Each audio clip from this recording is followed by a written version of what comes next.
Good afternoon and welcome to King Abdulaziz Racecourse here in sunny Saudi Arabia in proper Riyadh. It's an exciting day. We're going to go through 12 races. I'll be joined by Tom Collins in just a minute, but I know what you're thinking. We need another American in media and on television. But luckily you got me here. Unluckily, I'm a terrible tipster, but I'm going to leave that to Tom, who's able to have basically his hand on three different continents and do extremely well at tipping the horses. Welcome. Thank you. Yes, I'm looking forward to it. Nice to have you on the set as well, first show as well. Yeah, we've got an interesting card. We have 8 maidens, 3 open races. We're going to learn plenty about the horses running today. Maybe we don't have the quality that we're used to expecting, but we're going to have that on Friday and Saturday this week. This is a learning curve. There are 3 horses, though, that I'm really looking forward to watching today. Maybe these aren't going to all win, but definitely watch out for the future. Now, first up is Mostata, who runs in the 2-year-old Open, race 6 on the card. This daughter of Premium Tap won decisively at meeting 58 and gets Camila Ospina on today. Can she make it 2 from 2? Next we have Mashur, a 2-year-old son of Creative Cause in the Yellow Silks. He runs in race 9. This colt bumped into subsequent Taif Cup winner Tabor Fail on debut, but made amends second time up. Naif Alanardi rides for Bedan Al Sabai. And finally, look out for Al Khwarizmi in race 10. This gelding broke his maiden at the 9th attempt and will look to follow up in open company today. Big step up in grade, but he's certainly got the class. It's going to be a pretty exciting afternoon going into the evening, 12 full races. We're going to right now take it to our eye in the sky, Gareth Topham, our commentator, who's going to take us through the runners and riders for this first race. Cue Gareth. Yeah, afternoon, chaps. Hello, everybody. And we've got 12 races to look forward to in over the course of the next few hours. And as I say, there are the races up on the screen there. We begin shortly at 3:20 local time with a locally bred horses handicap 0 to 60 rated.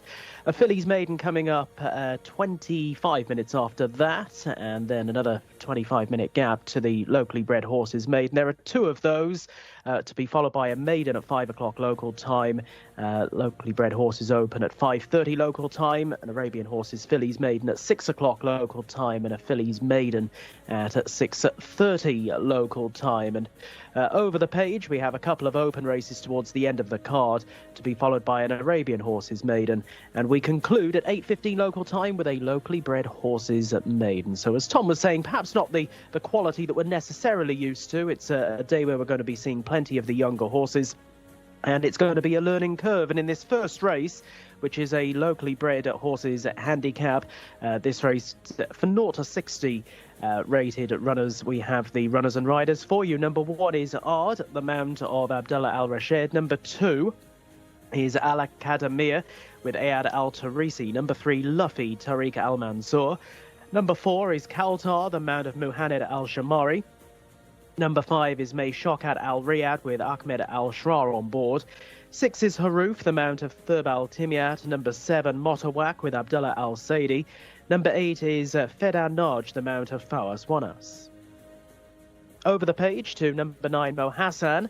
Mo Hassan partnered by Abdullah Al Khamis. Number 10, Yazlam Allah with Rayan Al Tersh. Number 11 is Red Shark, Fahed Al Faradi. Number 12, Al Gashmeri Adel Al Faradi. Number 13 is Hawa Al-Lale with Mohammed Al-Shurimar taking the ride.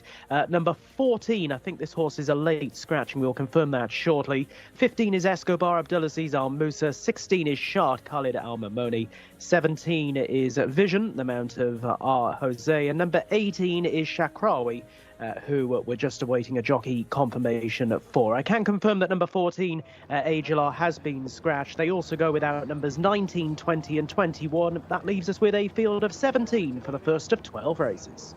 And only a few pounds separating all of these horses. Quite the tough race to pull apart. Let's start with number 1, Al Rashid Board for Al Sakur.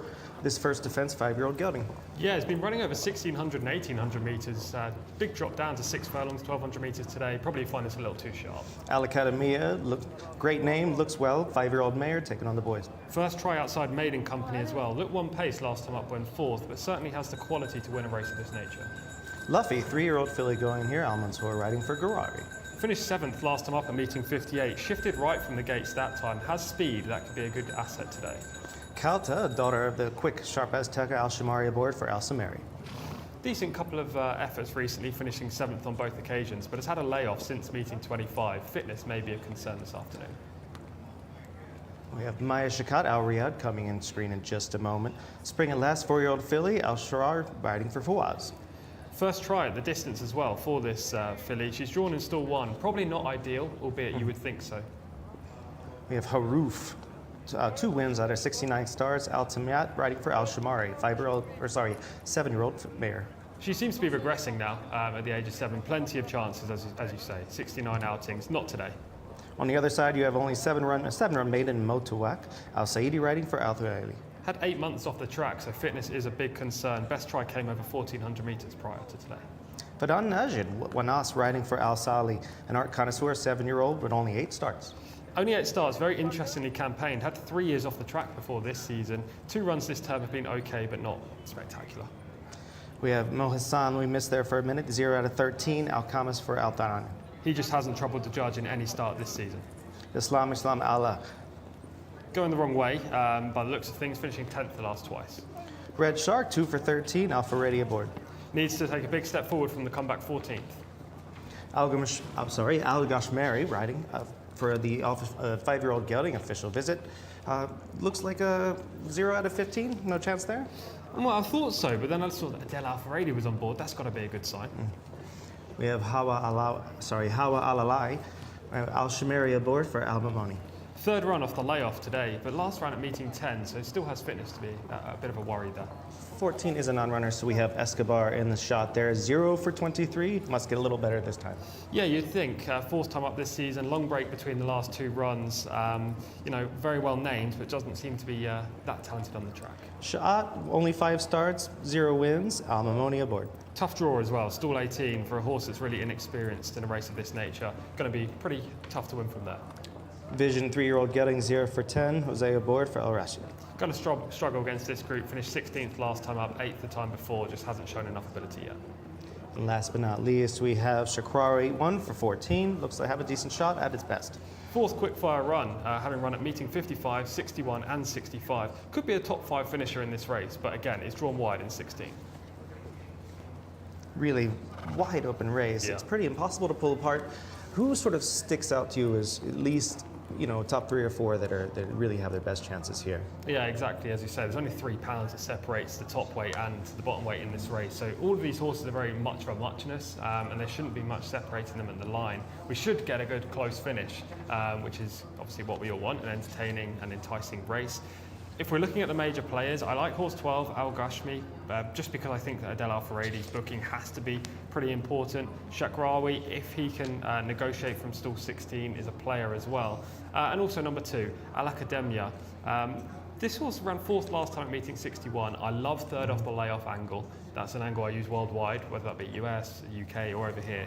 So that horse could be primed for a big performance today. She is drawn in 13. But she has speed, so I think that will be a crucial element to her chance. If she can get in the top 5 early, she'll be a major player at the finish. Just at a screen there is Vision, looking a little bit sweaty, leading to post here, looking a little worked up in the prelims. When you have a race like this where basically there's only a few pounds separating them, are you looking to get an edge on whether it's a bias toward post or a bias toward the sort of pace scenario? Where are you leaning? Exactly. I mean, you're trying to find an edge in anything, really, because these horses, as you said, their talent is all at a very similar level at this stage of their careers. So you need to find an edge, whether that be a good draw, a good jockey, a good recent run, maybe even pedigree, but most of these horses being local breds, we don't know too much about the pedigree. That's why I like horse number 12, Al Gashmeri, just because of the jockey booking. If you have Adele Al-Faredi, who's currently 2nd in the jockey standings on board, against a group of mainly conditional riders in this race, that's got to be a huge play. And I think horse number 12 has to be my selection because of that. But as you say, it's about the draw, it's about just trying to find that little bit of information that will tip you over the edge with one horse, whereas all the others kind of just look all the same on form. And you have a lot in here a few of them in here, just basically maiden, lifetime maidens they look like, and some that are a bit kind of, would you say, unexposed, at least with 5, 7, 9 starts? Yeah, and this is one of the unexposed horses, horse number 2, Al Academia. Only had 7 starts, as you say, so it's more lightly raced than the majority. He's in the wrong lead, as you can see right here. as we pick up this horse. It does switch lead mid-straight, but just plugs on at the 1 speed. This came in maiden company, and is now stepping up into a handicap today.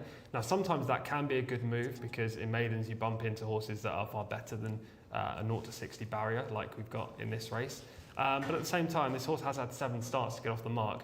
I imagine she's going to be there or thereabouts. But on that evidence, watching that footage, I don't know about you, but I wasn't wowed by it. Yeah, and, I mean, she at least looks really well in the prelims here. Looks very relaxed. A lot of the times here, you see these legs out of the nice and loose and sort of getting these more high-strung horses to calm down. But she seems, it's only 7 starts, pretty much have her game face on. And I wouldn't be shocked at all there. No, I wouldn't be shocked either. She has to be one of the leading players in here, which is why we've shown the footage of our previous run. There aren't too many that you can have that many positive comments about, unfortunately, but that is my selection in screen right now. Al-Ghashmari with Adele Al-Faradi. Looking a little bit sweaty, he is right now, down the neck. It's not the warmest day, I have to say. So would you say that's negative? For me, the closer it's more of a negative to me when I'm looking at them going out of the parade ring and whether or not they've already thrown the race early. When they're getting a little bit closer, I don't mind it as much. I've seen lots of horses look terrible going into a gate that have won and proved me wrong. Yeah. So I'm not going to play it up as much. But I think in a wide open race like this, any bit that you can take off and say, hey, I'm not a fan of this horse, that's always a bonus to me.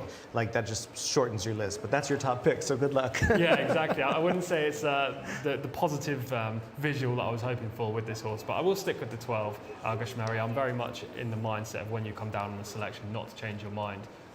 Please comment, by the way, on our YouTube if you are watching on YouTube. I can see one comment right now from JF saying, hi, it looks a nice day. It is a nice day, and for a guy who doesn't love heat, Michael, it's around 28 to 30 degrees in that barrier rather than 35 to 37, which I'm kind of used to over here in Saudi, so I'm enjoying it a lot more. Yeah, me as well. I mean, I don't mind the heat as much. I've lived in Dubai for 6 years, and I've handled it. It's about 5 degrees warmer there. Yeah. I'm just used to the humidity, and there's less humidity here. It's actually kind of nice. Beautiful day. I do think that some of these horses are, like you say, they are getting a little bit warmer than expected. For me, I'm actually leaning toward, the more I look at Red Shark, the more I like the horse. Just it's shown at least a semblance of interest in racing, which is kind of what you're looking for in these spots. Exactly, 2 wins as well. The majority of these don't have that to their name. As you say, the majority are actually long-standing maidens. And Farhad Al-Faradi rides, the brother of Adele Al-Faradi. He's not in the top 5 jockeys right now, but he's a very good rider in his own right, especially on Arabian horses. So we should see him to great effect throughout this week, and it'd be good for you if he got off to a winning start. The horses are going 8. We're going to throw it back to Gareth in the sky to call us through the race. Thank you, guys. Runners heading forward then for the first of our 12 races here today. This is Ard about to slot forward into stall number 3. A reminder here that given that this race is a handicap, their saddlecloth number doesn't indicate where they're going to be drawn. It's not like that in handicaps. All the other races it will be, but they can be drawn anywhere here. And if you have the race card in front of you, it's that little number in brackets below the horse's number, which indicates where they're going to be drawn. So number 12 here, this is Al-Ghashmari heading forward into stall number 6. And we're down to the final few here. Haroof heading into stall 9. And out of line also Kaltar there, slotting into stall 15. And we are down to the final couple for this opening race. Ferdan Najd heading forward as well. And we're just waiting on Academia heading forward, and maybe 1 or 2 others out of line as well. But generally we're getting there. As Hawa Alale slots in, might well complete the lineup, racing over 1,200 metres for our first race. And they're lined up. Long hold. Gates crash back, and they're away and racing, with Luffy beginning fairly well in the blue headgear. Wants a view of the front. Ard is also racing prominently in the light green silks and is one of the early pace setters as well. But, well, in all truth, this leader Luffy really is tearing off from Ard in second, and then a little wider out on the track as they hit the turn Yazlam Allah. being followed up towards the outside by Mohassan, and deeper still is Kaltar. They're being followed over towards the inside as they make the turn by Hawra Lale, and they're being chased through as they make the run by Fedan Naj. They're now inside halfway and on towards the entrance to the straight. Luffy has gone hard in front here, and it is Luffy bringing them back towards home with a reduced lead as Ard begins to rapidly close in, and Ard now moves on as they start the run down the home straight. Looking to finish off well in behind them is Yazlam Allah. That one now has moved through into second place, but it is Ard who's got the advantage here as they race well into the closing stages. Ard, who was never in a bad position, sat behind the runaway leader Luffy, who's faded badly, and it is Ard who shows the way. Look at Shakwari finishing off really well over towards the far side, but up towards the line. It's going to go the way of Ard. Ard lasting it out in the end. Ard is the winner. It was tight in the end for second place. That's going to be best left for the judge. Some deep closers there. A roof running on powerfully down the outside, and Shakrawi over towards the inside also caught the eye. But race positioning there was pretty crucial. They went a good gallop, and Ard, who was basically the front runner of the main pack, just sat in behind Luffy. Had no choice, really. Luffy went off as though her tail was on fire, and Ard has managed to pick her up and has held on well in the closing stages from Haruf, who's got a real spurt on late down the outside, and Shakrawi was also closing in down along the inner. There's you 1, 2, 3. It's a win for Ard. Ard home in front in a winning time of 1 minute 14.93 seconds. Half a length back to number 6 Haruf in second, and another half away to Shakrawi back in third. The result of our first race, it's 1, 6 and 18, and for information purposes, number 10 Yazlam Allah filled out fourth.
And when you have a tearaway front runner like that, Odd, basically his job was kind of made up for him at that point. He had to commit early. Yeah, exactly. Luffy went off extremely quick, was setting sectionals that you would usually see in a quarter horse race, not a 6 furlong 1200 metre contest. She's obviously got blazing speed, but not the stamina to last out going that quick. And yeah, it was all about the stalking horses finding that early position, hopefully towards the inside on the bend, which Ard managed to do from his good inside stall in 3, as we saw a Frankie Dettori like flying dismount, which is crazy. And then, yeah, he just made the move at the top of the straight. This horse had previously been running over 1600 and 1800 metres, but was getting tired late over 1200 metres, which just showed how fast he had to go early to get into that prominent position. If you were a fan of this horse, you probably had some worrisome moments in the last few strides, but The way he grabbed the bit was pretty encouraging as a horse that, I mean, he's only 13 runs, second win now in 14. It was really encouraging for the connections there to kind of see that the horse wanted the win at least. Exactly. He was top weight in this race, so he would have expected to go close because, you know, he's just hitting the boundary of rated 60. Showed that natural early speed, showed that good tactical speed to move up around the bend, and as you say, is relatively unexposed with now 14 starts to his name and 2 wins. If you go back to meeting 55 when he finished 4th, that was a highly creditable effort. The last twice he's been disappointing, but maybe it was just the fact that he'd been running over longer trips that had really been his downfall. And now he showed some good boot to sort of stay as close as he could to what was a tearaway front runner. But this horse is looks like has at least a bit of a future there. 62 coming in is going to be carried 62 in this race, 60 rated. We'll see where he goes from here. Yeah, exactly. He'll probably maybe get a couple of pounds from the handicapper from this. It wasn't obviously a decisive victory. He won by maybe half a length in a time in 1:14.93. That's average for this distance. You would expect that given the grade, but he's open to more improvement. When you see a horse win like this, do you feel like it's more being in the right place at the right time, 100%. or that it's really very much they were the best horse in the day? I mean, it could be the latter as well, but I definitely think it was the former. I think it's all about positioning. We saw how well he broke there. Look, he's in second and already a length clear of the third place horse after 3 strides, and the horse who broke in front of him was Luffy, the tearaway leader. So he broke nicely, got himself into a nice prominent position, and from there his task was made a lot easier. As we see this shot through the trees, the leader's 6 clear, and there is the eventual winner in the prime box seat in second. So it was mainly about the scenario of how the race panned out, but he could have been the best horse on the day anyway. Yeah, in a second we'll look at the replay of the race here. Just to me, it looks like if you have a horse like this and you're taking him out of this spot and he's got to rise the ranks a bit, hopefully he, in the next sort of slot of handicaps, he gets into a lightweight situation. Yeah, exactly. There is the next grade up is 65 to 75. So if he gets £5, then he would be able to run in that kind of race. There is a 60 to 80 barrier, but then again, you're facing much better horses potentially. And that section of race is so well filled with horses here that it's a struggle to get low handicapped runners into that kind of boundary. So it's interesting to see what the handicap will give him from this victory. Doing my best to find your selection here, Al Gashmari. Just in the midfield with the white noseband, white cap, red body, in around 6th or 7th right now. Was 3 off the rail, which I didn't love throughout the race, though you can win being wide. To be honest, he just didn't have it today. Adele put him in a reasonable position. Right now, he's shifted out wide on the track and just didn't pick up. Your pick, Red Shark, the start was horrific. Yeah, it was terrible. Hopped, squeezed out after half a furlong, just not ideal.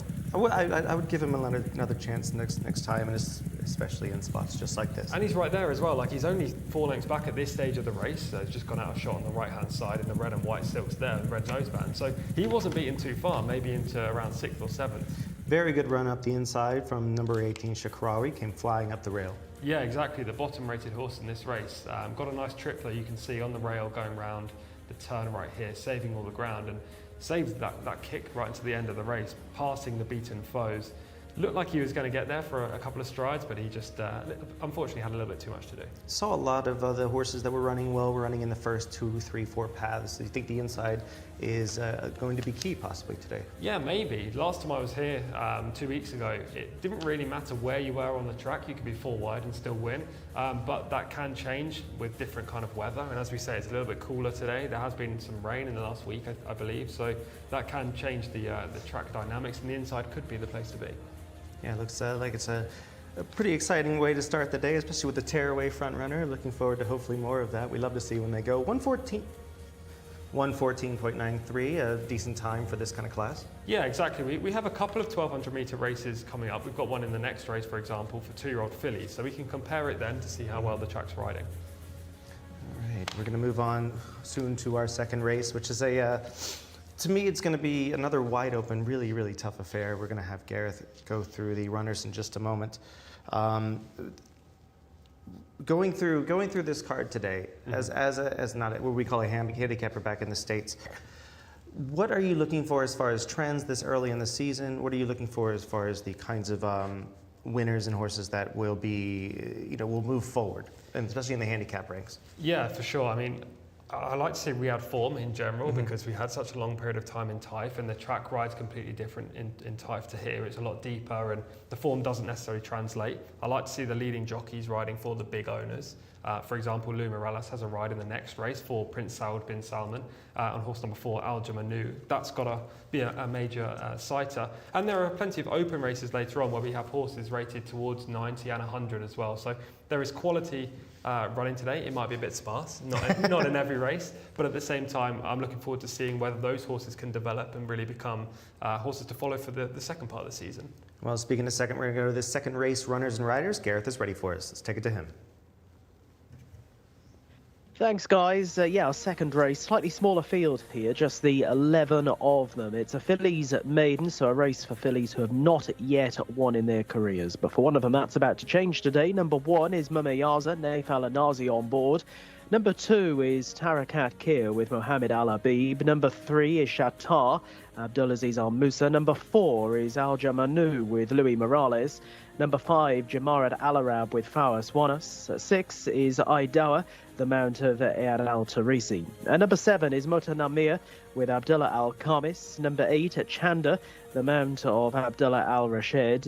Over the page then to number 9, Al-Sheikh Sarah, Rayan Al-Tersh with 10 Anfal, Tariq Al-Mansour. And number 11 is Ruan, the mount of Mohammed Al-Daham. A full field of 11 then for race 2. Pretty exciting to have these young horses, 2-year-olds, especially in the Middle East, where they don't get a lot of runs during the summer. They don't have a lot of runs under their belt here. We're going to take a look at these. I'm pretty excited to see a few of these pedigrees come forward, especially we have a Bernardini in there, old stallion's got a shot. We also have an Uncle Mo who's done extremely well throughout the time. And we'll take a look at number 1 in just a moment here. I was going to ask you about a few of these pedigrees because obviously being American, you know plenty of these horses, Nyquist, Uncle Mo as you say, and there are different horses represented, different size represented, but it should be an interesting race. But I think the majority of these want longer trips. I will say that there's ample speed in there. Uncle Mo's and Nyquist being an Uncle Mo, they do show enough speed early, but as they get older and they go around at least 1600 and beyond, they wind up finding their niche in there. Two-step Salsa was a very quick miler when they get off in mile, and ran very well in the Breeders' Cup as well. There's a horse that puts a little bit of boot in his offspring and his progeny, so I'll be excited to see whether or not that one has it. St. Patrick's Day, I believe, is a half brother to American Pharaoh, if I'm not wrong. So you're going to probably see a little bit of stamina there as well. So yeah, these horses that are going to have to show enough speed to factor here and to sort of, play their best hand against a bunch of other unproven horses. For sure, there's a Dawn Approach in here as well, and you think with the Dawn Approach running 6 furlongs is going to be very much on the sharp side, given that horse ran in the Derby for Jim Bolger. So, yeah, I mean, as you touched on, there are some speed pedigrees. There are also some horses that will get further, but it should be an interesting race. And we haven't even touched on any of the local breds at the moment. I mean, we don't necessarily have the same knowledge on the local side of things as we do US and UK, but there are some sires that I see very regularly represented in this race, Macho, Commissioner being just 2 of them. And Commissioner is a recent acquisition into the region. Started off, did very well in the States. Had Commissioner King win the Saudi Derby last year. Came from one of the U.S. crops. So we're going to start off here with Mumayyaza. St. Patrick's Day filly. 4 starts already, 0 wins. She ran 3rd last time though, a big step up. It was a drop back in distance, and now she drops back again to 6 furlongs. Here we have Tariq Kir, 0 starts, needs to show it. Yeah, we need to be above average to win in this race. I think there are a couple of rivals that seem to have nice pedigrees and profiles. Shatha has the number 3 horse Shatha has a very nice pedigree by Dawn Approach out of Saoirse. Has to prove it on the dirt or the synthetic dirt here. Precisely, and also just hasn't really shown the talent to win a race of this nature right now. It's rated 50, finished 10th last time on the first start here in Riyadh. We need a lot better today. We'll have Al Jamuna in shot in just a moment. This is one of Bernardini's last crops, one of the greatest stallions of the last 20 years.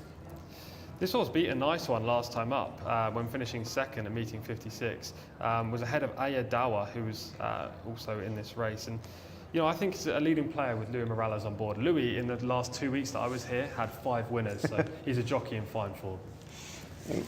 Jamarat Al-Arab looks like one that has a start under their belt, didn't do much. No, finished 7th that day, meeting 58. Fawaz Wanas takes the ride today, which is a positive. You just need to see a big jump forward.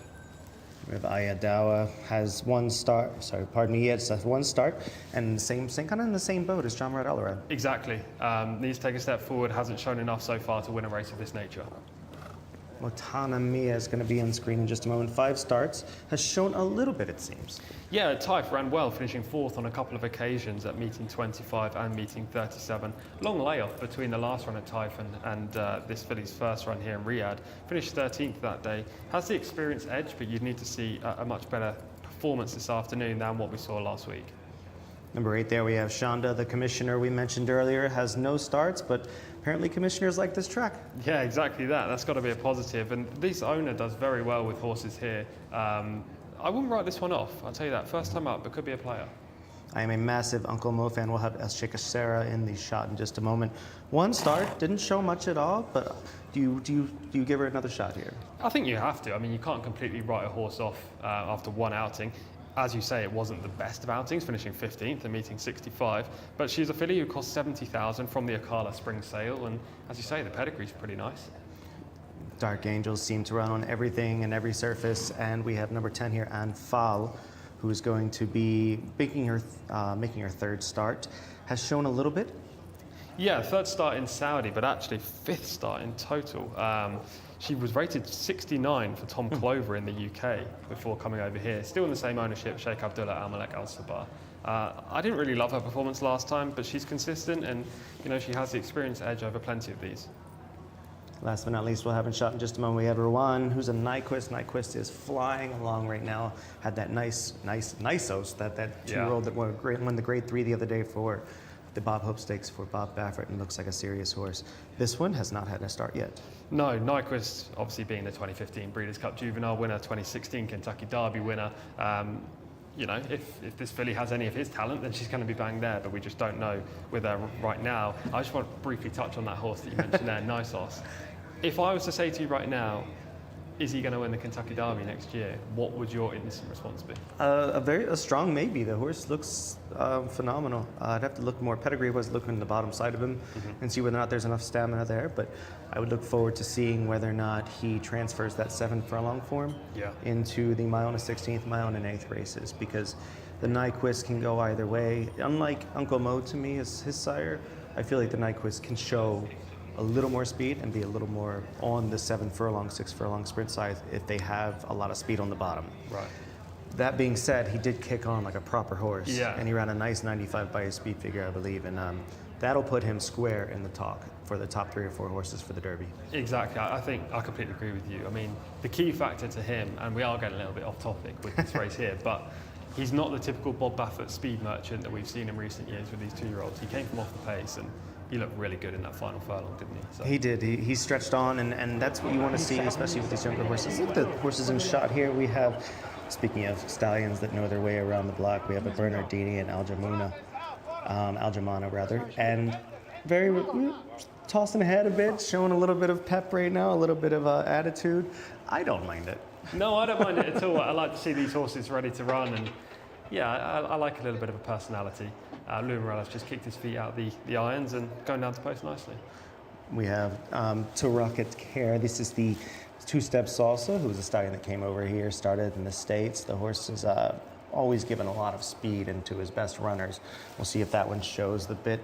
I'm not seeing much of a warm-up in him in the fillies, so who knows whether or not she's going to be filing out of there or if they're just making this a learning experience. Yeah, exactly that. There are plenty of first-time starters in here. Well, 3 of them in the 11-runner field. So it'd be interesting to know if they're primed for today or if they're just using it as a prep for a target maybe in a couple of weeks' time or beyond. But yeah, they've all got nice pedigrees and they can't be discounted. What you don't know cannot be ruled against a horse. What I think would be pretty interesting is whether or not we're going to have a horse that flies out of the gate and shows a lot of ability here. Yeah, either of these 2 horses could be that that horse that does that because they have experience. Mamayaza in the yellow silks, and in the white and blue is Alja Manu. They ran against each other last time. Alja Manu just got the benefit of beating Mamayaza by 3/4 of a length, I believe, on the wire. Now this winner was a runaway success for the white stable, King Abdullah bin Abdulaziz and Sons. Camila Ospina was on board for Ahmed Mohamoud and just looks a special horse. As you can see, the second and the third that finished there run against each other again today. And I think what's crucial is that Mamayaza, who we see in shot, had a clean start, showed the early pace, was in second throughout the early portion of the race behind the eventual winner, and still got passed by Alja Manu, who had a slow start, was shifted wide on the bend and had to come wider in the straight. So if we're taking that form as literal, I think the 4 is better than the 1. And with that being said, and the fact that I can't be 100% sure on any of these first-time starters definitely possessing ability, then Alja Manu has to be the most logical winner and will be my selection. Very much makes sense to me. I'm actually going to get on board with that one as well. I've always been a huge fan of Bernardini, and I feel like he's always going to have some big runners coming forward. We have one out of the saddle at this point. It's the Uncle Mo, Jcsa. Looks like just readjusting, it looks like. Yeah, it looks like a saddle readjustment. If you're first tuning in for the first time to Saudi racing, this is what happens down at the start. If there's an attack adjustment or a saddle issue, then they'll put them in the middle of the circle as they're down behind the stalls and just adjust that. I don't think there's anything wrong, just the fact that the saddle may have come a little loose. And if you are tuning in, definitely go on, and you have to be doing it on the YouTube. Definitely leave a comment there, even if it's to tell us how dapper or handsome we look. Yeah, that or trying to tell us that we need to find more winners, that's for sure. I hope so. But yeah, I'm gonna stack on here with Alja Manu. Basically, I just like the horse that showed a lot of attitude going to the post without being a little washed up. A little washy on Mamayaza going in right now, which that would worry me a bit with the 2-year-old because they can be, especially for the rail post, that can be a detriment. Yeah, exactly. That horse did show speed first up, so you'd expect Naif Alanazi, who is a very aggressive jockey anyway. I like to compare him to Amiseo Jaramillo, which I think I'm probably the only person that's ever compared Naif Alanazi to Amiseo Jaramillo, but they have similar styles. He likes to get out and aggressive from the rail, so I'd be surprised if anything was ahead of her in the early stages. But the fact she is swelling up a little bit, and we can see horse number 4, our selection, also very sweaty down at the start. It's not helping. It's not a positive. It might not be a negative, but it's definitely not a positive. I will say Shonda, who was a first-time starter with a commissioner, I might jump ship. A late change. I might do a late change here because when you compare the two, she's very much well within herself for a first-time starter. And we mentioned it earlier. We have a very small pool from which to choose here with the commissioners, but they've proven they like the surface. So I'm going to just for giggles, I'm going to jump over to Shonda and see if she can prove me right. I don't love the 8 post, but I think it's at least center enough to give her options. Yeah, well, I don't hate the change by any means. I mean, the horses that have got experience have shown a reasonable level, but those two are both, as we've touched on, probably not positives down at the start, sweating up. And Alja Manu's rated 75. You take that filly out of the race, then you're looking to run to around a mark of 68, 69 to win. And a first-time starter could easily be that talented. And also, your rider on board Shanda, Abdullah Al Rashid, rode the winner of the first race. Well, we're going to stick with some trends here, and hopefully we'll get another impressive winner. We're going to throw to Gareth here, who is going to give us the call for these 2-year-old fillies. So the runners heading into the stalls for race 2, and Fall we see slotting forward into 10. Jcsa still out of line. Plenty of them are, in fact. 1, 7 and 10, they are currently locked away. Mamayaza, Motamania, and also Anfal as joining them Jcsa. This one in short is Jamarat Al Arab, horse number 5, Fawaz Wanas taking the ride. 8, Chanda, one of the newcomers. 3 newcomers in the field here. Tarakat Kia, number 2. Chanda, number 8. And Ruan, number 11. All having their racecourse debuts. This horse in shot is Tarakat Kia, one of those debutants, and slots in nicely under Mohammed Al Habib. And Chanda has gone in as well. And here in shot now, number 6, Ayadawa, heading forward at Al Tarisi in the saddle. So we are down to the final few. Again, 1,200 metres the journey ahead of the field. And 11 runners here for this maiden contest, a maiden for fillies only, so the girls in action. And still they try with Jamrat Alabab to head forward into stall number 5, and the blindfold goes on. Shatar is out of line as well at the back. That one due to head forward into stall 3. So Jamrat Al-Arab, who's had a few chances now, but this is first go with the blindfold on, and it seems to be working as the filly heads forward, and that blindfold quickly removed. Al-Jamanu, Tom was quite keen on this one beforehand. Louis Morales on board in those familiar white and blue colours. And this is Shatar, who might well be the last one. OK, race 2, Riyadh, we are set to go. 1,200 metres the journey ahead of the field. Gates crash back. They're off and racing, and Chanda was quite slow in braking. But one of the first ones out, Mumeyaza, down along the inside without deeper. Anfal crossing over from a wide draw. Tarakat Kia not too far away. And then Al-Jamanu, who's a little wider out with Motamanir as they head into the turn. Further down the pack then to Jcsa with over towards the inside Shatar. Jamrat Al-Arab is chasing those. A couple of lengths back to Ruan and Chanda, who are side by side, and Ayadawa last of all. But on the home turn, 2 of them are clear. Mumeyaza giving a lead to in second position Anfal. They've got 6 or 7 lengths on the others as they race into the home straight. Up into third is Al-Jamanu, but has plenty of ground still to make up on these 2 leaders. And they've got 300 yards left to go. And taking over narrowly now is Anfal. Anfal has gone on from Mumeyaza, who's trying hard to battle on. Still 5 lengths back to Al-Jamanu in third, and racing into the concluding stages. Driven out here, it is Anfal. Anfal and Tariq Al-Mansour to in second place are battling Mumeyaza. Steadily closing on them in third is Al-Jamanu, but that will be the order home. It's Anfal the winner, second place Mumeyaza, and through for third was Al-Jamanu. Yeah, the first 3 didn't really change order once they were in the straight, and it is Anfal, who was always just holding Mumeyaza at bay, got an early lead from the runner-up, but soon took Mumeyaza's measure. Mumeyaza has battled on well, all credit to her, but she's just found Anfal a bit too strong. In the closing stages, this daughter of Dark Angel, who in the end has won quite cosily in a time of 1 minute 14.86 seconds. There's the winner across the line, and scoring by just under 2 lengths, 1 3/4 lengths the official distance, back to Mumeyaza in second. Al-Jamanu was back in third, and might well be suited over a bit further in time, was steadily closing on those leading 2. And Ruan, who was well in arrears turning out of the back straight, that one in the end has stayed on to take 4th place. We'll see what the guys make of Ruan's effort. Definitely a little bit of promise on her racecourse introduction. But it is Anfal, our second race winner here at Riyadh today.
So that was a pretty impressive performance from Anfal. Never looked in doubt from the 3 furlong pole home. No, it didn't. The pace really held up in this race, didn't it? Mama Yaza was ridden aggressively as we expected from Naif Al Anazi, and Tariq Al Mansour had Anfal in the perfect position just on the shoulder. I was hoping that Lou Morales would make a late run on my selection, Al Jamanu, but she just never got any closer than 5 lengths back in third. And yeah, the pace really held up, and a 67 rated filly winning the race doesn't necessarily suggest that it was the best maiden, but she's got plenty of experience, and the Dark Angels, as you say, seem to handle this track. They handle a lot of tracks, and we'll see whether or not this one moves forward. Third start showed a little bit in the first start, did not last time. What I thought was interesting is that the horse is never really, whatever happened in the first 2 runs, looked very professional from the about the 3 furlong pole home, as I mentioned prior, and there was never really any doubt at that point. It seemed that the rider Al Mansour was sort of just trying to see how far he could win by at that point. Your horse Al Jamanu ran well. I thought that there was a bit of maybe that sweating up and getting a little worked up probably took the edge off that she needed, but I wouldn't give up on her quite yet.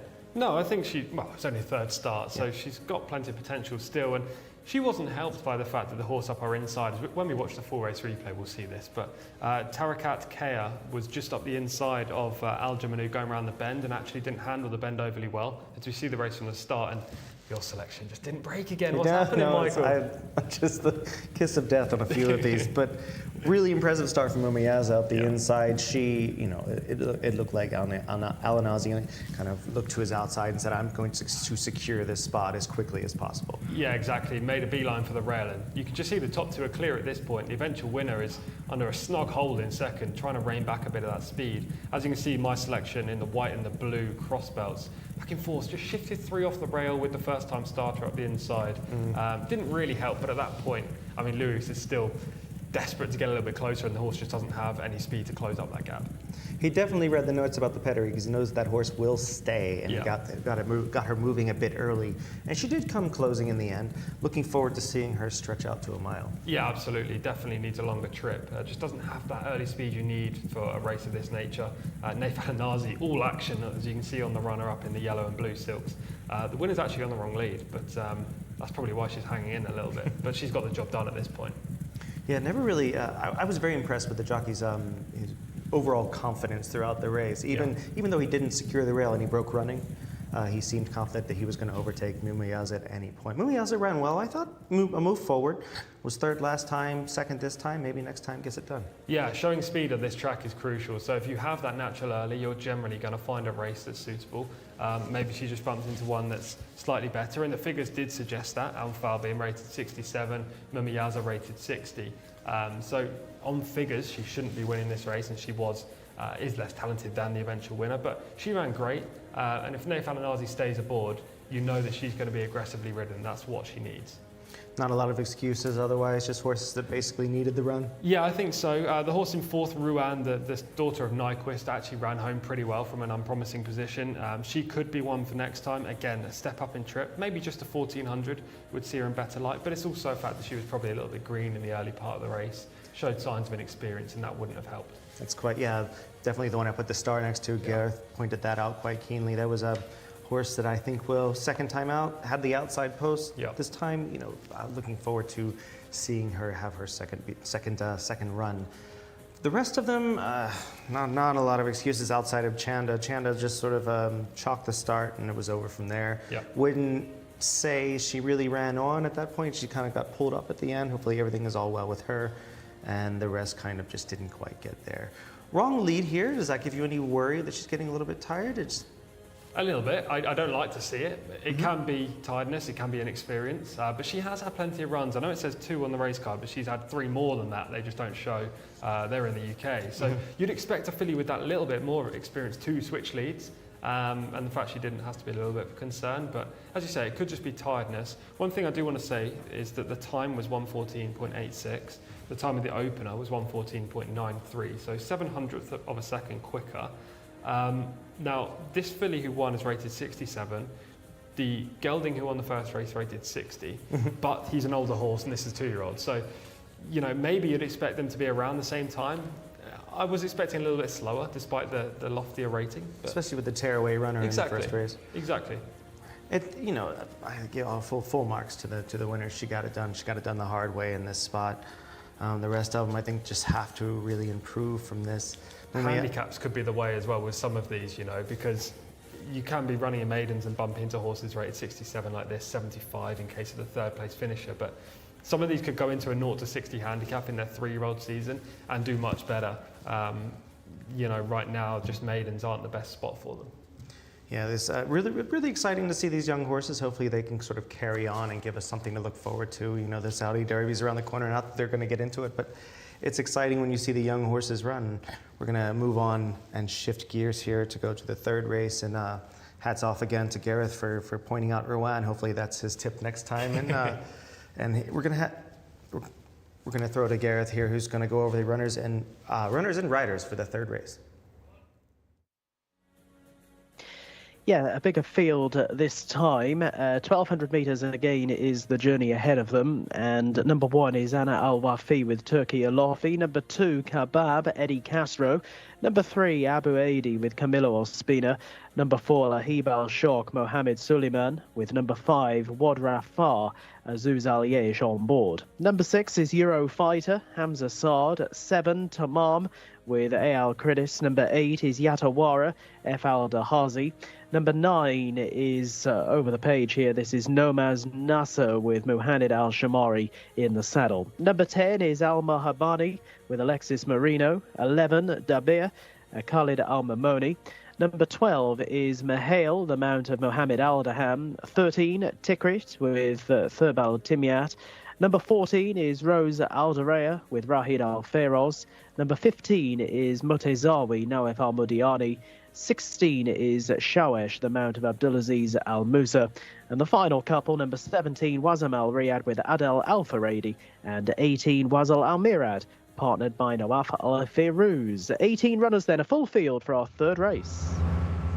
You know, they're coming out here, 18 runners. It's going to be wide open affair again. Your work is really cut out for you. Yeah, well, last time I was here we had lots of small fields and I had good success over the 3 days, but yeah, it's not been good so far today in terms of easy to find winners. You know, this is a decent race for a maiden. I think there are a couple of horses in here that can take big steps forward. There are also a fair few that just cannot win on what we've seen to date, but yeah, I'm looking forward to getting stuck into the runners and riders and really just nailing the colours to the mast on one of the 2 that's currently on my shortlist. Yeah, one of those that cannot win, or I'm sorry, has not been able to win in 18 starts. We'll get started here in just a moment with Anna Al-Wafi, who's the first horse. Al-Wafi aboard for Al-Shoaib. This is a Mohayman, a 4-year-old grey colt, and Mohayman's probably the most beautiful horse I've ever seen in my life. Really? If you ever saw him up close, he was absolutely stunning. Any chance at all to get lucky number 19? Well, with a 0 from 18 maiden, it's very difficult to say too many positive things in terms of that they can definitely win this race. But last time out, there was a big step in the right direction, finishing 3rd. And there's always a race for any of these horses, you know. Yeah. You just need to find the right spot. There seems to be some more talented rivals in this contest. But Turkey Alofi is a very good rider, and I'm sure he's going to get a nice tune out of this colt. The inside draw is the negative, I think. He's placed 5 times in his career. I think maybe 1,200 is probably a little on the sharp side for him, and being drawn in 1, that means you might get a little bit of the kickback, and it's difficult to find that early prominent position that we've seen so far. You generally need to win. The kickback is at least a little bit more tolerable on this track compared to other dirt courses.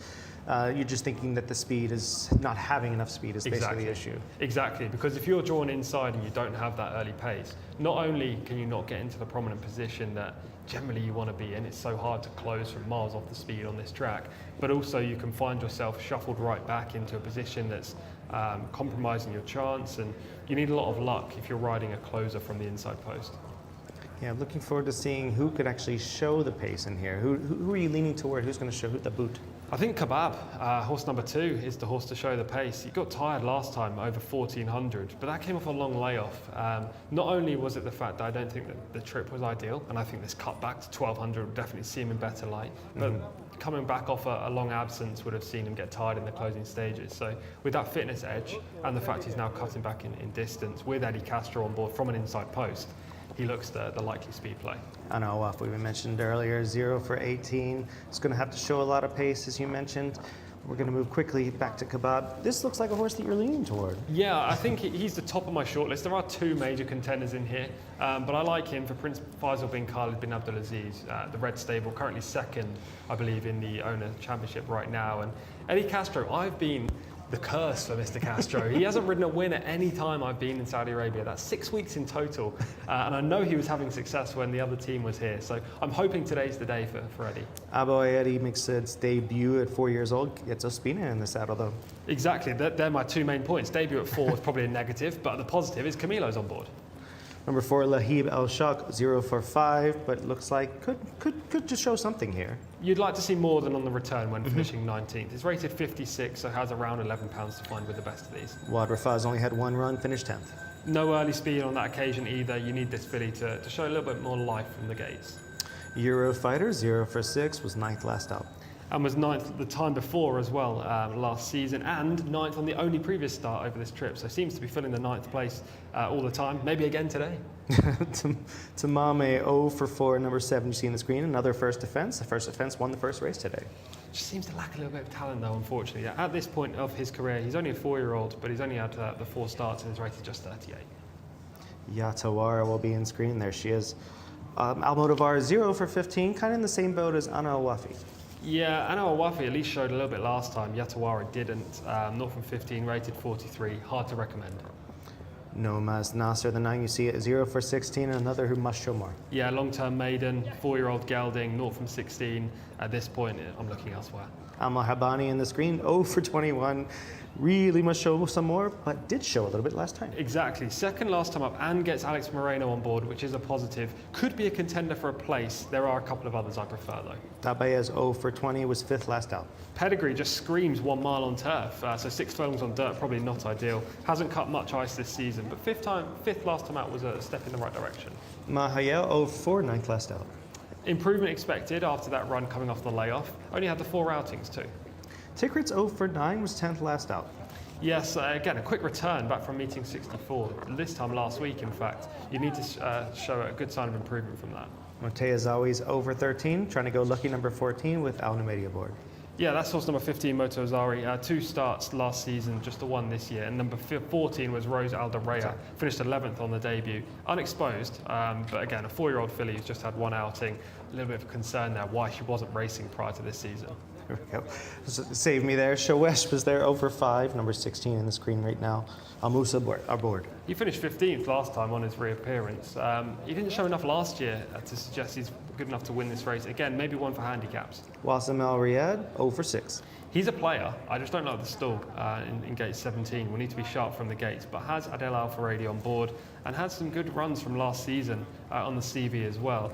The comeback coming off the long layoff is the big concern, but this horse definitely has the talent to win. So the daughter of Danzo won the Arkansas Derby. Wassel Al Murad completes the field, 0 for 8, son of Take Turns. And just a tough draw for this horse. First time up this season, probably need the run. Not today for me. We're going to see how these horses are taking to the prelims here.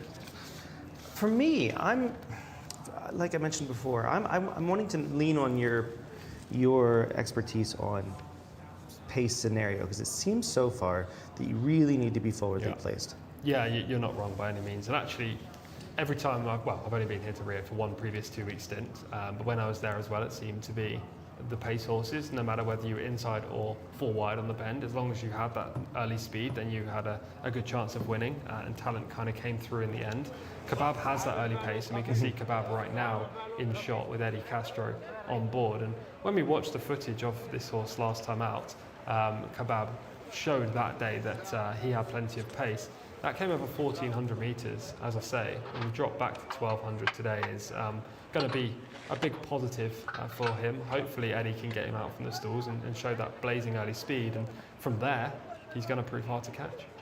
Yeah, to me, looking at the prelims now, with a lot of horses sort of warming up well. It's cooling off a little bit out there, I would imagine, so we're not going to see as many horses, I hope, sweating up. But I don't put it past them. No, exactly. There was actually one real paddock negative for my eye that when we were doing the runner by runner, and that was a horse I was actually quite positive on in my analysis, which is number 17, Wassim Al Riyadh. She seemed to have sweat from the back end of her saddle and dripping down her back legs, and it's just not what you want to see, especially first up on the season. I would like to see her a little bit more calm in the prelims. And as you say, if they're sweating in the paddock, that's more of a negative than actually going down to post. As we see the footage of Kebab last time up, finishing second, you can see as we pick up on the 400-metre pole, this horse had already shown the natural early speed to get into the position, and he looks the most likely winner, but he's on the wrong lead. He gets tired late over the 1400 and just gets recollared by the horse he passed at the top of the straight up the inside, who rallies nicely to take the win. On this evidence alone, Michael, I love the drop back and trip. Do you think he'll be able to change that lead? It seems to be his vice. I hope so, because I'd be worried if not. It can become a negative tendency, can't it, with these horses? But he's still raw and unexposed, so hopefully he does switch in the straight. And with these kinds of runners, are you just looking for recent interest, including Al Marhabani, who was second here on October 26th? Exactly, I am. I like that recent form, the good form in the book, and this horse, Al Marhabani, again, showed early speed. Alex Moreno was on board this day and takes the ride again today. He was just collared late, as you can see, this deep closer from outside the pack with the yellow bridle coming up and just beating Al Marhabani on the line. On this evidence, he's got to be a player, again, showing that natural early, good jockey on board, but he is 0 from 21 and rated 52, whereas Kebab is 0 from 7, rated 67, £15 difference, yet they carry the same weights. I've got to err on the side of Kebab here. Yeah, he does look like Kebab could stick it to them here today, very much as in proper form. And I kind of like, same as you, I kind of like the more lighter raced sorts that are showing a little bit of recent form. Al Marhabani that we saw a moment ago worries me just because it was very much fading in the last bits there. And doesn't look like he has an inch of him that wants to win. No, he's very much like maybe the horse in the first race that we saw, the tearaway leader in Luffy. Just has natural early speed, but just can't sustain that for a longer period of time. And as you say, a 0 from 21 record doesn't suggest this horse is desperate to get his head in front. I wanted to mention Eddie Castro because you watched, I presume you watched him riding early part in his career in the US. And yeah, I worked at Arlington Park when he was riding there. Yeah. What did you make of him when he was in the US? Very strong grass rider. I think he has a Breeders' Cup win. He won the Mia's Son, won the Breeders' Cup Mile and on the grass. But very strong grass rider, very patient, and is very good at putting horses in proper position. Speaking of, how does Kebab win this race positionally? Where would you like to see him? I'd like to see him in probably the box seat, in maybe second or third. I don't think he has the natural early that Al Marhabani does, and I think Eddie would be happy just to take a little bit of a sit in behind. I don't think he'd be too far off the speed, maybe a length or two. You can come back from there. If you're any further back, then you may struggle, given what we've seen in the previous two races.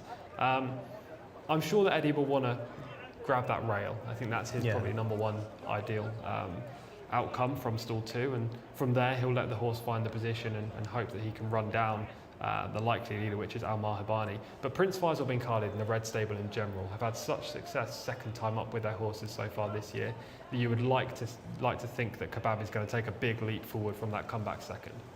Yeah, very much looks a horse that must step forward a little bit, must change some mechanical issues, especially with the changing of leads. But any repeat of that looks like the horse to beat. Yeah, exactly. Look at this shot right now. We just see the moon, but the blue sky still. You don't see that anywhere else. Well, maybe Dubai you might. Yes. You wouldn't see that in England, I tell you. Very much so. Horses are heading into the gate. We're going to throw it to Gareth. Thanks, guys. Runners slotting forward then. Anna Al-Wafi heading forward into stall 1. So this maiden contest for the local bred horses not too far from getting underway. Wad Rafar heading in, Azuz as he's known, Aliesh taking the ride. And into stall 5, Wad Rafar. This is a nice looking grey. This is Lahib Al-Shok with Mohammed Suleiman on board. That one heading into the next stall, and Mahael heading forward as well. So loading up around about a third of the way through. Big field here, of course, 18 runners over 1,200 metres. And for one of them, they've all tried in the past, with the exception of Abo Eidi. For one of them, things are about to change, and they're going to win a race at last. Tamami heading forward, and we're over halfway through the loading up process now. The start to this race again over in the back straight. We'll be going up in trip after this race. This is 6 Euro Fighter heading forward under Hamza Saad. Hamza, who had a winner here a couple of weeks ago. And this is Kabab, who Eddie Castro rides and Tom was very keen on beforehand. Abu Aidi about to slot forward along with Alma Bahani. And that will leave just two others out of line, Dabir and the Yatawara. So this is Abu Aidi now about to take up position in stall 3. That's the newcomer, Abu Aidi. And the last one to go forward will be Yatawara into stall 8, and then we'll be set to go. So lined up for this locally bred horses maiden contest. They're off. Jumping away, a little fly leap from the stalls. Rose Al-Dayar towards the outside is at the back end of the field early. Another of the greys, Lahib Al-Shok, is away well, but crossing over from a little wider out is Alma Bahani to lead. Alma Bahani then showing up ahead, with also racing up into a handy position. Tikrit has gone into second, and they're being followed by Wazam Al Riyadh, who is in a dispute of third place. Tamami is over towards the inside, and then Anna Al Wafi. They're being chased left-handed around the turn by Mahael, and next in running is Shawesh as they're heading now back on into the home straight and towards the final quarter of a mile. And as they do so, Alma Bahani again showing good speed here. Shawesh now moving through, has gone into second place and is trying hard to close this leader down. Then a little wider out on the track is Wazam Al Riyadh, who's coming with a strong run in the yellow jacket, and Wazam Al Riyadh has now taken over as they race inside the final furlong. From in second place, Alma Bahani. Shawash is following those with Anna Al Wafi down the outside, but look at this leader clearing right away. Wazam Al Riyadh coming clear by 5, 6, 7 lengths. Wazam Al Riyadh way too good in the end, beating Anna Al Wafi, who's through for second place. Close for the minors in behind. Mahail was picking up strongly down the outside, was one of those involved. But Wazam Al Riyadh from stall 17, Adel Al Faradi, taking the ride, has whizzed clear of the pack inside the final furlong and has run out a clear-cut winner, this filly Wazam Al Riyadh, in a time of 1 minute 13.5, so just a tad quicker, I think, wasn't it, than the first couple of races as well. So certainly not a bad time. And this filly, she was having her 7th race today. She's made it lucky 7, Wazam Al Riyadh, beating Anna Al Wafi, who's home in second place. 6 1/4 lengths, the distance between the first and second. Mahail, best of the rest, in third, and Shawesh, who was never too far away, crossed the line in fourth place. So they bunched up for the places in behind, but no doubt about the winner, a clear winner, Wazam Al Riyadh.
Once again, the horse who's moving the strongest at the 3/8 pole is the winner, and this time it was Wasm Al Riyadh.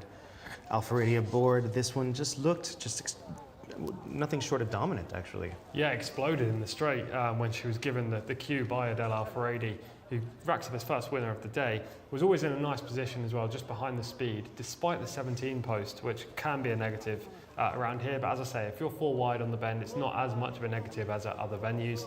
Al-Mahibani set the pace as expected, and once Adel pushed the button, it was game over. Wasm Al Riyadh just moved clear. Very nice piloting here to get over from the 17. Yeah, exactly. It's key. The key point, I think, for this horse was the second most likely winner in this race behind Kebab, and the start didn't go well for the 2, but it did go well for the 17. And once Adel was always in that prominent position, he probably knew that he had plenty left in the tank. And he actually rode this horse last year on her final start of the campaign, over 1,200 metres, and she finished second. The fact that Adel stayed on maybe was a sign.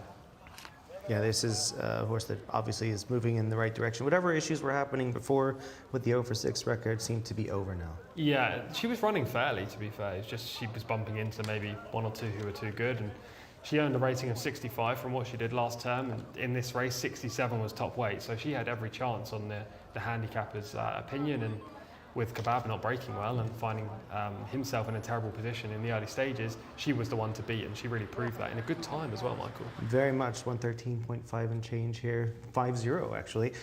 Kebab, as you said, never really got into the meat of the race. I like that. No, Eddie wouldn't have been happy with the start, I'm sure. He broke a little slow, which is not what we saw last time out when he finished second. Then Eddie had to sit in behind horse number 4, Laheb Al Shock, around the bend and bide his time, and from there he never really got in contention. He did make a brief run top of the straight, but from there it didn't change his leads. Yeah, it started hanging. A lot of times they don't change leads. Either it's that they weren't, as they were younger, they weren't trained to do so, or they have issues that prevent them from wanting to switch over to put the weight on those legs. So yeah, sometimes it's better that they don't, because you don't want to see anything go awry.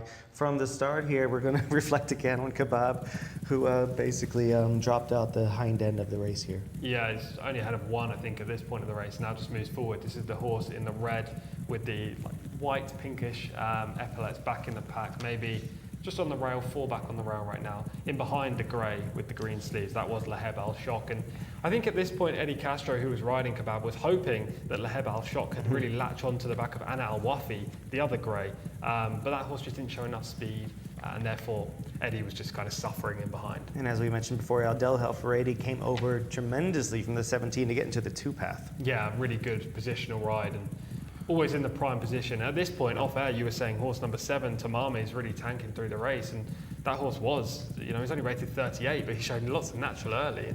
Yeah, it looked like he had a moment of interest, and then he decided it wasn't for him. Yeah, that's probably his downfall, but the fact he's shown speed of that nature suggests there might be a race in him. But this winner at this point has kicked on. Looks very strong, maybe smallish type, but very strong and powerful. I like that as soon as he gave it a little bit of daylight, she moved on tremendously at that point. I think that this is going to be, it could be a very useful filly moving forward. Yeah, precisely. I don't know where they'll go with her next. Maybe they'll try a winners of 0 to 1 and try to sneak in there. They could go for a handicap with her, given she's a 4-year-old, and maybe she'll still sneak in the top of a 0 to 70. We'll see what the handicapper does with her. But with a time of 113.5, given the first 2 races were won in around 114.9, you've got to say that she's much better than her mark of 65 suggests. And first time up this year to put in a performance like that is noteworthy. Here's another view of your discontent from the inside. Didn't want to see that again, I have to admit. Eddie and the red silks there just broke a step slow, and from there it was going to be very tough. At the last second off the air, I was forced to make a decision. I went with Ana Al Wafi, who looked to be in good position throughout, but kind of chucked it around the bend. Yeah, did he finish second? I think he ran home for a place, or he was very close anyway. He finished off the race pretty well, but he just didn't look like winning. The winner, in fairness, was in a league of her own today, Wasm Al Riyadh, but your selection, Ana Al Wafi, ran home pretty nicely, and not from 19 now, but he's shown now on a few occasions that he has the talent to win a race of this kind of nature. He just needs to not bump into a horse who's quite clearly ahead of their mark. And in these types of races, I feel like there's, as we mentioned before, there's always a need to find something that's showing interest as of late. Yes, precisely that. And the eventual winner hasn't run this year, but finished second last time up last season.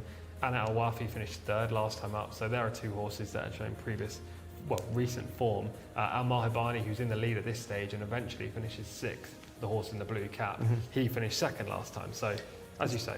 Very much a similar race that he ran last time. Yeah. Basically showed a lot of pace, a lot of will going into the lane, but had nothing left when it mattered. No, what would you do with a horse like this? Would you try to rein them back a little bit? Or reining back speed horses is never really ideal, so... No, I mean, dirt speed is the name of the game. Yeah. This is a different kind of dirt at the same time. It is a little more kind to horses that can sit behind the pace and pounce on them. Maybe having one target, I wouldn't give him too many though. No, it would either be that or just trying to find the weakest possible maiden, I think, for him. Because they don't run 5 furlongs or 1,000 metres here, so this is the minimum trip.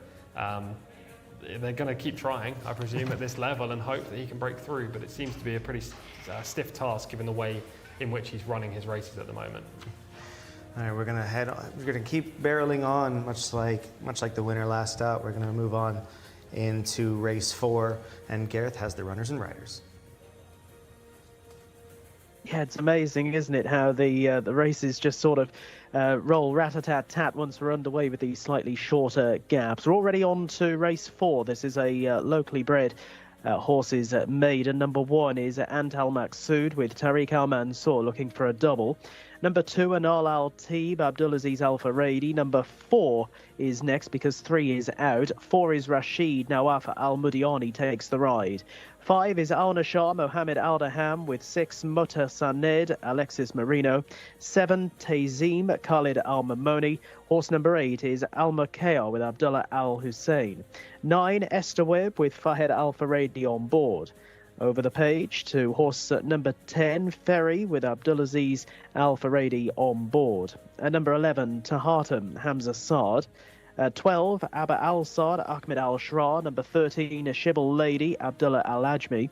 14 is Flywing, Mohammed Al Habib. Number 15, Mutta Nashet with Camilo Ospina. 16, Rayed Al Akir, Abdullah Al Khamis. 17, Norween, Rayan El Tersh. 18, Mutahadi, Nawaf Al Firuz. 19, Wimori with Fawas Wanas. And 20, Wanam Feek, the mount of Azuz Al Yesh. Those are your runners and riders for our up-and-coming 4th race. A reminder of the non-runner here, horse number 3, Hezref, not with them. A tiny field of 20 going to post here, which is going to be pretty exciting. This is, once again, babies that are going to have to prove themselves. Yeah, exactly. Most of these are very unexposed. First try over 1,400 for the majority of those that have previous experience, and it's the first race over the 1,400 today. So I'm looking forward to seeing how the early part of that contest, this contest, really gets on. The majority of these don't have a mark. In fact, there are only 2 in here that do have a handicap mark, and that's number 13, Shibble Lady, rated 60, and number 21, who does get in here, the reserve, Dalay Tawake, rated 68. I'd be disappointed if there wasn't maybe a first-timer or a horse with just one start that isn't better than those 2. Yeah, this is going to be about pace makes the race once again, and who's going to get out there with these younger horses that sort of steals the show, we would imagine. Yeah, precisely that. And my first thought whenever I see these races is there a white stable horse in here? And is that horse by premium tap? Because we've seen on numerous occasions this year, whether it be Taif or Riyadh, the white stable, King Abdullah bin Abdulaziz and Sons, get their horses so primed first time up. They're super professional from the gates. And when they're by premium tap, they don't stop late on either. So that's always my first thought. And fortunately for me, there is a horse that fills that criteria, horse number 15, Mutta Nashet. And as Tom mentioned earlier, Dalai to Wake, the number 21 in shot right now, is going to be running in the race, making for what is going to be less of a chess match and more of a brawl throughout the run. Yeah, exactly that. It's going to be a good contest, but another big maximum field in here, and it's hard to know where to look first, really, aside from that white stable horse. I'm sure there'll be some decent horses in here with potential to go maybe further, go up to 1,600, maybe even 1,800 in time. And there'll be some first-time starters that are ready to win first up. And there are also some nice, powerful connections on offer. So it's probably a more enticing race, an attractive race than we've seen so far on the card with the previous maidens and the 0 to 60 handicap. But at the same time, because there are so many first-time starters, it's trickier to assess them. Yeah, very much so. And connections are very much a valid handicapping angle when it comes to these younger horses, especially they're unproven. You have nothing to go on except for the intention and or price that they cost. Exactly. Unfortunately, we don't have work tabs like we would in America, so we can't see how these horses are performing in the morning. On that note, I have been told by Mr. Callum Helliwell there is a horse on Saturday that's been breezing nicely, so tune in again on Saturday on a YouTube channel for that one. But for most of these, yeah, unfortunately, we don't know just how good they are. We can make an educated guess. And then find out in the race.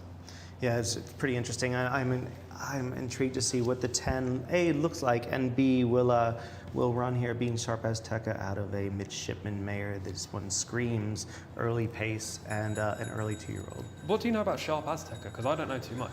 Well, Sharp Azteca ran in the 2017 Godolphin Mile as the big favorite. Ran third that day. The track was off. It was one of the fastest, probably the fastest 7-furlong-mile horses in America of the last 15 or 20 years. Nice. Okay, so this horse should have plenty of speed. Yes, and they're doing very well, and they handle all surfaces, which is nice to see. The discredited George Navarro trained the horse, but nothing against the horse. He's already proven on the track that he's the goods. Yes, yeah, exactly. And that horse, the horse we're talking about, number 10, Free, being by Sharp Azteca, has the benefit of previous experience as well, finishing third, and gets a Del Alfaredi, who just rode the previous winner. So there are lots of ticks in the boxes for number 10, that's for sure. And where's the beautiful subtle silks of Al Ghatani? We'll move on with Ant Al Maksud, the first horse unraced. Yeah, he makes his debut by a Giant's Causeway sire in Battle Force. Battle Force won 3 times on the track. You know, we skipped the 2 there on Nel Altib, 2-step salsa. Yeah, and Altib, again, I don't know too much about the pedigree. Denim in Motion, the dam is 0 from 2 with the progeny so far. Rashid is 0 for 3 so far, but looks to show a little interest. Creditable effort the last 2 starts. You'd be pretty disappointed, though, if he had the ability to beat some of these better bred types. Number 5, Al Nashar in the shot, 0 for 1, didn't show much last time. Nope, 17th on debut, back in meeting 23, layoff since. Mota Sanad makes a debut, Moreno in the saddle. One of the most interesting runners in here for Alex Moreno, Prince Saud bin Salman, by Spring at Last, who won the Grade 1 Don Handicap in 2008 at Gulfstream Park. Also won the Godolphin Mile. Ta'azim, a Katef colt, or Katef filly, taking on the boys. Local bred type, little to recommend, apart from the fact that Khalid Al-Mamoni has had a very successful start to his stint here in Riyadh. Well, Amarkeo, number 8, hopefully in shot in just a moment. Semper Fortis, filly. 10th both outings so far. You need progression from this filly. Esther Webb, 0 for 2, must improve. Yeah, 6th last time out after 4th on debut. He's a place candidate, but again, probably not the most likely winner. Fari, only 1 vowel in the name, but that's okay. We're not going to hold it against him. 0 for 1 thus far, and showed a little bit of ability last time. Yeah, we'll see the footage of that just after we go through this runner-by-runner guide. He's a big player in here. Adel Alfaredi is looking for another winner. Tahatum gets in the saddle and makes a debut. Yeah, I don't know too much about the pedigree in here. I had a little look on the Fruzia website, and it looks like this horse probably wants 1,600 metres or further. Dramedy is the sire of Abba Al Saad, makes a debut, number 12 there. Dramedy was a middle distance turf horse, so we'll see how that goes. Yeah, I was going to say that, bred for the grass. So maybe this is just a prep run for later in the year. Shibboleth Lady, 0 for 5, son of Santa Anita Derby winner Benchmark. Rated just 60, not good enough on what we've seen so far. Had a long gap from meeting 2 to meeting 49, but 4 quick-fire runs since. Battle Force makes a debut. Battle Force Colt Flywing makes a debut. Yes, first time up again, another colt in here. Again, I don't know too much about the pedigree on this one, not for me. Number 15 is Motanachet, another debut.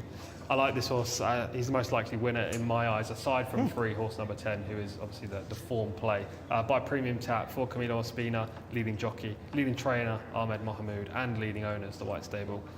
Providing Camilo gets this horse out, I think he's got a great chance. Don't have him in shot here, but number 16, Raed Al-Akir, Al Sahel Stables, 0 for 1. Was 13th in the debut. Didn't show any early speed that day, and that's got to be a big concern today. Norway, number 17, exact same story. Exactly. 13th on debut, meeting 61. Came a week or 2 earlier, which is giving him a little bit more time to get over that run. Maybe that's a positive. Mutahadi's had 2 starts, seems to have gone from bad to worse. Exactly, regressed. 10th to 16th last time up. Naif Al-Fayrouz rides. Maori's 0 for 1, but showed a little interest finishing fourth last time. It was a fair run as well. That came at Taif, so different track today. Whether this colt adapts to Riyadh, we might see a decent performance. But again, a wide draw in 19, so Fawaz Wanas will need to be sharp from the gates. Wani Mfik, a son of Godolphin Myler Footbridge, looks to make his 3rd start. Needs to take a step forward, but hasn't been seen for a few months after running at meeting 33. Just third time up, but still 20 is not ideal. And the very attractive draw in is Dali Tawake, 0 for 4. Didn't show much last time, but early in the career did. And also gets now stall 3 due to the non-runner coming out of that gate. Naif Alanazi rides, so we know the tactics. Let's go straight to the front. This is going to be a fun little piece of form here. Yeah, this is free, back in third right now. You can see in the Saudi Crown Silks of FAQ Stables. Changes leads briefly, but then switches back onto the wrong lead, which is not what the rider would have wanted this day. Plugs on at the 1 pace, behind the white stable horse, who eventually wins, I believe, horse number 12. Seems to get tired late on, as you can see here. And you know, it's tricky to suggest that this trip is going to be ideal. You have to respect the horse that didn't back up even though it was in the wrong lead. He really did try on at that point. He did, and it was his first run as well, so you know, he was inexperienced and good-looking horse. Unlike the last horse that didn't switch leads, Kebab, who had 7 starts, this one may just be due to inexperience, and he might be a little bit more professional today. It's very key with these young horses to see how they're taking their inexperience to the gate. A lot of them won't like it. Some of them seem to be very calm here. Much better behaved group. Yes, definitely. We're just seeing them walk around right now. There's tack adjustments going on. Horse number 9, that is Esther Webb. Farhad Al-Faradi riding that one. He's a place contender.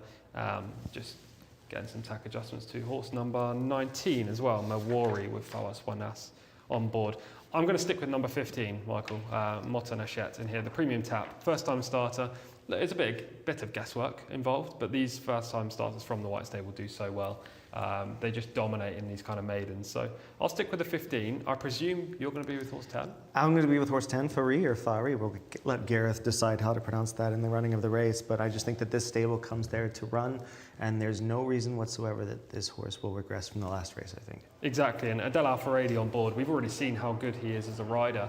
Outside of Saudi Arabia, you might not have heard of Adel, but when you come to watch these races at Taif especially, or at Riyadh, the last few weeks, you'll know that Adel's got lots of talent in the saddle, and just the fact he was able to win from stall 17 in the last race on a horse first time up off a layoff showed that talent. So having him on board is a big positive, and I've got Camilo on board mine, so we're sticking with the 2 leading riders so far in Saudi Arabia. You're going to stick with a premium tap first-time starter, not the greatest first-time starting sire? I'll tell you what, maybe not in general, but over here, I mean, I don't know if it's just that the white stable buy the best horses. Well, they definitely do, but the premium taps do seem to fire, so we'll see. Hopefully Camilo can get this horse straight out of the gates. I think that'll be crucial to his chance. Premium Tap was, of course, a fantastic horse over in America before he was purchased by Saudi Interest and brought over here, and ran very well in a pair of Dubai World Cups, I believe. Yes. Was a proper horse and become a proper stallion. We'll see. I'm not convinced. You're probably going to prove me wrong, but I just think the fact that the stallion kind of bleeds out the mile plus on the horse is maybe it won't have the speed that you might expect.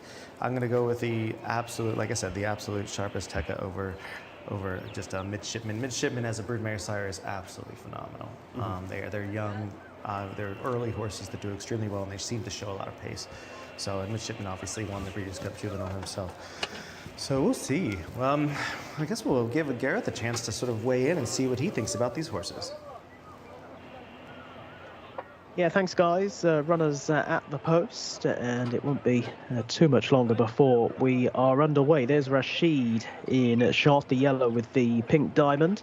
Horse number 4 as the loading up process gets underway. This is Tahatum, who's one of the newcomers in the lineup. Hamza Saad on board, due to head forward into stall number 11. And we've gone up in trip this time, 1,400 metres.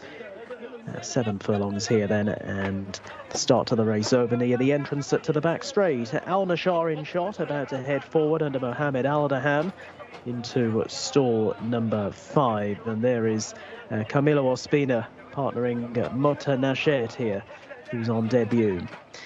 Next forward, Norween. Yellow colours predominantly for that one. Blue and green, Riyadh Al-Akir.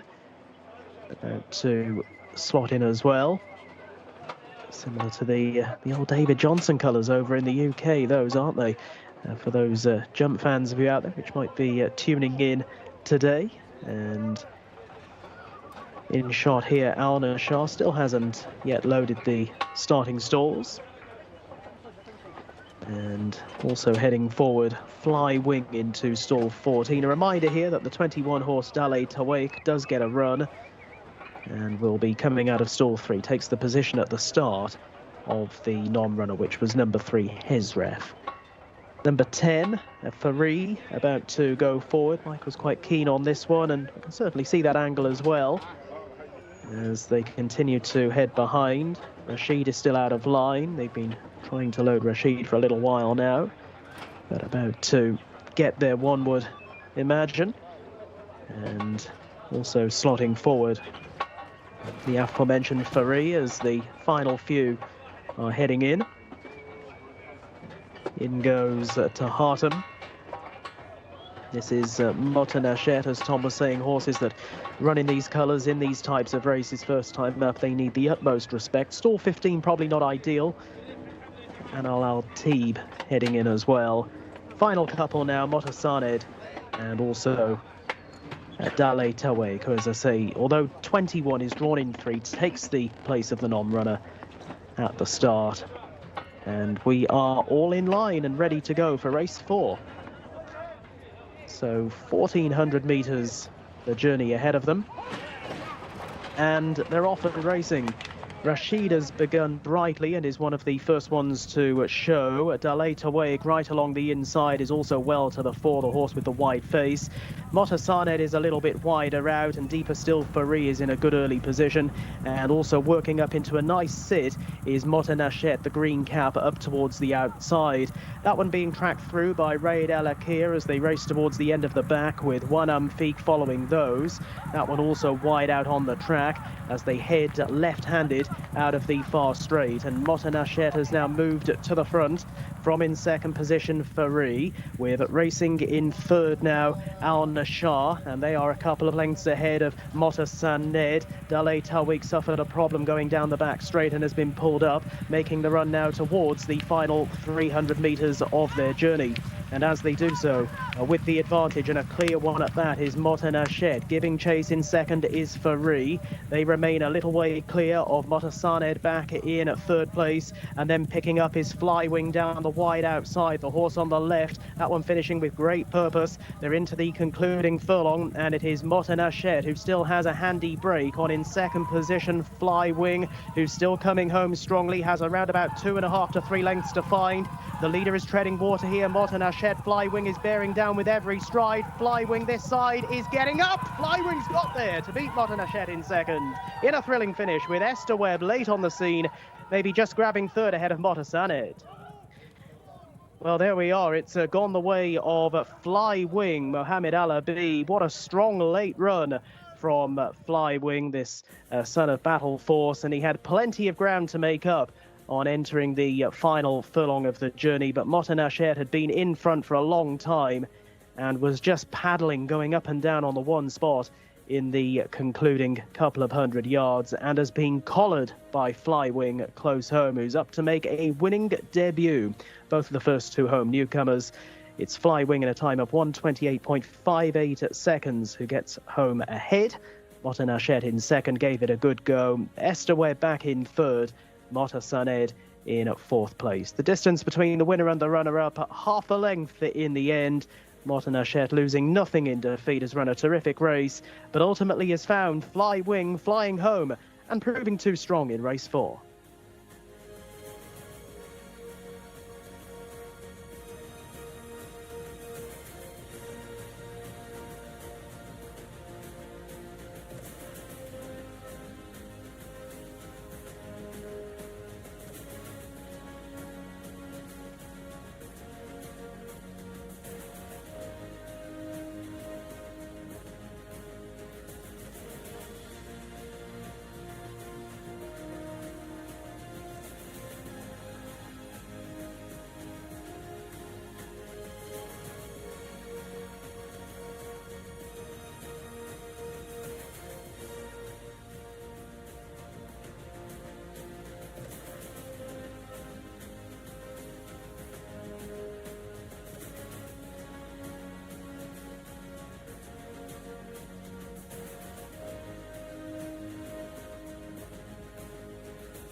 So Flywing flies home and ruins your chance at getting your first victory of the day. That's okay, Tom. I feel like this horse has been a bit of a conundrum in general. He's by a sire in Battle Force who was bred for the dirt and ran on the grass. He's out of a Vittori mare, and Vittori was bred for the grass and ran on the dirt.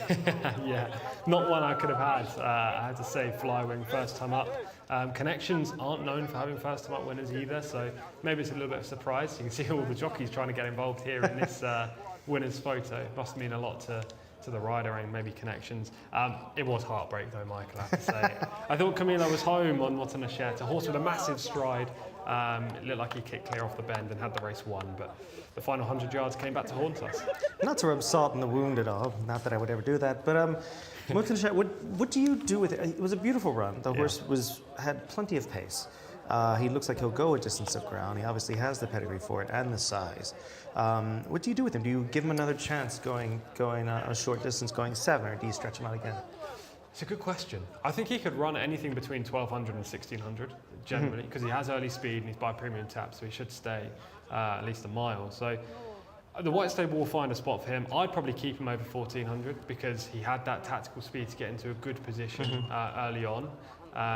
He had the race won, really did, just turning for home. You can see him on the right with the green cap. At this point, he's maybe 3 lengths clear of Fari with the blue noseband, who was in second at this stage, and the winner in the yellow bridle, just off the rail, came with his run late. So, I mean, at 95% of the race, Camilo probably thought he was going to win, and he just happened to get collared late on. I would do the opposite. I would stretch him out. I'd give him at least another furlong to work with him, because he didn't seem to slow down whatsoever. He was very much one pace throughout, very much like Premium Tap was.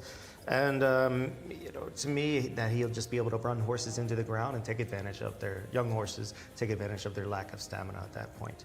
Really, he is the horse. You did pick the right one. I just feel like he's the horse you will take out of this race. Oh, for sure, yeah. He ran a very nice debut. There was one other horse, actually, Motasane, who I think finished 4th. You've got to take that horse out of the race as well for Alex Moreno. Just see the start. There were a fair few who didn't break very well at all, including your horse, didn't you? Yeah, Fari, I'm not sure what it means in Arabic, but I'm pretty sure if it means green as grass, that would make sense to me. This horse kind of hopped a half step there, rushed up, and then had to be asked about 18 times in the stretch to change leads. And then by the time he did, it was too late. Just look at Naif Al-Anazi, horse in the green on the inside, horse number 21, Dale Tawake. Keep an eye on him. He doesn't handle the bend. He's still hanging out to his right. Naif's probably shouting, saying, I cannot steer this horse right now. Just a lot of interference, and Naif eventually kicks his feet out the irons and virtually pulls this horse up. I watched them cross the line. He's A-OK. Yeah. But the horse seems to be pulling up well. I don't know if he saw something that didn't exist, or something went awry. But either way, your horse that did lose at the wire, to remind you, Motanashet was traveling extremely well and like a winner at this point. Yeah, he kicked clear at this point, didn't he, of Fari back in second, and the other pace setters, Rashid, back in the pack, going in the wrong direction, and it looked like Camilo had the race won. My eye was always on those closers and hoping they would stay away. A couple of them did make late runs, including the winner in the yellow bridle on the outside. White Silks just comes to claim Motanashek in the final strides to win by half a length at the wire. But I also like the horse in the white with the blue, just in behind him, 4th. That was the one I was talking about, Motasaned, also making his debut today. He's definitely one that I would step up to a mile for sure. Yeah, being a spring at last, they could go either way. He was definitely an 8 to 9 furlong horse who could handle a bit of distance when he was running against the very best in the world. Not too many else I would take out of this race. I do think the one in shot right now, your horse who did lose, is just might be a proper horse to move forward. He's one I wouldn't be surprised to move up into stakes company in the next 2 or 3 starts. I'm interested to see what this winner does, because whether or not it was just a function of being in the right, like we mentioned before, was he in the right place at the right time? Was he taking advantage of the fact that every other horse, he was the only horse with a kick and everybody else was without one at this point? Yeah, exactly. He was in the good position, as you say. He put that kick in the final strides and it managed to get up. He's not exactly the best physical, I would say. No, not at all. Look, it's dwarfed by the premium tap on the inside. So it's interesting to see what they do. They'll probably go for maybe a local bred open next time with him, I presume, just to try and strike while the iron is hot. But Yeah, the horse to take out the race is the runner-up for sure. What did you think of your selection, Furi? I thought that he showed an immense amount of greenness. Really just, I would drop him back to 6. Yeah. Give him a chance to show a little bit more pace. Just let him run. Stop trying to get too fancy with him. Just let him show some speed and see what he does at that point. I don't think they're going to learn much by stretching him out or keeping him at 7 furlongs. No, I agree. He has that natural early, doesn't he? And when you have that early speed, you can. You're a bit more versatile in terms of shorter trips. He didn't have the best break, as you say here. And he recovered from it quickly, which He is did. interesting. It was most horses, especially 2-year-olds, will have a half hop there and lose 3 or 4 lengths. He reasserted himself and came with the field at that point. I think it took a little bit out of him, but no excuses. He was nowhere near the top of the pack here.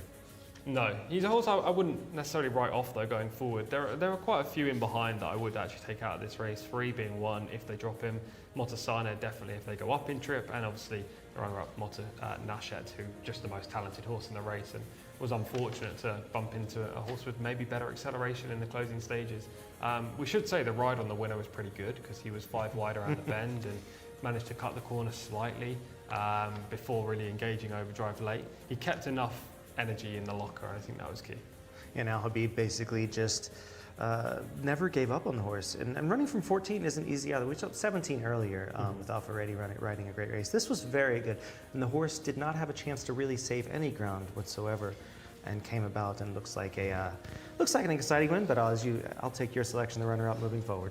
Yeah, 100%. I completely agree with that. I think the White Stable have a nice prospect on their hands, and they do have lots of local breds. Obviously, Premium Tap being classified as a local sire, so they are able to run in these races with these very well-bred horses and just dominate basically the 2-year-old sphere with them. And he's just another one to add to their list of top-class young horses going forward in racing right now. So we're going to move on to the very next race. It's going to be the night goes on, and so do we. We're going to go to Gareth, who's going to give us the runners and riders. On to race 5's details here. 1,400 metres, the journey ahead of the 2-year-olds in a maiden race. Number 1, Sayek Al-Kir, ridden by Ayad Al-Tarisi. Number 2, Mushtarek, Tariq Al-Hassan, with 3, Moazi, the mount of Rayan Al-Tersh. Number 4 is Kir, with Abdullah Al-Khamis. 5 is Salam Al-Kir, with Louis Morales. Number 6 is Mad Al-Wasil, with Mohammed Saeed. Number 7 is Tibshir, Fahid Al-Faredi. Number 8 is Saudi Neom, Adel Al-Faredi on board. Over the page to number 9, Sultan Road, ridden by Mohammed Al-Daham. Number 10 is a non-runner, so number 11, Saad Al-Wasil, Hamza Saad. 12 is Abu Al-Jamail with Abdulaziz Al-Musa. 13, Mobeen, Eddie Castro. 14, Hasfahil, Camilo Ospina. 15, Hamoud Al-Kir, the mount of Abdullah Al-Ajmi. 17, Al-Amin, Alexis Marino. 18, Alamam, Naif Al-Nazi. And 19 is Saeed with Roberto Ramos on board. So 10 and 16 are the non-runners. 16 down is also out. Minus 10 and 16. That leaves us with a field of 17. Quickly over the first 2 here, we have Sayek Al-Kir, over 2 so far. Yes, he's by Catholic Boy, who won the Travers and the Belmont Derby back in 2018. This horse probably needs a longer distance. Mushtarek makes a debut. Yeah, Saudi debut. Had 3 runs in the UK, which is why he earned a rating of 71 for Richard Fahy. 3, Moazi really catches my eye on the visual and in the pedigree. By Omaha Beach, first time starters go well. Kir, the 4 is decorated. Yes, Decorated Knight was a middle distance horse on turf, so probably isn't bred for this distance or track. Yeah, it's going to be a tough go. Salam Al-Kir, 0-0, but Enticed has done well as a young sire. This is also a player for Athbar Racing. Lucas Gaitan is the trainer, very shrewd at placing his horses. Enticed won the Gotham as well, so should be suited to handle this dirt track. Mad Al-Wasil, Saeed in the saddle for this Inns of Court 2-year-old. Bit of a turf pedigree, in my opinion. Finished 11th last time we need to step forward. Al-Faredi rides Tibashira Tapature, who is a sneaky good stallion. Yes, not today for me. These connections generally fire in handicaps. Saudi Neom, well named. Al-Faredi, the other Al-Faredi, Adele on this one, Connect. Yes, Connect won the Cigar Mile for Chad Brown. Loved that horse when I was first getting into US racing. So this horse has got to be a player. Salton Road gives a good impression in the parade ring now, twirling candy 0 for 2. 7th last time meeting 32. This is the first start here in Riyadh. Saad Al Wasil 0 for 1 thus far, showed a little bit last time. Yeah, finished 8th at meeting 65. A quick reappearance for this one. 0 for 1 is Abu Al Jamayil, and Al Musa is in the saddle. Local bred horse finished 10th on debut. That was all the way back in meeting 2. Long layoff since. Mobeen makes a debut, Eddie Castro in the saddle for Awesome Slew. Yeah, I really want Eddie Castro to ride a winner because I still believe I'm the curse on Castro right now, but this horse has a reasonable pedigree. Candy Ride, one of my favorite stallions, is the sire of the filly Hasfahil. Yeah, White Stable, Camilo Ospina. We know where I'm going, don't we? Camacho is the sire of Hamoud Al Khair, 0 for 3. 12th last time up, seems to be regressing, finished 3rd on debut and then 5th, so you'd need to see more from this horse. 16 is a non-runner. Got the 15 in shot right now. Going to move to the 17. That is going to be Alameen, another enticed. Alex Moreno rides, got to be a positive. The wide stall, we have seen a couple win from double-digit stalls already, but for a first-time starter, it's a tricky task. Another Faisal Al-Qatani in here is Alamam, makes a debut with Al Nazi in the saddle. Catalina Cruiser, another gorgeous animal, is the sire. Interesting pedigree. Naif Al-Nazi will be hoping for a much smoother ride than he got in the last race. Munnings is the sire of number 19, going to be on screen in just a second. That's Saeed. Munnings is probably the most underrated stallion in the world.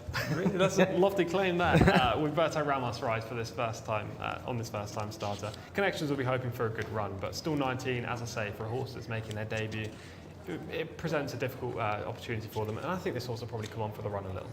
Yeah, it wouldn't be a surprise. I've seen a lot of what we call back in the States fat Munnings run really well. They look chunky. They look chunkier than they really are, but they're just built that way. Yeah, sure. And he was as well. So I wouldn't be surprised if this horse runs extremely well. It's going to be it looks a wide open affair. We're going to see them run, go out for the prelims out on the track. Is there anybody well, you already said it already. You're sort of leaning toward automatically with little to go on. There are 3 in here that I like the connections, the pedigree of. Number 1 is number 14, Hasfahil, who will probably be my selection for Camilo Ospina by Candy Ride. I mean, when I think Candy Ride, I think Gun Runner. I'm sure you do too. And you just kind of hope all of the Candy Rides are like Gun Runner. And hopefully this horse has lots of natural. She's a filly against the boys in here. But we've seen that the fillies over in Saudi Arabia are generally stronger than the boys when they come up against each other. I have no idea why that's the case. But the fillies just have a great record. The other 2 I like the look of are number 5, Salam Al Khair, for Lucas Gaitan. His strike rate this season is unbelievable. He's a trainer going places, and Afbar Racing Stable provide him with some top quality horses. And the other one I'm interested in is Saudi Neon, just because he's by Connect. Adel Al-Faradi rides first time up. So they're the 3, but I know you're interested in another horse in here. Yeah, I really like Moazi, the 3. I was intrigued by the pedigree because Omaha Beach over at Tappet is just going to scream any distance, any time, and possibly any surface. Omaha Beach is doing quite well, and they're debuting really well, which is shocking to me because he was, if you ever saw him up close, he was a war front, but he looked like a proper mile and a quarter horse, mile and an eighth horse. You didn't expect them to fly out of the gates, but they are. So I'm really excited to see what this really good-looking gray colt does. Can I just ask a question there? So how... There he is in shot. The listeners might be thinking, how does a horse look like a mile and a quarter horse? Well, usually you have, to me, they don't have as short of a back. They have, or is basically, so Munnings is a pure example of a proper sprinter miler who could stretch out a little bit, right? He had a huge hind end, then he gives that over to his horses. You see short back on him, a bit of a quarter horse shoulder to them, and that's what you see in a lot of these speed horses on the dirt. A lot of dirt horses in general show some remnant of that. Mile and a quarter horse to me would be a horse that has a little bit more leg to them, a longer back to them. When they hit the ground, you can see them really stretch out a whole lot more. They're not about cadence, they're more about rhythm.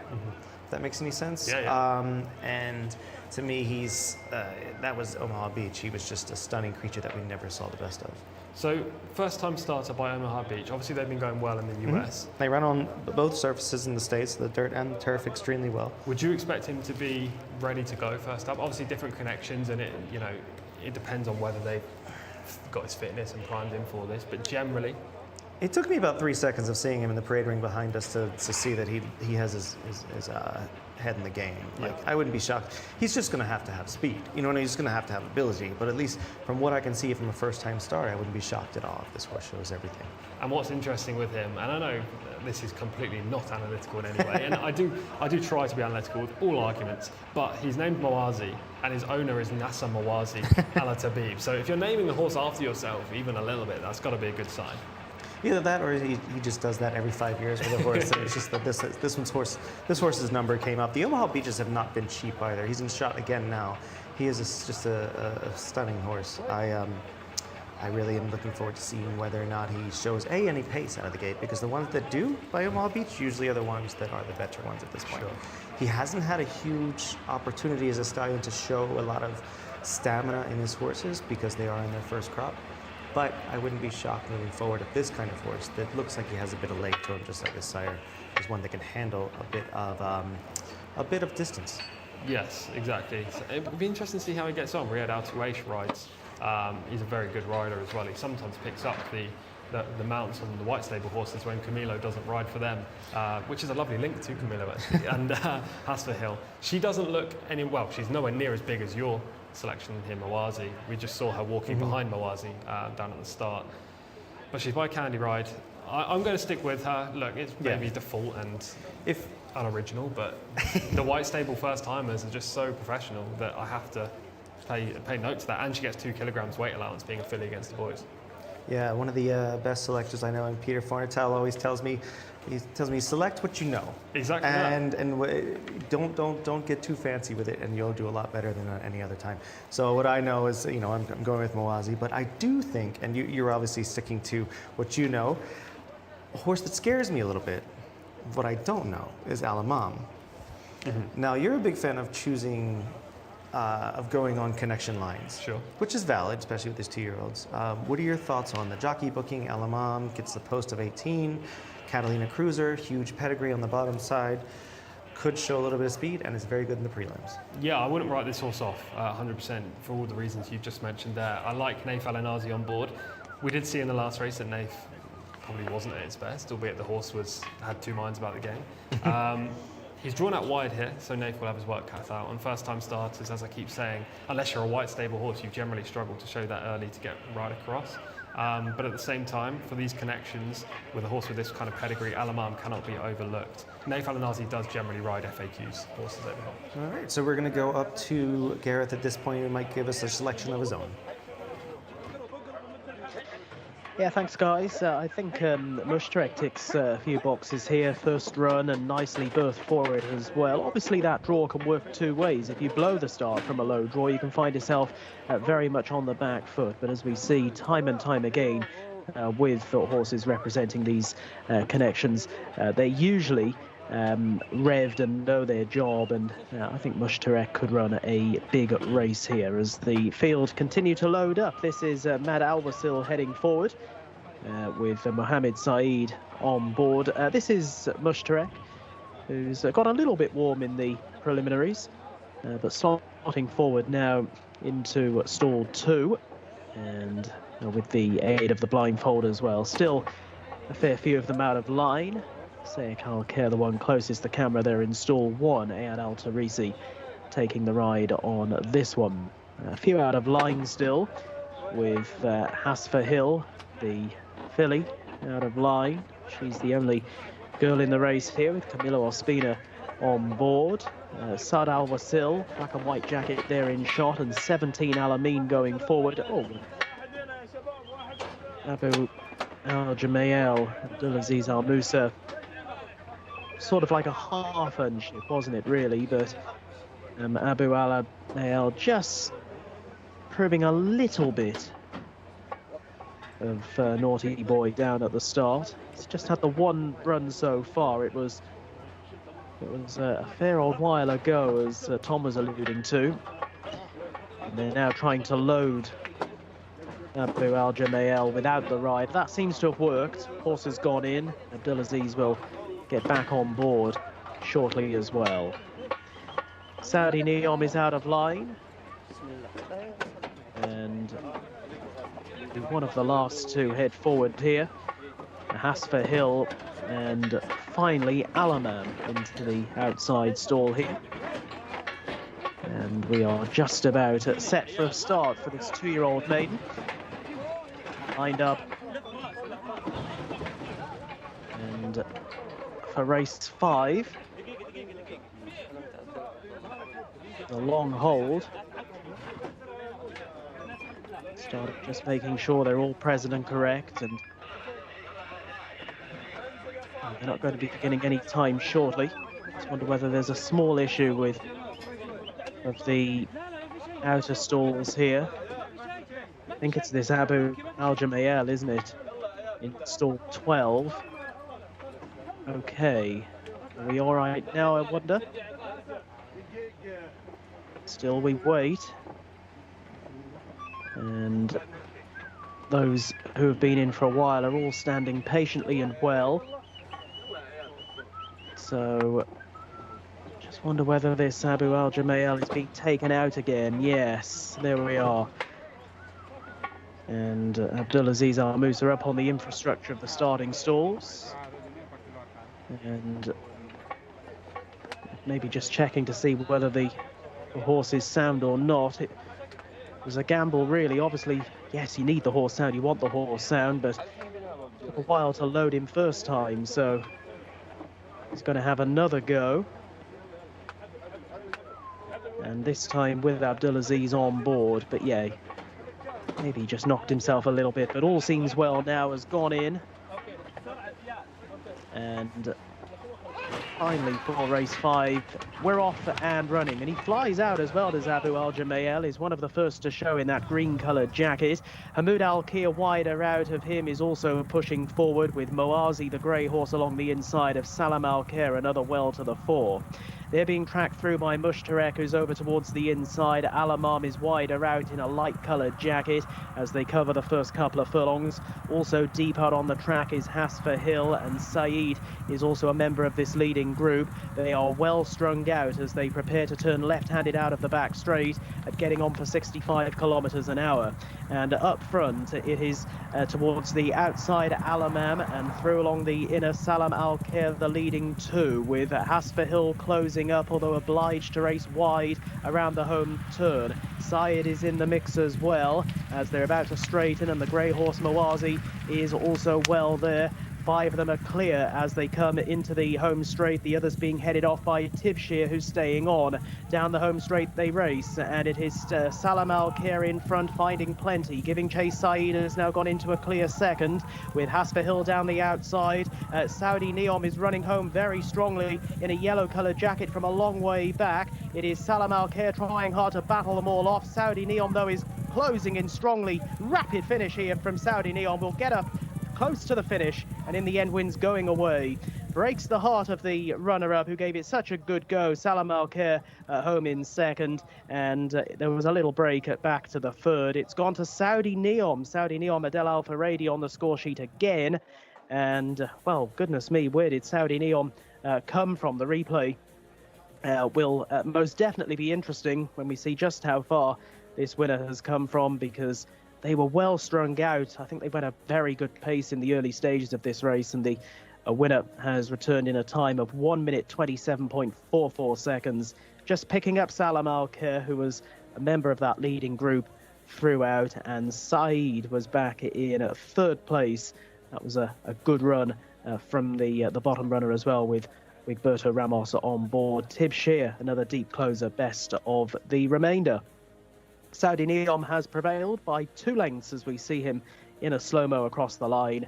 Salam Al-Kir in second place couldn't resist that late challenge, and they were well clear of in third place Saeed. So another exciting finish here at Riyadh today, and this time it's a winning introduction to horse racing for Saudi Neom.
So the powers that be will be more than happy that Saudi Neom was a winner.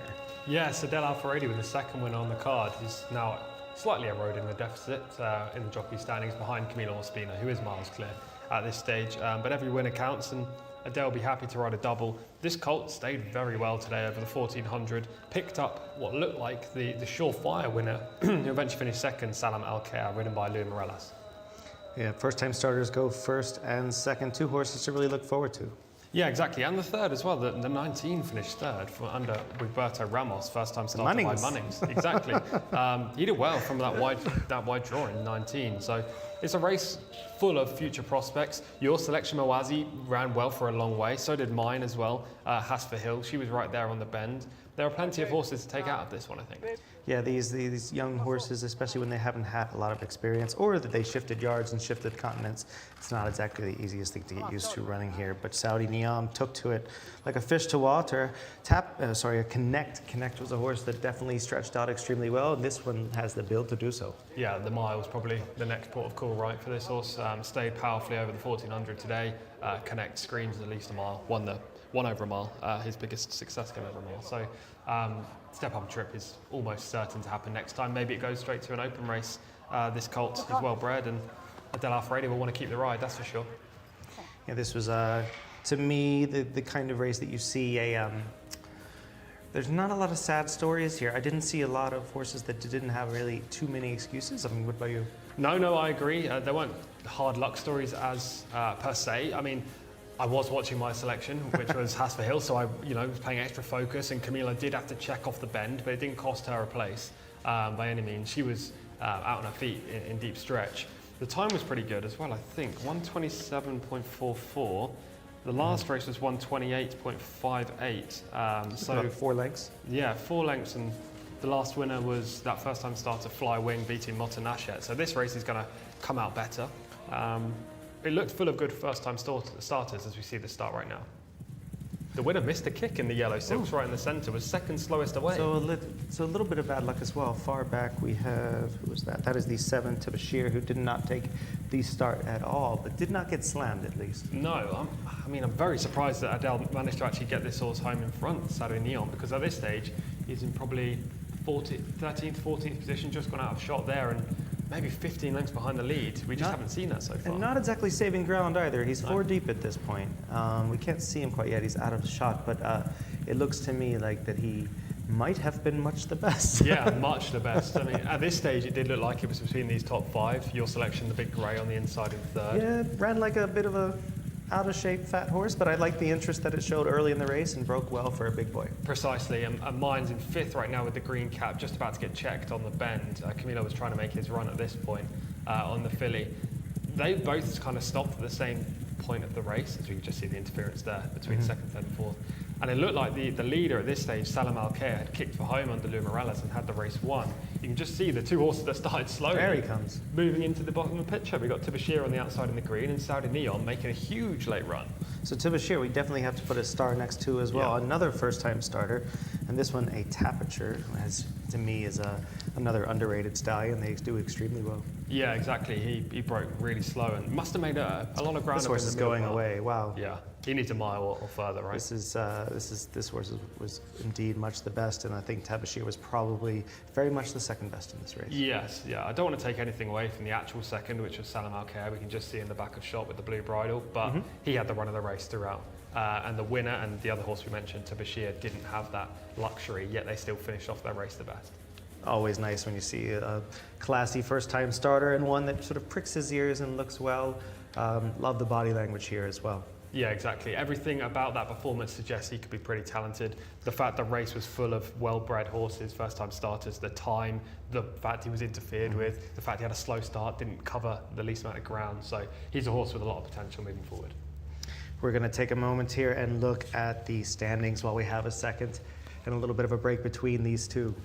Yeah, the jockey stands right now. Adel Al-Faredi, add 2 to that because the guy's on fire today, but it's all about one man, isn't it? Yeah, Ospina's very much got the lead here, and he's doing it quite well. And for those of you who don't understand the disparity between the points, not every race is created the same. The higher rating races give them an extra point. Yeah, exactly. And Yeah, look at Ospina, he's just dominant. In Taif, they were level or vying for the lead. Ospina and Alfa Radian now, it's a huge difference.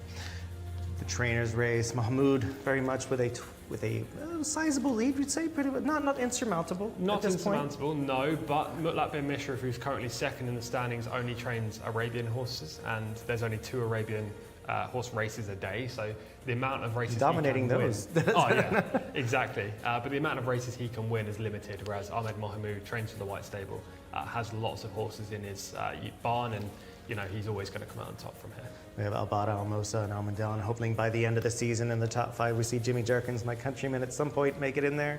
You never know. Yeah, exactly. I think he's in the teens with his winners right now, so he's not too far off. Going to the Owners' Championship, King Abdulaziz and Sons, King Abdullah bin Abdulaziz and Sons, very much running away with this. Yeah, it's a 1-horse racer in this contest right now. The White Stable just miles on top. Red Stable in second, Prince Faisal bin Khalid bin Abdulaziz, and then the Al Khalidia stables, who we see with Mutlaq bin Mishrif in all the big Arabian races. These owners definitely are running for second, but that doesn't mean anything because the Saudi Cup's around the corner and that's all they want is a winner there. Exactly. The big races are just a few weeks away now. We're coming towards the middle part of the Riyadh season, and then the second part of the Riyadh season is where we get the Saudi Cup. I can't believe it's, 90 days? I know. Oh, oof. Yeah. I'm already excited. It's always a great time of year, and every year that we come back here, there's another addition, another improvement, and the place just looks phenomenal already. Very happy to be here. Now, looking at, going back and looking at these 2-year-old races, what time-wise, and this is something I was thinking about in the last run because that horse won a bit easier than expected. What are you looking for as far as the, thinking about the Saudi Cup? Is there anything you've seen today that could be a Saudi Derby sort? Wow, I mean, the last race was pretty strong. That performance was strong. Kind of a layup I gave you. Yeah, exactly. I'll just put it down. It was an alley-oop, wasn't it? Yeah, Saudi Neom could easily be a player when it comes to the big races. I'm sure they'll go to an Open next. And talking about Opens, we have a 2-year-old Open next up. So we'll be able to quantify the time of that race compared to the time of this. Obviously run over the same 1,400-metre trip as well. So it'd be interesting to see how much slower, or maybe even quicker, he ran. A lot went wrong for him in the race, so I presume it will be a slower time. And some of these horses in the 2-year-old Open that we've got coming up have decent ratings in the 80s, the high 70s. So we can really start to work out just how good Saudi Neom is and that level of potential that he has there. There's three months until the big races, and there are plenty in the interim, of course, but there's a long time span for these horses to really progress and develop into the types that these connections hope they will be. Give Jose Martinez a shout out. He's definitely been active on the YouTube. Jockey in New York. He said, I miss Saudi Arabia. It's a very special place for me. It's played a big role in his career, and very much so. We hope he comes back pretty soon. Yeah, absolutely. We've got some good foreign riders riding here right now, in Camilo Ospina, Egberto Ramos being just a couple of them, Luis Morales. So it'll be good to get more and more. Franklin Peralta came over just a few weeks ago, so he's the latest. And hopefully that jockey colony keeps improving and growing. We've seen some fine rides tonight, especially from Alfa Radian earlier from 17. That's going to stick out for probably for the entire weekend for me. Yeah, absolutely. The guy's next level. And it's crazy because before I came to Saudi Arabia at the start of the Taif season, I didn't know who Adel Alfa Radi was. I have to admit, I didn't. I had a look at the standings from last year, of course, and he was champion jockey, but I'd never watched him ride a race. And he's surprised me with just his capabilities in the saddle. And maybe when you first look at these Saudi cards, you look out for the riders like Ospina, the riders that have come across from different countries. But Adel really holds his own, and yeah, he's one of the leading jocks here. No, it's going to be interesting, especially when the big boys come into town, and see hopefully some of these local riders can keep some of the bigger mounts when Saudi Cup cards comes around. Yeah, if we can, we're going to keep moving along, won't we? Yep. We have race 6 coming up. We're going to have Gareth go over the runners and riders. Yeah, another 2-year-old race to look forward to, and this one with a field of 9. Number 1 is Tawi Al Baid, partnered by Adel Alfa Radi, who now seeks his 3rd winner of the day. Number 2 is Al Kawakibi with Khalid Al Mamoni. 3, Shahan Al Muhammadia with Abdulaziz Al Musa. Number 4, Mostatar Camilo Ospina. 5, Dari Aleitar with Fawaz Wanas. 6, Felfel with Rayan Al Tersh. 7, Dimal Anea, Abdullah Al Rashid on board looking for a double on the day. 8 is Zarat Al Zahir Ayad Al Tarisi, and 9 is Enfail with Wigberto Ramos. A full field then for race 6. We got 9 of them in here. It's going to be, to me, we've had a lot of like boxing matches. This is more of a chess match, I think. Yes, it is. Yes, much smaller field, horses, 2-year-olds that are much more unexposed than the majority of horses that we've seen in the bigger fields. Even in the maidens, we've had horses that have been running 20 times, 15 times. The majority of these have just had a handful of starts. Actually, the most experienced have just had 5. So it'll be about the break, it'll be about your position throughout the race, and yeah, it could become tactical. Yeah, we had, we'll start off with the one in just a moment. This is Tawi Al Baid. I want to bring him on early just to talk about, we already had a Tapiture run extremely well, but this horse has a couple runs under him, and he's shown some incredible, not incredible, but just some noted talent. Yeah, first time up was impressive as well at meeting 46, and then last time finished 4th in this grade. It was an open race that day. Look who's on board. Del Alfredi looking for the hat trick early on the card. If he rides 3 winners in the first 6 races, then you've got to sometimes ride the hot hand as an analyst. To me, it's interesting with these smaller fields when the winners face each other when they're 2-year-olds. We got a lot of baby races, which I absolutely love today with the babies, with the 2-year-olds. But I do think that when they are facing other winners, we sort of see the cream rise, even in the local bred horses. Yeah, it really allows you to work out just how good they are. Because in maidens, you don't really know the depth of quality in the race. You can read in between the lines, judge by connections or by pedigrees, but you don't actually know the horse's talents 100%. Whereas in here, we know the majority of how good these horses are. There are a couple, maybe Mustata, horse number 4, and horse number 3, Shehan Al Muhammada. For different reasons, we don't know how good they are, but otherwise we know the general level. And with the, with more less ambiguities in the way, it forces you to, be a little bit better at your job. Yeah, exactly. Yeah. The pressure's really on for this race. And, I'm not happy so far with 0 from 5, I have to admit. Last time I was here, and this sounds like trumpet tooting, but I was 22 from 36 over the course of 3 days. So 0 from 5. I don't know whether to blame you, Michael, or what's gone wrong. I'm only here to make things worse. No, we talked about the Tapiture called Tawi Al Baid. It's very much like his sire. Out on the track, out in the parade ring right now, looking well, and as you mentioned, very much in with a shot. Yeah, he's got a good chance with the Del Alfredi. Just needs to break nicely from the inside stall.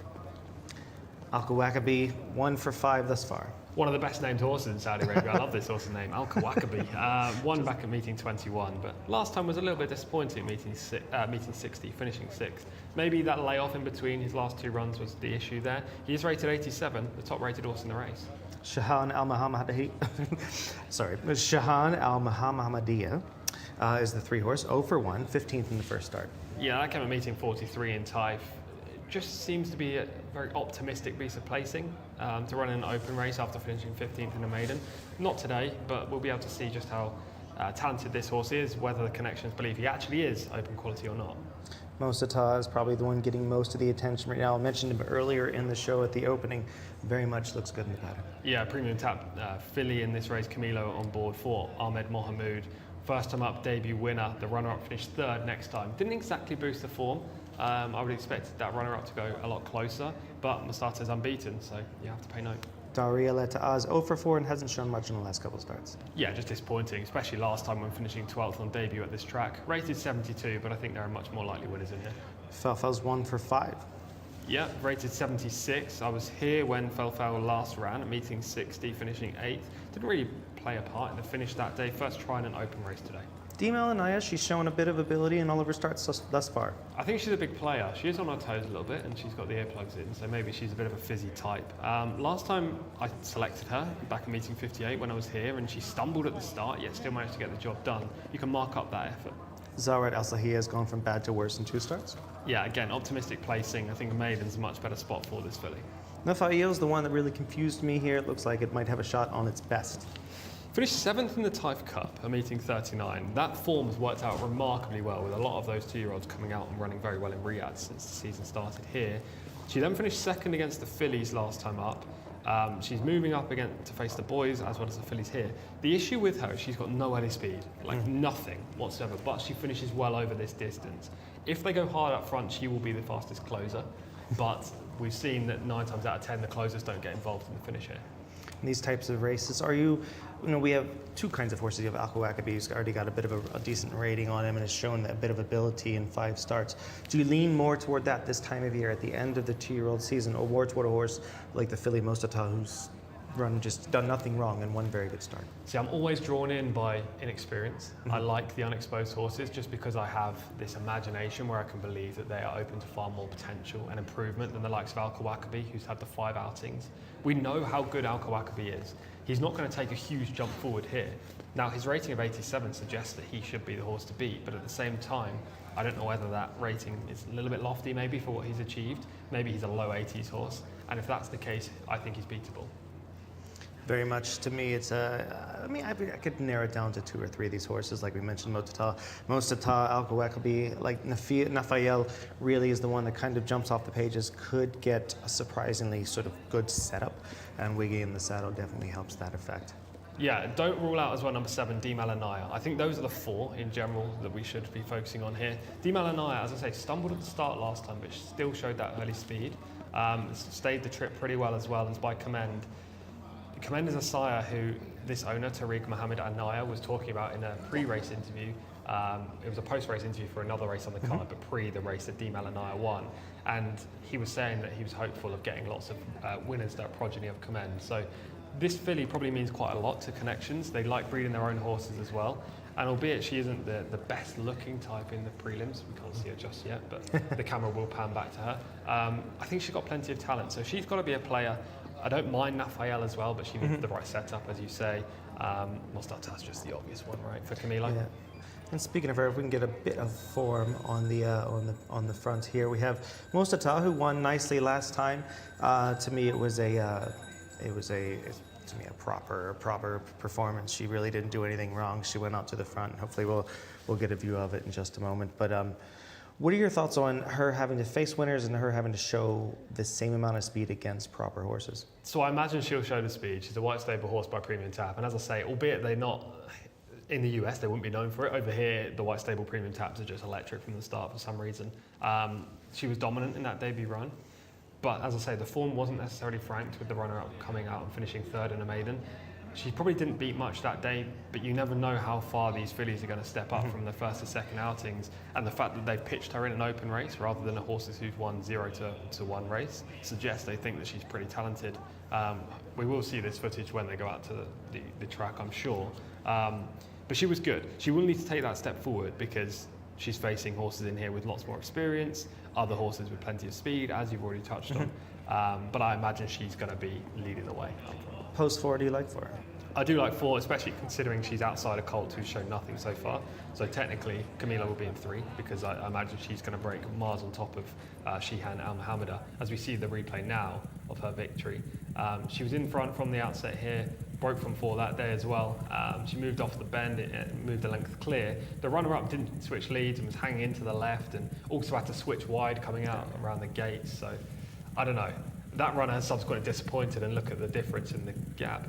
It's hard to suggest that Mostata was definitely an open race winner in waiting on this evidence. Yeah, it would have to be.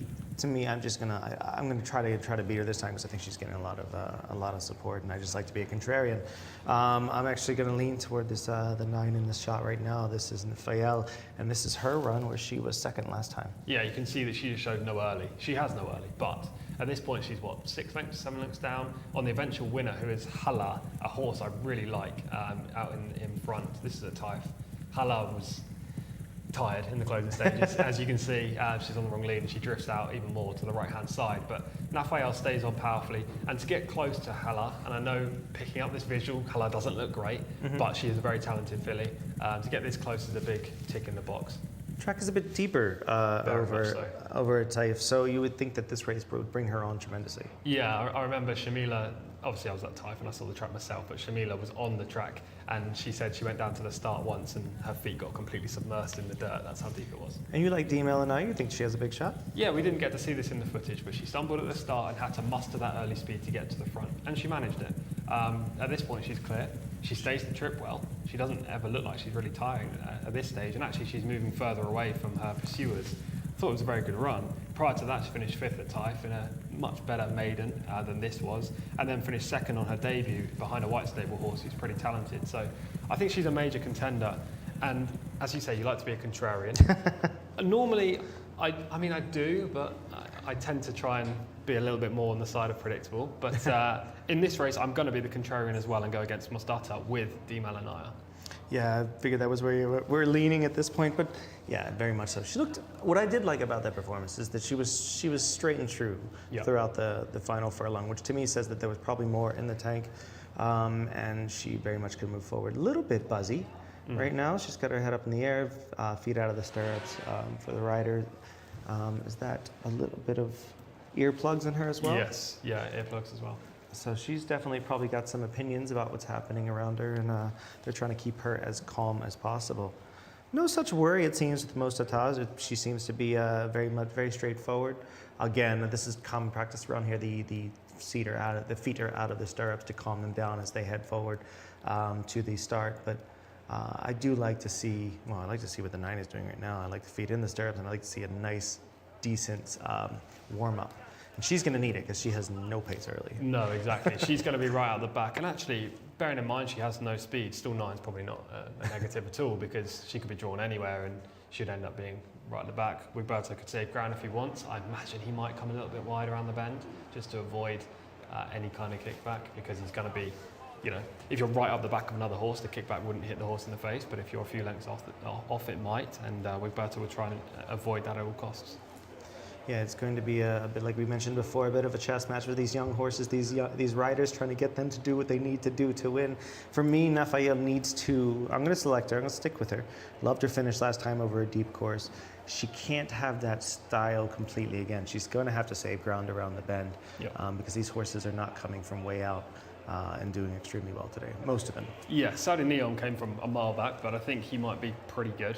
And this is a race full of horses that are at general level, maybe £10 separating them all at this stage of their career. So yeah, she'll need to show a little bit more early, a little bit more tactical speed to get into a better position. I mean, if she's 10 lengths back coming for home, then she's probably got very little chance, unless there's a huge pace collapse. Alco Akabi, chances? Look, top-rated horse in the race. I mean, Best name? Yeah, best name. Khalid Al-Mamoni seems to have a winner every time I'm here. So there are reasons why this horse may win, but I don't know, I just feel like we've probably reached his limit. We know just how good he is, and there are others in here that have the potential to be even better than him. And for that reason, I have to go against. Yeah, there are a couple in here where they just have to do a little bit better this time. And they've already kind of, the die is a little bit cast on their abilities. Exactly. I'm wavering a little bit, but I'm going to stick with Nafael. You're going to stick with Di Malanaya. We're gonna throw over to Gareth and see who he likes in here. It'll be Mostata for me, gents, as runners are about to take up their position in the starting stalls. Al-Kawakibi heading in under Khalid Al-Mamoni. Stall 2 for Al-Kawakibi.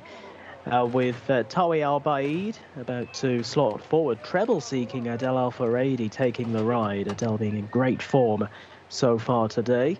And Di Malanaya heading forward as well, whose rider Abdullah Al-Rashid has also been among the winners here today. This is Dari Al-Etar, Fawas Wanas, about to slot forward into the 5 stall.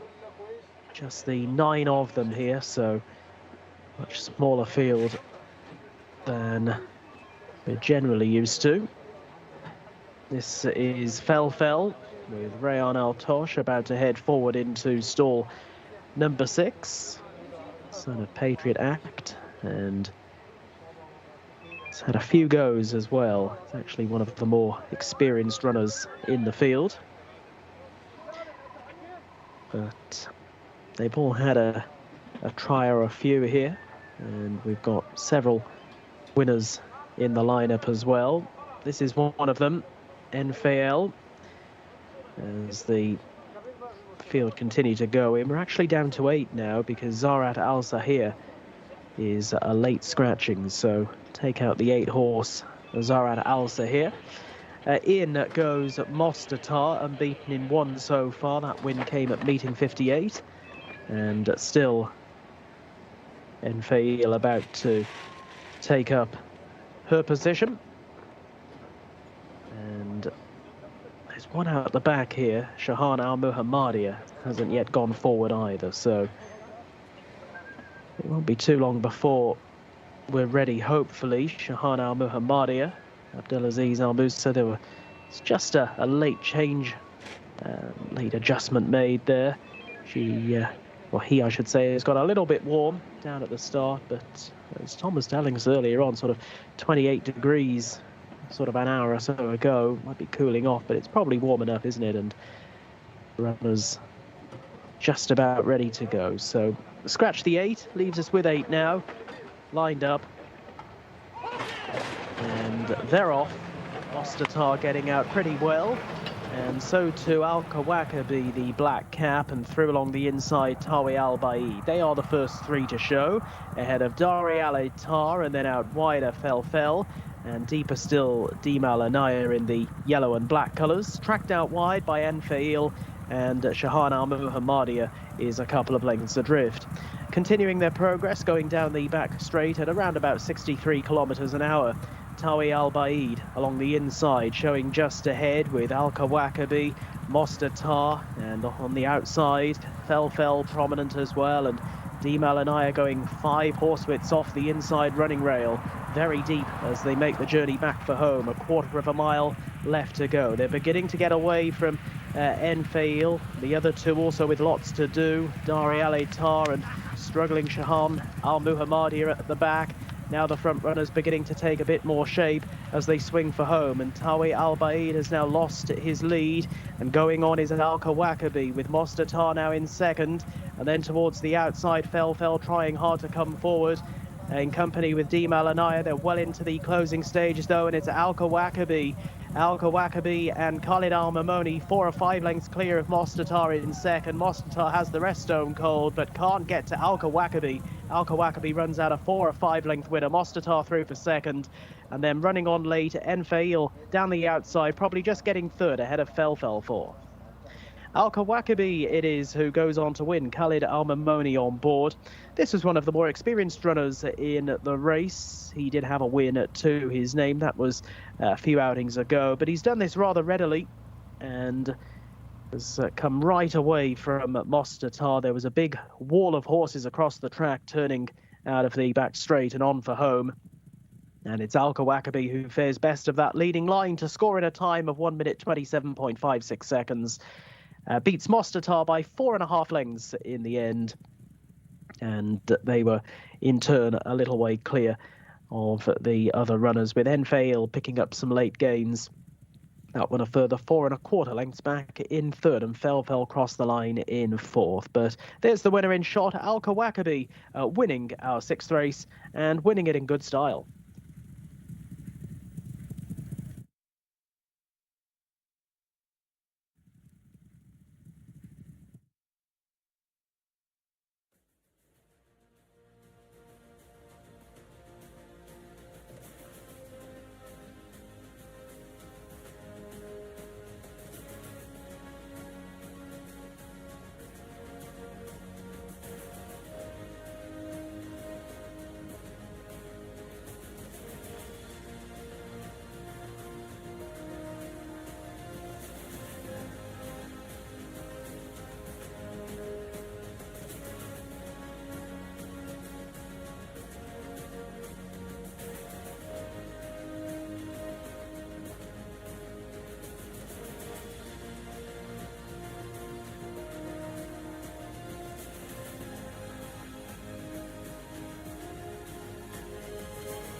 Alcoacabee was had the best name going in and looked the best horse in the end by far. Very much took it to him, turning for home, ran out this long stretch with a plum. Yeah, did it nicely. Look, there were 5 across the track going into the first bend. You didn't want to be 4 or 5 deep, that's for sure. Alcoacabee was given the best ride. Was just one off the rail, and from there kicked off the bend and never looked like being caught. You know, we did say this could be a bit of a tactical race and all about positioning, and I think that was the determining factor in why Alcoacabee came out on top. They almost went about 25 seconds for the first quarter mile. So that to me says that no one was really committing. No.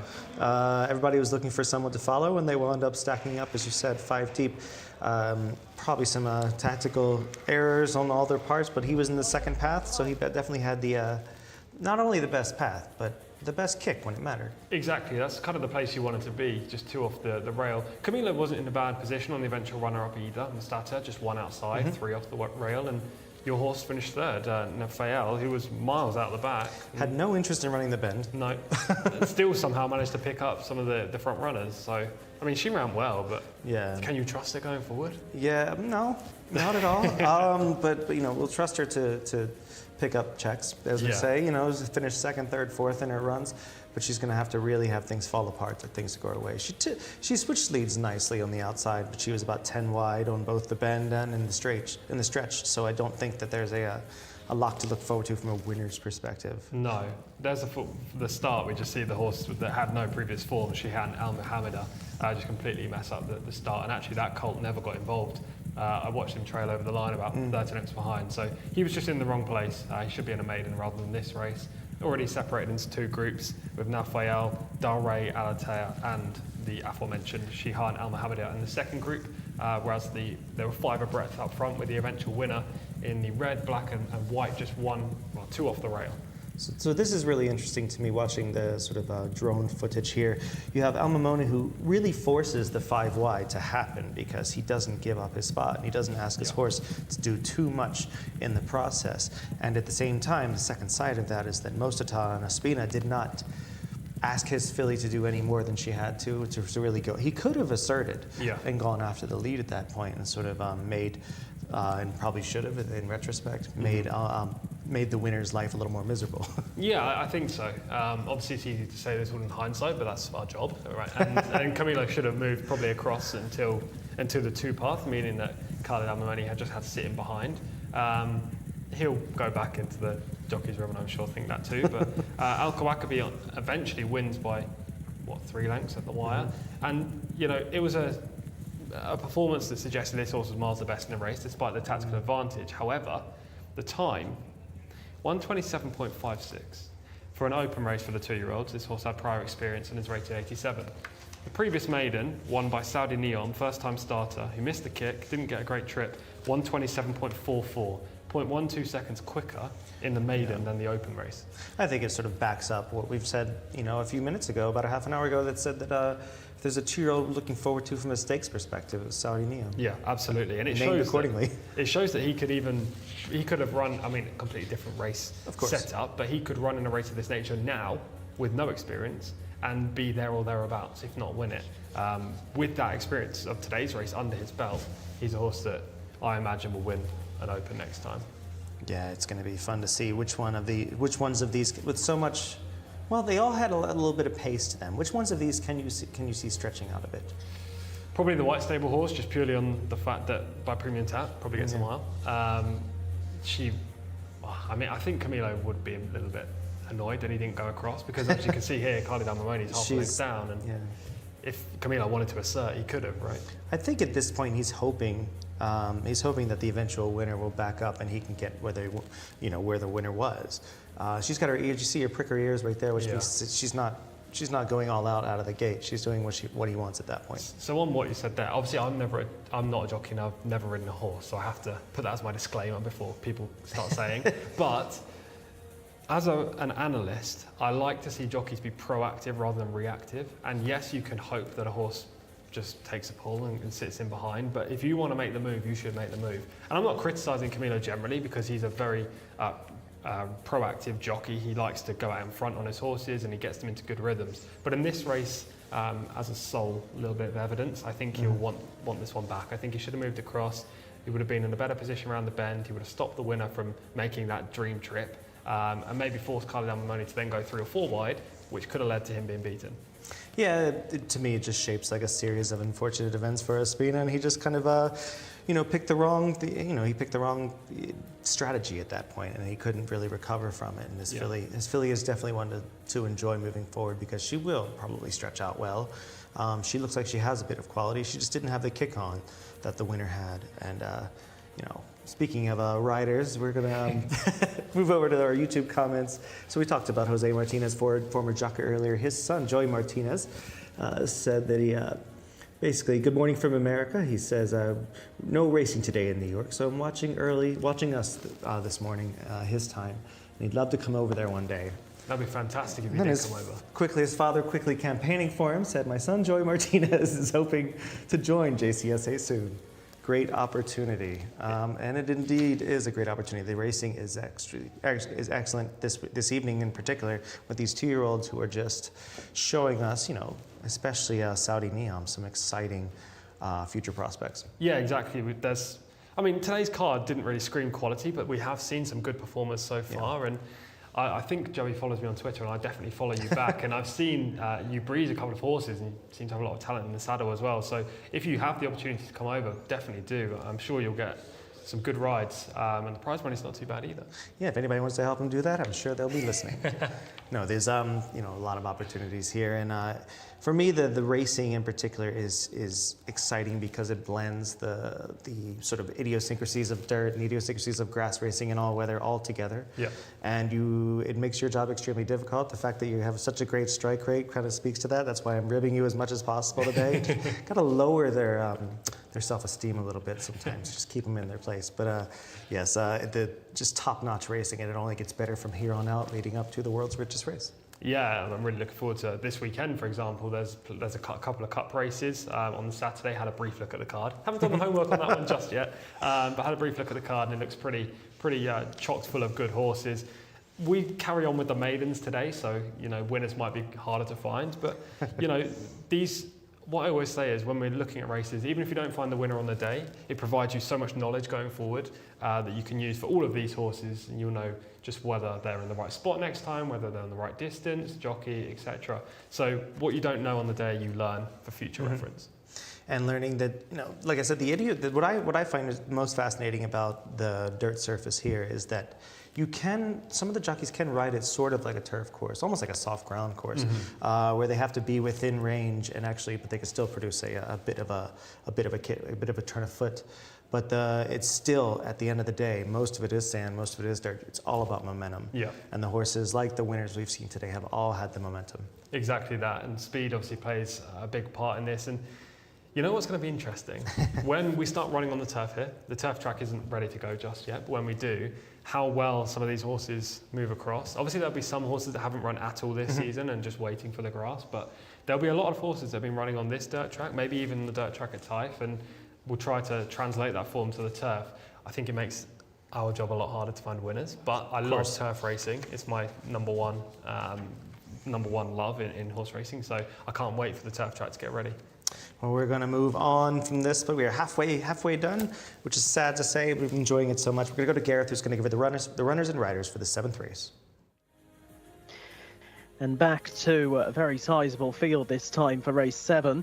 1,400 metres for an Arabian horse fillies maiden. Number 1 is Garat Aliat Najid with Hamza Saad on board. 2, Misk Al Barak with Abdullah Al Credis. 3, Hadler Al Moghirat, Tariq Al Mansour. Number 4, Khalila Aldam with Louis Morales. Number 5, Ghazal Al Kir, Abdullah Al Rashid. Number 6 is Moan Sad Al Khaladia, Yasser Al Bakawi. 7 is Hudud, the Mount of Rakan Al Obeid. Number 8 is Gara, Feras Al Sunaitan. Number 9 is Riouf Al Ansari, Nawaf Al Mudayani on board. Number 10 is Mahaba Al Muntakap with Ayad Al Tarisi. 11, Sarihat Al Khaladia, Eddie Castro. Number 12 is Luluat Muscat, Naif Al Anazi. 13, Kasabar Afbar, Khalid Al Mamoni. 14, Good Al Dahab, Adel Al Faradi. 15, Bint Alam, Thurb Al Timyat. 16, Raya Al Ketayeb with Al Saeed on board. 17, Budur Al-Shabibia with Alexis Marino. 18, Sidon Azuz Al-Yesh. 19 is Kenya de Violette with Nawaf Al-Fayrouz. Those are the runners and riders then, a full field contesting race 7. Just the 19 of them here facing off in another wide open race that, you know, your work is cut out for you once again, Tom. Yeah, it's difficult. And again, I found this tricky for a number of reasons.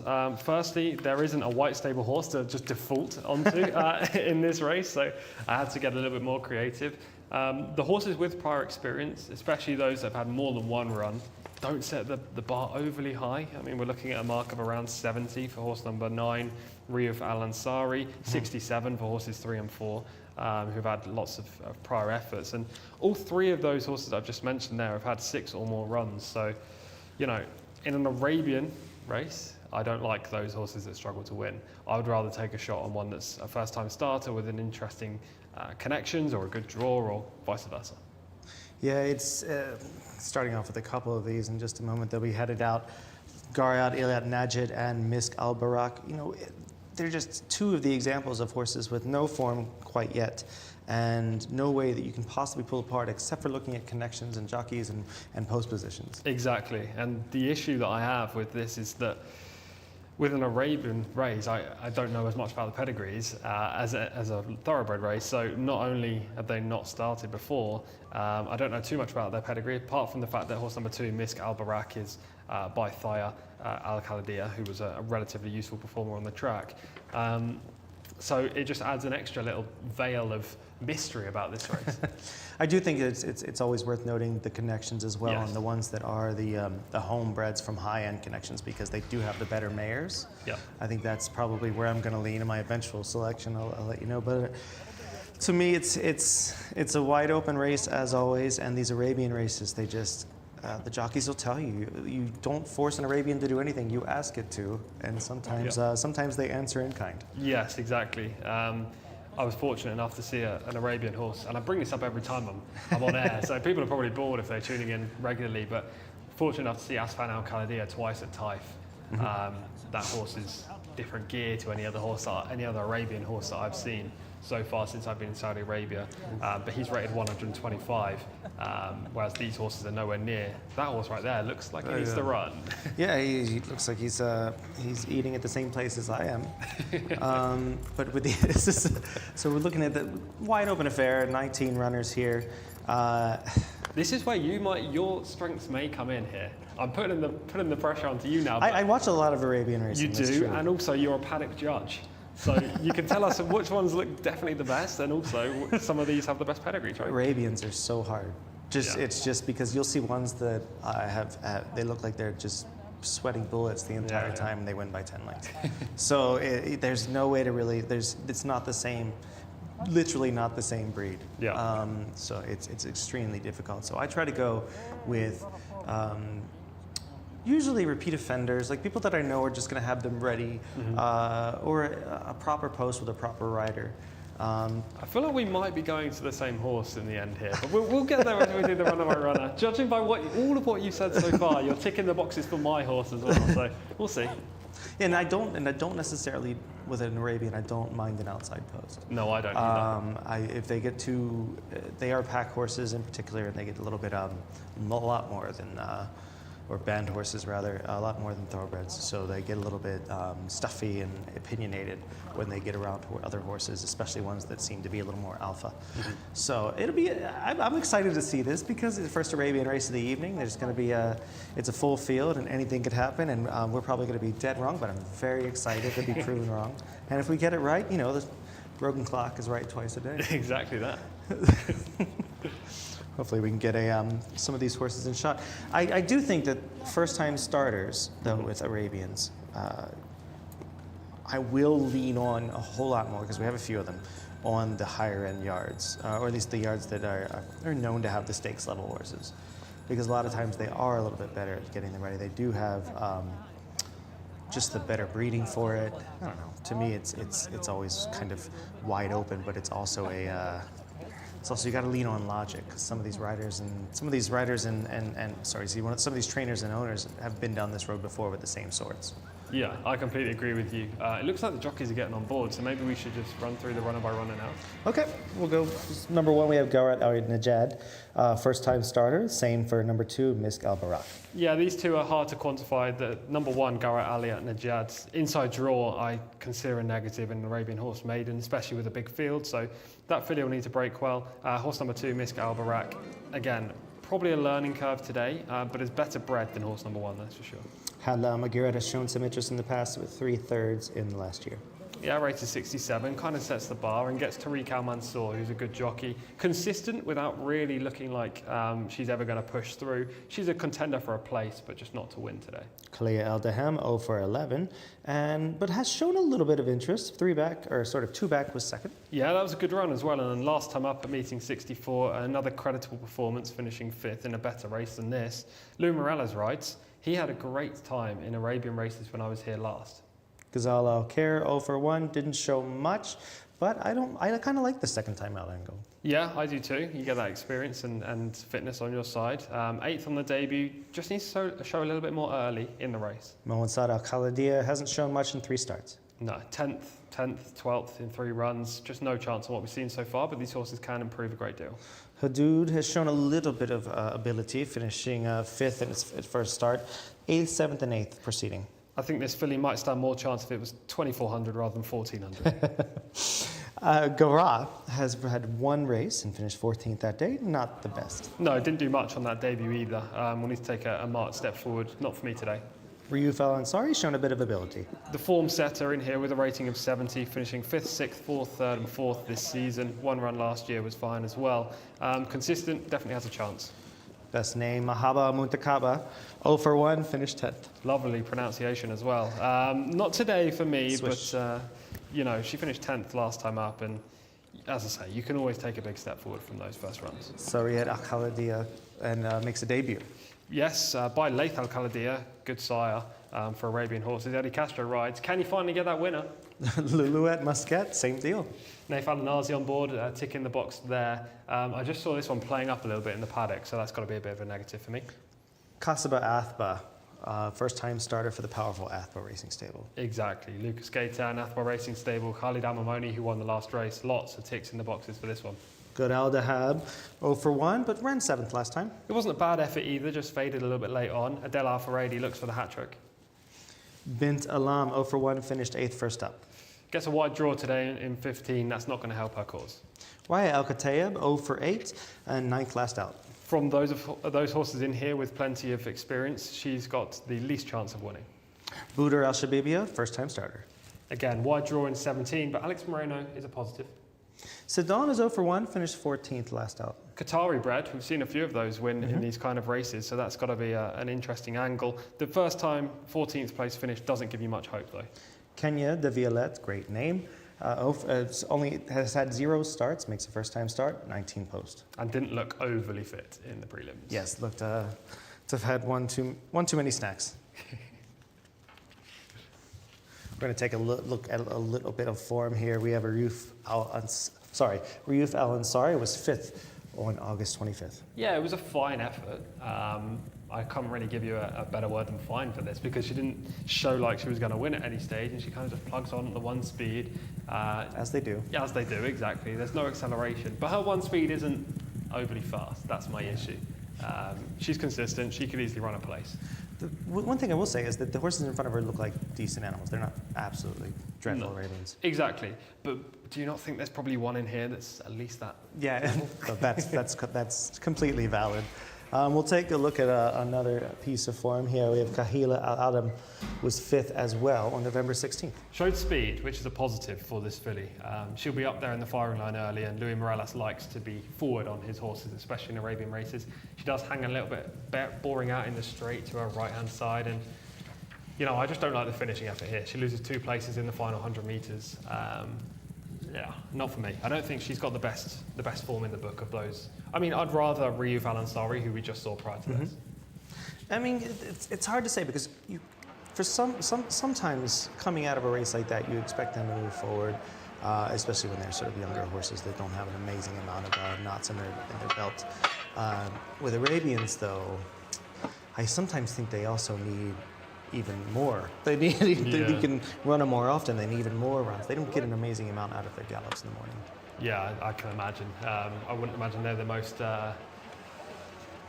reliable in the gallops either. If you wanted to work them a specific time, I doubt they'd really oblige. We should probably get to the tips, given we're not too far off the start point. I presume we're going to be with the same horse, but I'll let you go first. Go on. Yeah, I'm going with Casaba Athba, number 13. Lucky number 13. She's just got the right connections for me. Yeah, I completely agree. Lucas Gaetan is dynamite in these kind of races. Athba Racing Stable's the most powerful ownership on offer in this race. Carla Damamoni successful in the last contest thoroughbred race as well. So having him on board is a positive, and yeah, she just seems to. She jumps out the page as a first-time starter, I'd say. Yeah, and we'll agree on this, and we'll see if Gareth is with us. Let's send it over to him. Yeah, I can certainly see this one running a big race, as you say, and not the easiest races to try and dissect these, are they? Particularly the lower grade ones, which this is. They haven't yet managed to taste success at these 19 fillies, but for one of them, that's about to change. We've got a few newcomers as well who would be of interest. Garrett Aliat Najid, Misgal Baraka, both on debut. Sarihat Al Khaladir as well.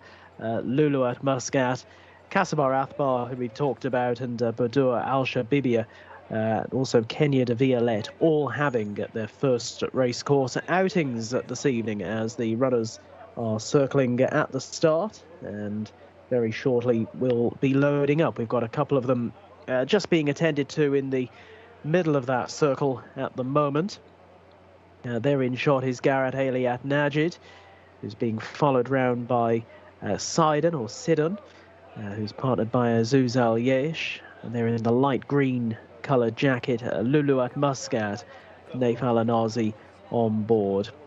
Alexis Marino all smiles there on Badur Al Shabibia, who's another making her debut today. She's posted quite wide though here in stall 17, which wouldn't necessarily be ideal, but again, as the guys in the studio were saying, a wide post for an Arab race, it's not necessarily a negative, perhaps not quite as detrimental to one's chances as it could be in a thoroughbred horse race. And the runners are shortly going to be going in. They're in the white with the green cross belts. That's number 6 on the card. Sat Al Khaladir. They very often respect the Al Khaladir horses in these races. There goes Lulu at Muscat, heading forward now then into stall 12, loading up underway. This is the 9 horse, Riyuf Al Ansari. Riyuf Al Ansari, that's an all red cap now, and for the same owner they have Mahaba Amuntakabar as well. It's a white cap that Iyad Al Tarisi rides on that horse, number 10. You can see Mahaba Amuntakapa in the stalls. Stall 12, that to be filled by Lulu at Muscat, who's getting there now, and we are through halfway in terms of loading, so shouldn't be too much longer before we're underway. Stall 9, Riyuf Al Ansari to head into there. Looks like Mawan Sad Al Khaladir is out of line, along with Kasabar Athbar as well, and also Kahia Aldam, and then we'll be set to go. And this is Kahila Aldam. Did take the eye a little bit beforehand. Just about ready then. They'll be spread across the track in the early stages of this 1400-metre contest, and out they come with Mahaba Amuntakaba breaking out well, is one of the first to show. Fellow grey Riyuf Al Ansari is also well to the fore, and also another grey, Ghazal Al Khair, just up in behind them in the early stages, with Hadlar Al Mogirat just up in behind them, along with Kahila Aldam as they race through the opening couple of furlongs. And as they do so, Good Aldahab, the horse with the big white face, black jacket, is another pushing forward, and now also adopting a good roll up front, Kasabar Athbar in the blue headgear, and comes through to take it up. So Kasabar Athbar now in front of Riyuf Al Ansari racing in second as they swing left-handed, with working its way up into third now Badur Al Shabibia, and they're being chased closely by Good Aldahab. And running next is Ghazal Al Khair, a little break back off those two, Kahila Aldam and Hadlar Al Mogirat. And then looking to pick its way through the pack is Hudud as they're making the run into the home straight. And as they do so, with the advantage, it is Riyuf Al Ansari, a length ahead on the turn to Kasabar Afbar, who's now being pushed along in at second place, with wider out Badur Al Sabibia coming home quite well. The filly with the white streak down her face as they race into the closing stages. Ghazal Al Khair is staying on, so too Kahila Aldam, and right down the wide outside Hudud. A few chances here as they go close home. Ghazal Al Khair has come through to strike the front in the closing stages from Kahila Aldam, who's just hanging to its right, and going close home it's going to be Ghazal Al Khair all out for the win. Second place, it's tight in the end, very close indeed. We'll leave it to the judge for the second spot. Involved there, Kasabar Afbar, with also Hadlar Al Mogirat picking up as well Kahila Aldam down the outside. But as they came to the line there, it's a win for Ghazal Al Khair in that yellow sheepskin noseband, yellow cheek pieces, double on the card for the rider, Abdullah Al Rashid. And Ghazal Al Khair, not too sure she'd have lasted too much longer, but she's managed to hang on for the win in a time of 1 minute 37 seconds flat. All out Ghazal Al Khair, but lasting home in a thrilling finish. These races where they don't really have a turn of foot, they can generally finish in a little bit of a heap, and that's what they've done here. The winner lasting it out bravely, with up for second place Kahila Aldam down the outside, Hadlar Al Mogirat in the mix, and through along the inner Kasabar Afbar, who held every chance, and Hudud was only inches behind those. So a bit of a blanket finish. The winner, though, has managed to strike by just over a length, Ghazal Al Khair, in a time of 1 minute 37, prevailing by 1 1/4 lengths in a thrilling finish to the Arab Fillies Maiden.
Ghazal Al Khair guts it out through the lane there, makes a big move, switching out a few paths, and that was the winning move. Yeah, it was. It looked like the pace was going to hold up as we were coming around the bend, and then the Stalkers actually came out on top.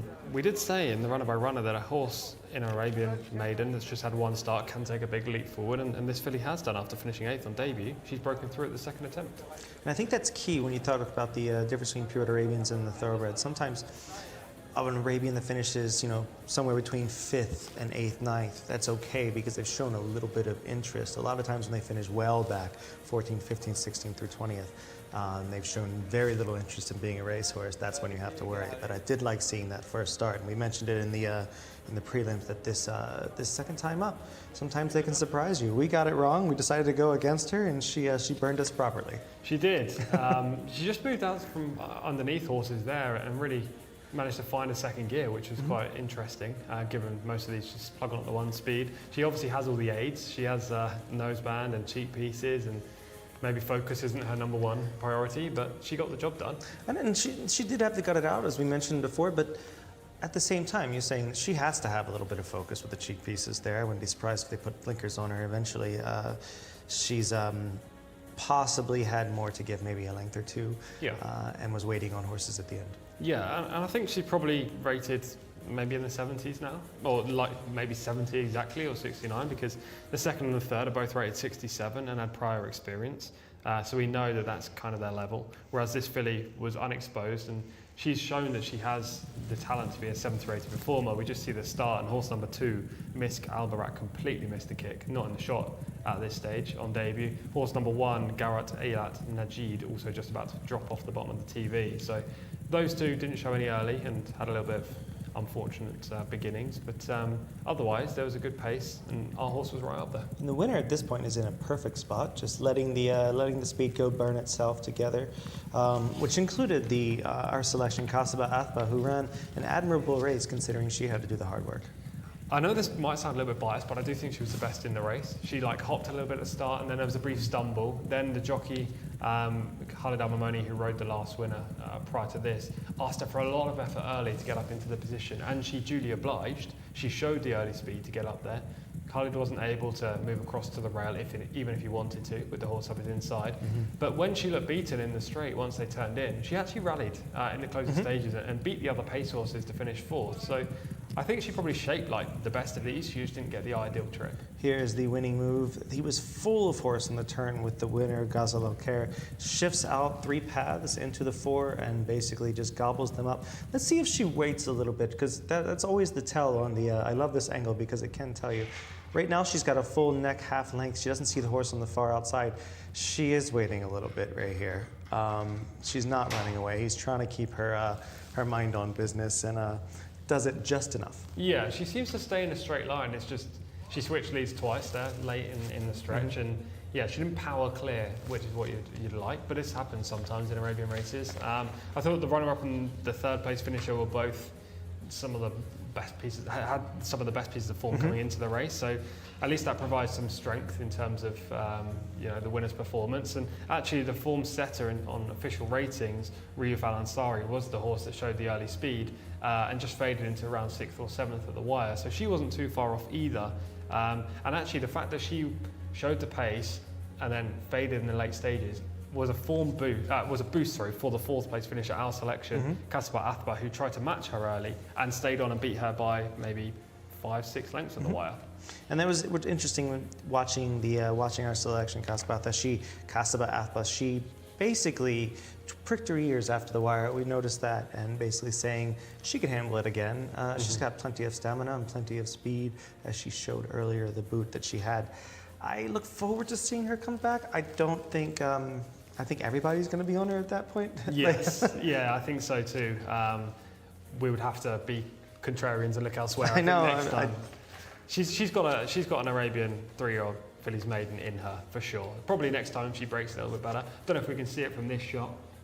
You can kind of see it. She breaks in the second half of the field after briefly stumbling. So there were, she had to muster a lot of energy early in the race. It was a pretty inefficient ride, but the fact that she finished with her ears pricked suggested that she could go hard for a long period of time, and that's only going to stand her in good stead. And meanwhile, no one looked more relaxed than the winner in the first 100 meters. So very much that might have been a bit of the difference. Looking forward to seeing a few of these back. I think with the 2nd and 3rd place finishers, we saw what they are. The winner could be a good one, or at least better than this, 70 plus rating she'll have. And Kasaba Athba is probably the one to take out, and we're going to agree on that. Yes, 100%. I think the 4th place finisher is definitely the one for the notebooks, the Saudi trackers, if any of you guys have got them going. The winner, look, is still open to improvement and could could develop as nicely as we think the fourth will, but I don't know. It was a good run, but I think today was the day for the winner, whereas the fourth place finisher, I think we'll see in better light next time up. Yeah, at the end, we both, for a split second, weren't that impressed with the win until we saw the overhead, and this horse was very much the best horse in the race. Watching the sort of slow head-on right there, Casabata that we mentioned earlier, both of our selection, we're not just because we selected her, but she very much has a bit of ability here, and I wouldn't be surprised that if she moves forward in a big way, because in the very end, probably the final 100 meters, even though she was within 2 lengths, he wasn't abusing her, and he was just really, really strongly handwriting her out, giving her a proper education. Exciting sort. You never know what you're going to get out of that. Exactly. I think trainer Lucas Gaitan might be a bit disappointed with his day so far. He had a second place finisher in a maiden earlier on, who looked all over the winner before being collared in the final few strides, and then he's just had a horse here who probably shaped like the best in the race and has been beaten. So it's been a day of crossbar hitting for him, that's for sure. All right. Not that we didn't love that race, but we are going to move forward. We're going to go to Gareth, who's going to take us for the runners and riders for the next.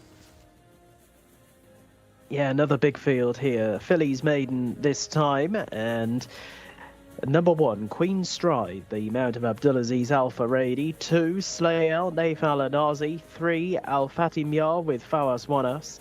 Number 4 is Al Rila, Eddie Castro. 5 is Follow Out Always, Khalid Al Mamoni. 6 is Simti with Iyad Al Tarisi. 7, Ayers Latifa with Abdullah Al Khamis. 8, Morjanebra with Ahmed Al Shra. Number 9 is Update, Mohammed Al Daham. 10, Al Zameya, Abdulaziz Al Musa. 11, Bint Always, F Al Dahazi. Number 12 is Miguera, Abdullah Al Credis. 13 is Al Rahaj, Mohammed Suleiman with 14, Al Mahamra with Mohammed Saeed. 15, Hadaka, Adel Al Faradi. 16 is Al Jazi, Rakhan Al Obeid. 17 is Sakaka with Alexis Marino. 18, Speed Code, Louis Morales. 19, Unagi, Thurbal Timyat. 20, Manea, Abdulaziz Al Hussein. 20 runners then, a full field, over 1,400 metres for race 8.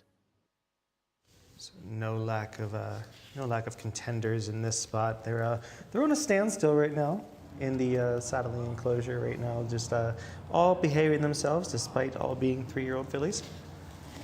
Yeah, I'm not sure what the hold-up is. Maybe one horse is playing up out of shot. Nothing that I can see right now. I presume something's got to be causing the hold-up, right? Oh, here we go. There we go. We're back in business. No, it's going to be these 3-year-old fillies. They're going to go in a big field. A lot of them are not going to be huge fans of that, and I think post is probably going to be absolutely vital here. Yes, no, I agree as well. The horses with prior experience, and there is quite a few in this race, they haven't set the bar overly high. I mean, we're looking at high 60s.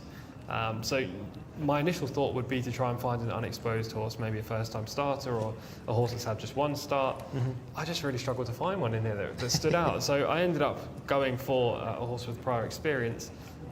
We'll get into that when we get to the runner by runner. It's not the best maiden on the card, that's for sure. It's okay, some interesting pedigrees in here. Yeah. We got a nice American Freedom in there in Slayel. We have a Golden Sense and Al-Fatimiyya, who, Golden Sense is another underrated stallion who winds up throwing some really, really, really speedy multi-surface types. We've had I think the Wildman Jack, who set the 6 furlong turf record down the straight at Maidan, going 107 and 2.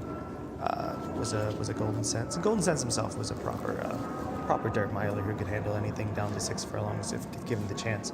Shaman Ghost in here as well. The late Shaman Ghost, who's an extremely talented runner for Frank Stronach, trained by Jimmy Jerkins. Yes, yeah, exactly that. And there are others in here, US sires, like Blame, Gormley. We've got Free Eagle, who used to be trained by Dermot Wells, and who else? We've got Honor Code, Opportunity, Shala, who used to be trained in the UK. So there are lots of different sires. I'd say a few of these need further. The Honor Code. You think I've seen some sprinter Honor Codes, shockingly enough. Yeah. He definitely was not, but he was able to go a 1/3 mile extremely well. His best race of his life was the Met Mile, which he won from, I believe, last to first, and flew home that day. It was quite impressive.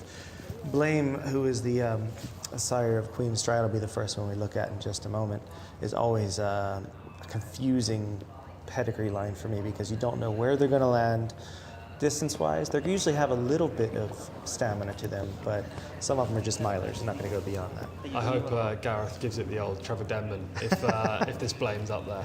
Gives it a second syllable. Yes, exactly that.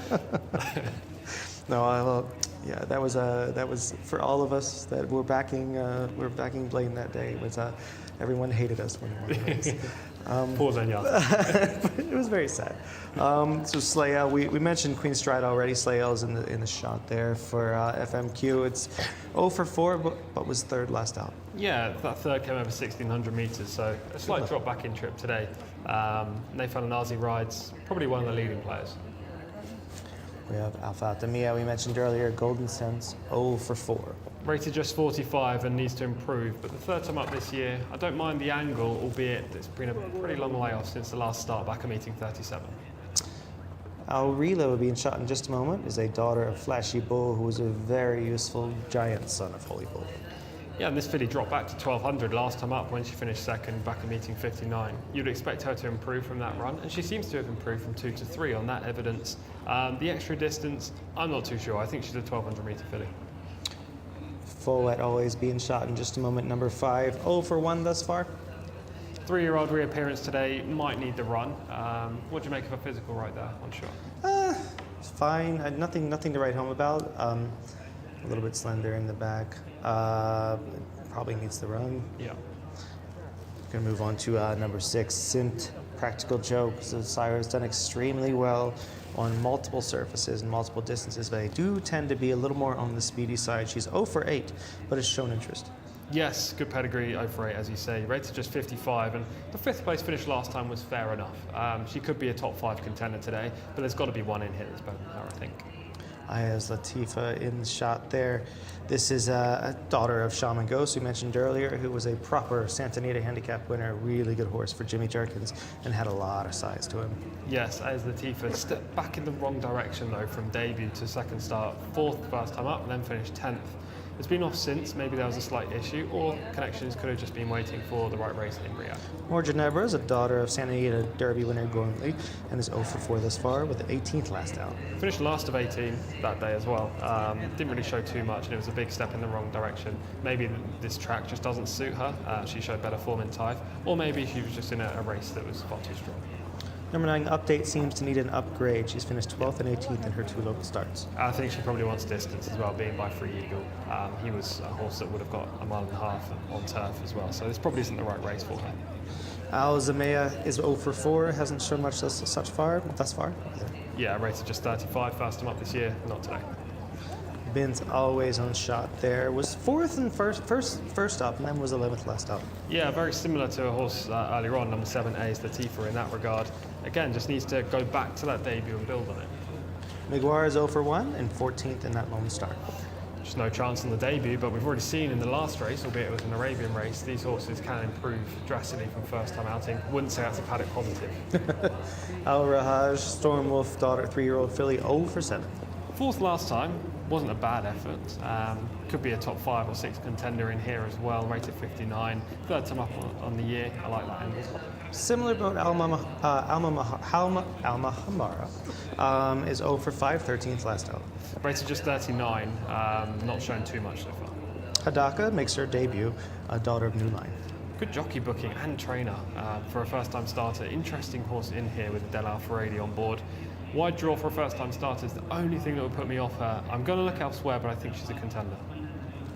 Al Jazi, we've seen a few horses named this throughout history. Al Jazi is a daughter of Shala. She's 0 for 3 and was 8th last out. Yes, sprint bred being by Shala.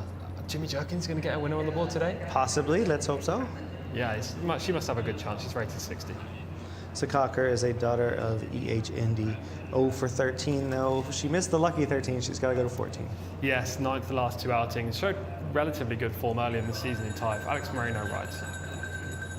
We have Speed Code who's going to come to shot right now. Speed Code is 0 for 5. Was lucky number 17th last time. Yeah, not going in the right direction since the reappearance 3rd.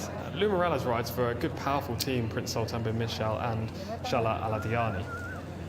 Unagi will try to eel its way out to the front, probably here. 0 for 6, 9th, 11th, and 9th in the last 3. Yeah, we need to see more. I don't know what happened back at meeting 5. I didn't get to catch that replay, but this horse was supposed to run and didn't. Whether she unseated the rider or I don't know what happened. Maybe she was a late scratch. But interesting little piece of information there on the race card. Menair is a daughter of Opportunity, who is a long-winded, tough 10 furlong horse, 0 for 13. Yes, US bred, but again, drawn out wide in 20. Not ideal. She makes up the field. Her last 3 runs have been fine, 2nd, 3rd, and 4th, but yeah, she needs more. I really appreciate how some of the yards here will match the stable lads with the silks of the jockey. I feel like that should be mandatory everywhere in the world from now on. There are 2 things I'm campaigning for across the world. Number 1 is coloured race saddlecloths, which you obviously have in the US, but you don't in the UK, apart from at Kempton Park, which is ludicrous. And number 2 is these grooms wearing the same silks. It's phenomenal. I mean, it gets tricky to some point, but I do think that we've all seen that, especially in the States, that every trainer has a crest, even if they're a public stable and have multiple owners. They all have their own crest. That's why you tell their horses when they're running. It'd be great if they were wearing that. Like, for example, Bill Mott's always green with a white diamond. His son kind of took the same one, but he added it just slightly. Bob Baffert is the purple and yellow diamonds all mixed together. So it would be nice to see that. I just think it's a sign of a bit of a team atmosphere, and it adds just literally a little bit of color to everything. Yeah, exactly. And horse racing, aside from the odd event, thinking Shergar Cup, etc., there's no real team aspect there, is it? It's like each horse by themselves, each trainer by themselves, jockey by themselves. So just to have that team kind of feel is an added bonus. I think the closest you can get to it is probably being a jockey agent and having a rider or 2 that you sit down with, and or at least one if you have one big rider. That you're just always mapping out the best strategy, the best way to do things, the best horses to get on, and individual race strategy in its own. We're going to move on and look at a bit of form. We have Slael that we mentioned earlier. Filly with just looked really nice in the paddock earlier. Here she is. Yeah, I thought she ran pretty well this day as well at Taif. They went really hard up front, set scorching fractions, and Slael briefly hits the front here before just being overhauled late by the closers. The horse on the outside is on the wrong lead, but it's finishing by far the best. The horse on the inside just plugs on the 1 pace 4 second. Slael fades close home, but she still holds her position. I thought it was a fair run, first time up on a very deep track, and I'm expecting improvement today. Yeah, do you think that that's sort of a function of just the track being as tiring as it is, and that she just really needed the run, as you say? Yeah, I think it's just a mixture of the 2. Plus, that was 1600 and today's 1400. Yeah, Relay here finished 2nd on November 3rd. Comes back in a couple weeks. Eddie Castro on board today. This horse was a little bit green out in front, despite the fact it was her 8th effort on the track. Again, this came over 1200, so it's the opposite of Slael, where she's now dropping back. This horse is going up in trip. And after watching this replay this morning, there is nothing about this race that really suggested I want this horse over a furlong further. She seems to be tying up a little bit close home, and if you ran that race a furlong further, she might have finished 5th or 6th. But the setup's going to be different today. To devil's advocate that, I will say that sometimes horses just don't have the pace to go 6, so they're going to just try to stretch them out and see if they can outlast going 7. And 7 is such a niche distance in general on any surface that they have to have enough pace, but they aren't quite milers. Does that make sense? Yeah. Intermediate trip. Yeah, it's maybe that's why they're so hesitant to make Group 1s, 7 furlong Group 1s. But to me, it'll be fun to see whether or not that is the right move, and it's a good piece of form to show, because we're seeing a lot of horses that are kind of in the same boat. They're shifting things around and trying to figure out the best way to break out on top. Yes, exactly. There are plenty of horses with prior experience over completely different trips as well. We've got like 1200 metre form, we've got 2000 metre form on one occasion, 1800 metres as well. So all these horses are trying to find their right position to win a race, to break through and win a maiden that will allow them to contest better events. All of these could run in handicaps if they wanted to, well, the ones with ratings, but they've opted for the maiden instead. And I'm going to side with Slael. I think the cutback in trip and the fact that she'll probably improve for her Taif 3rd place finish is a plus. Nathan Alanazi rides and he's quite aggressive in the saddle, so hopefully he can go out and grab a nice prominent position. From there, she should run home well, given she was tried over further. But it is a tricky race, so there's no real confidence behind that pick, I have to admit. there's literally not a lot separating the horses that have earned a rating this far, and one that kind of, not only because Jimmy trains it, but I do like a horse it hasn't had many starts, comes out of a race that wasn't terrible, and definitely coming from this yard and getting on this track is going to move forward. So I'm going to go with Jcsa on the outside. Post 16, hopefully it works out to be a good thing instead of a detriment to the horse's chances. Will be a bonus as well on Thanksgiving Day for Jimmy to have a winner. And Julie Schneider's been in the comments saying, rooting for Jimmy Jerkins for the USA. Happy Thanksgiving. Of course, it would just be appropriate, and then I look forward to hopefully talking to him afterwards if that's the case. I will stomach that one, so to speak, just to say hello and wish him well, because he has done so well adapting to everything here, and he's proving what we all knew back home, which is that he is a proper trainer who can get it done. And we're gonna. So if under horses, who are your under horses here? Who do you think? So who are your second, third choices? Yeah, so I like Slayer. Big field. Slayer's the tentative selection. I mean, Jcsa and Speed Code were the second and third on my shortlist, so I'm glad you covered Jcsa for Jimmy. Speed Code, I was here at meeting 44. Well, not here, it was in Taif. I was at Taif when that horse ran, and I think I'd put her up as my selection, or at least one of the shortlist ones, and she ran 17th and just really bad, but she had a wide draw on that occasion as well, and there were reasons why she might have underperformed. Obviously, she didn't just underperform, it was a pretty poor effort in general, but right back to her seasonal reappearance when she finished third, she showed early speed and some talent as well. So Speed Code is probably a player. I just don't like the draw, which just put me off her. I think Jcsa will be ridden just in behind the speed, which will probably allow Jimmy Jerkins' runner to get across into a better position, whereas Speed Code will be up on the pace, and Louis might just have to stomach being 4 or 5 wide. And for that reason alone, I had to side with the better draw and Slayer in 2. So feet to the fire, 1, 2, 3? 2 to beat 18 to beat 16 for me. I'm going to go 16 Jcsa over the first-time starter Hadaka based on connections, and Slayer in third. Let's go over to Gareth and see what he thinks about this field as they get ready and go into the gate. Thanks, guys. Yeah, it's another open-looking contest, isn't it? And we'll see how they get on shortly there with the red hood on. That's a Speed Code who's going to be slotting forward shortly. Louis Morales taking the ride on that one. And I wouldn't be surprised to see Slayer run a good race here from stall 2. And hasn't had too many runs so far, but certainly ran a bit of promise last time out when finishing third. Mekal Anazi taking the ride on this daughter of American. So they are heading behind the stalls here. Stride is in, quarter lane, and next to head forward here, Jcsa. Jimmy Jerkins' runner, Rakan Alabay, taking the ride, and next forward is Folwat always into stall 5. Khalid Al-Mamoni on board, seeking a second winner on today's card. Once again, 1,400 metres, it's the trip ahead of the field. Simt is about to head forward. Outline as well is Kaka. Also shot here, Al-Rila, about to head in under Eddie Castro. And we're down to the final few. Manea is outlined. Slayer in shot. And to head forward into stall 2. Well berthed if she can make the most of it. And still out of line. Also here, Speed Code as Sakaka heads in. Sakaka and Speed Code will be the last couple of runners for this 6:30 race, 6:30 local time, and 1,400 metres the journey ahead of this maximum field of 20. And almost set to go. Here they stand. Cameron Folwat always in stall 5. And off they go. And Queen Stride out pretty alertly to the inside of Slayer. And a little bit wider out, Al-Rila is also racing prominently in that yellow-coloured jacket.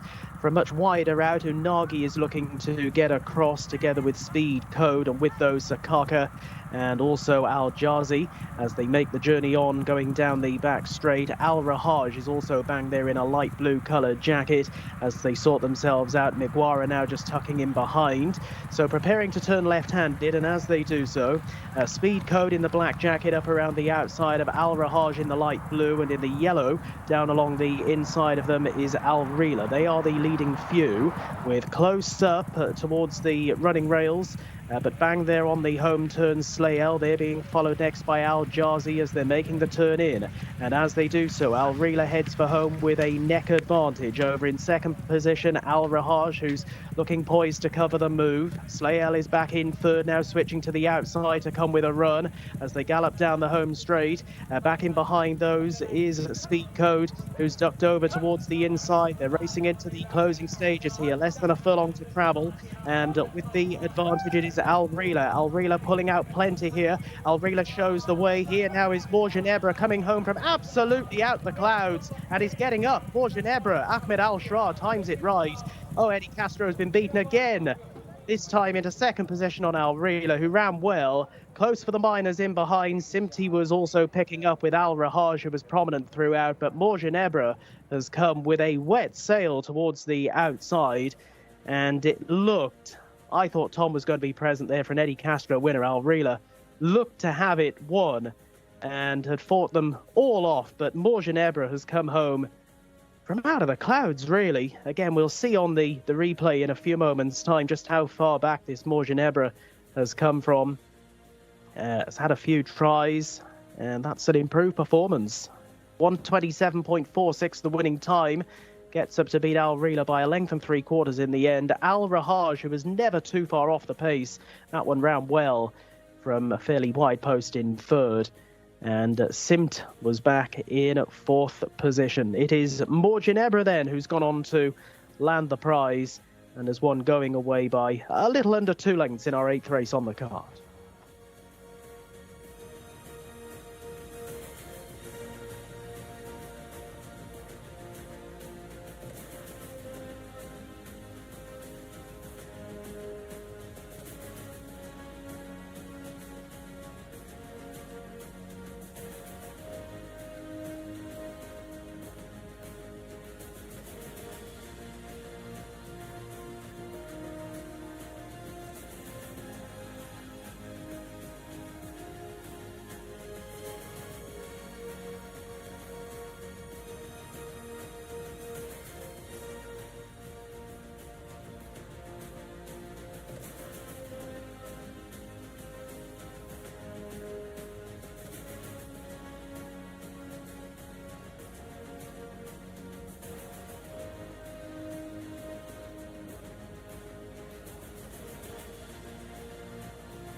Borjanebra was first last time if you ran the race backwards, but this time got it right going first with this big field.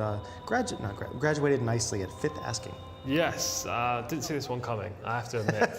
Just on the last outperformance and even the 3 prior runs, I don't know whether it was just first time up at Riyadh after 15 meetings off, which would equate to, 5 weeks, plus the gap, 7-week layoff between the last 2 runs, which led to this filly finishing 18th last time.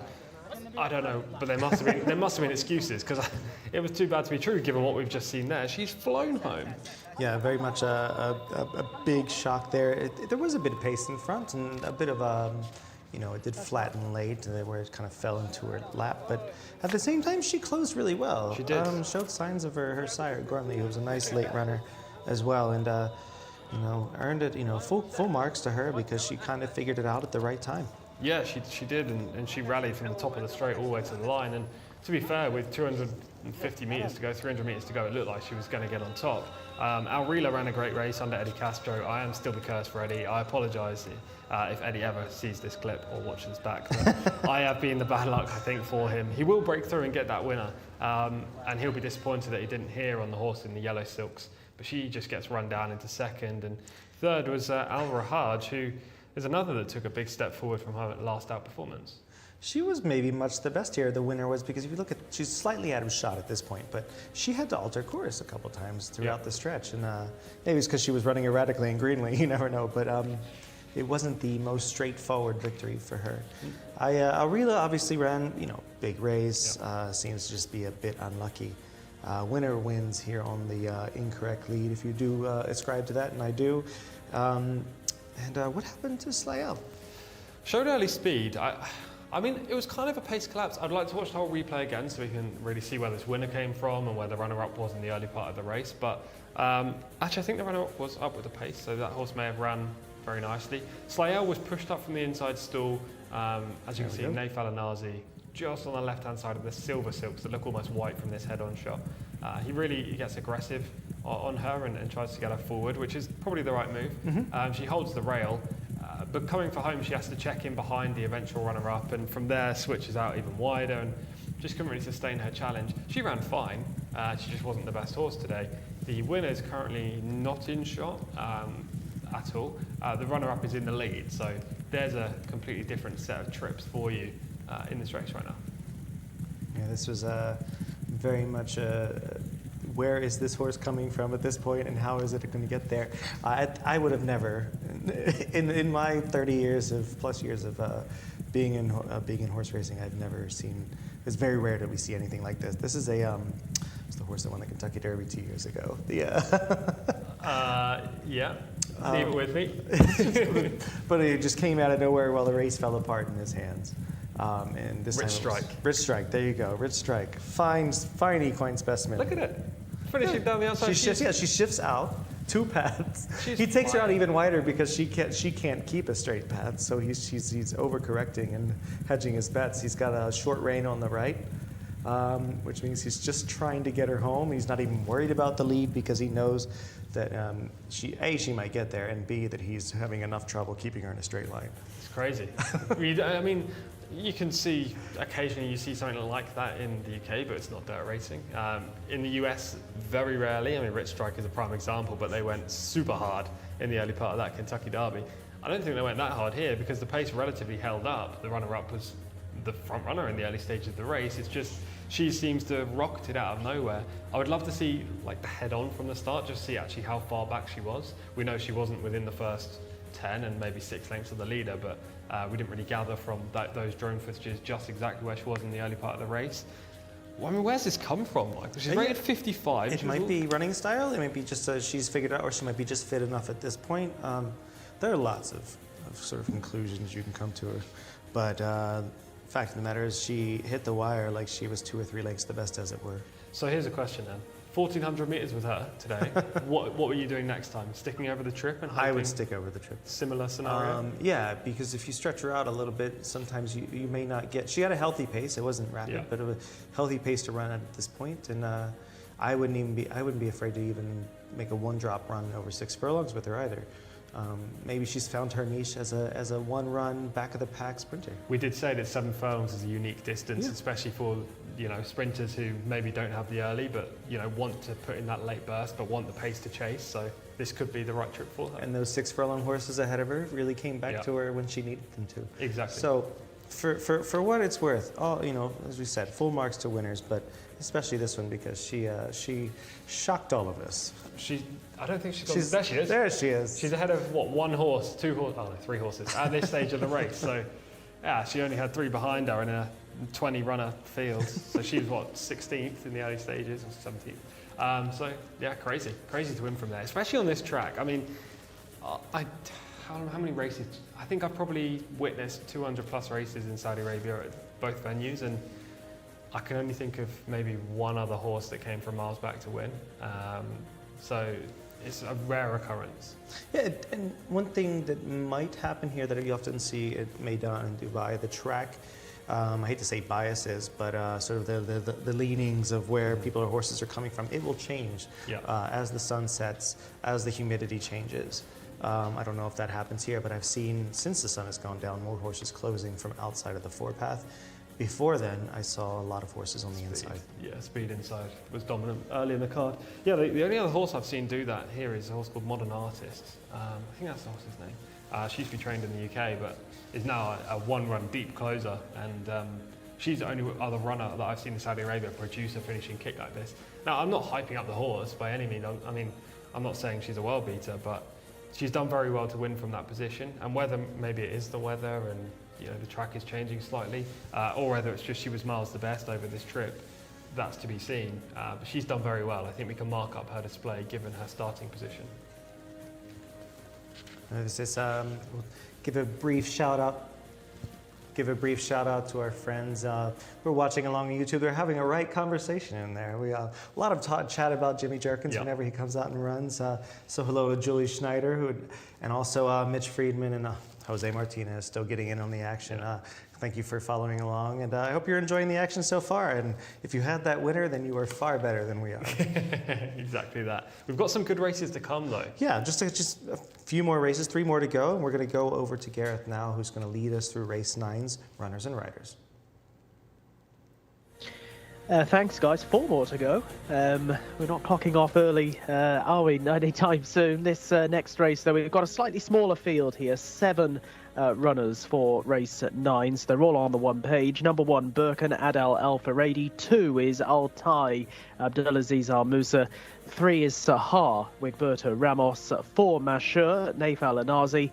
5, Al Shahim Ahmed Al Tayar. 6 is Kontar Alexis Marino, and 7, Wakid Camilo Ospina. 2-year-old race on the way then, and as I say, just the 7 of them, but a full field here. So in lucky number 7 here, this is going to be this. When I looked at this earlier this morning, this was the hardest race for me. Really? This is just because I thought that anything could happen with these younger horses, and especially when they have some of our better riders that are here, all facing off in a bit of a, we've said it before, a bit of a chess match, a bit of a strategy game. You know what? That's very interesting, because I'm not saying this just because you said that. This was my most confident selection of the day. So that's good. No, that's good, because when we're both stumped, that's never ideal. You can't provide too much information, but I really like Mashur in here. And we'll talk about this horse, once they're in the paddock and beyond, but he's a clear standout on ratings. I know there are 2 first-time starters who could be absolutely anything, but I'm willing to guess that they're not 100 plus performers at this stage. And Mashur's form so far this season has been very good. There he is right now, we can see him in shot. I am trusting that he's fit. What would you say about fitness? He looks quite fit. Yeah, I'd agree. He could probably use a race, but I don't think he's started in fitness at all. Exactly. It's an interesting sort of physical to him. He looks very much like Creative Cause. And that's my only real doubt coming into the race was fitness, because he hasn't run since meeting 16, which is way back at the start of the type season. But his form in general is just the strongest on offer by a country mile in here. I mean, maybe Birkan, horse number 1, could develop into a nice horse. He's got a reasonably nice pedigree and represents the FAQ stables. Adel Al Faradi on board, so there are ticks in the boxes for him, but he's going to have to be pretty special to beat this Mashur, who ran into probably the best 2-year-old we've seen this year in Tabor Fail on debut. That horse subsequently went on to win the Type Cup, the race that's working out incredibly well. All the horses from that are coming back and running well, if not winning. So that form line is strong, and then Mashur bolted up. We showed that in the menu at the top of the show.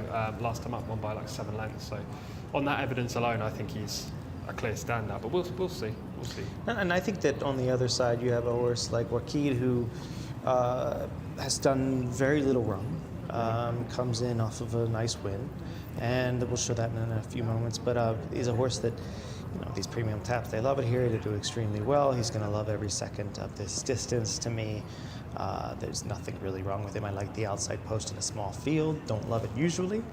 Completely agree with that. Yeah. With that exact thing. And because he keeps himself out of a little bit of trouble, and the connections are top notch. So it's one of those races where we could be overthinking it completely. Yeah. Like I probably am. Well, and you're just keeping it very simple that the best horse on paper should probably win it.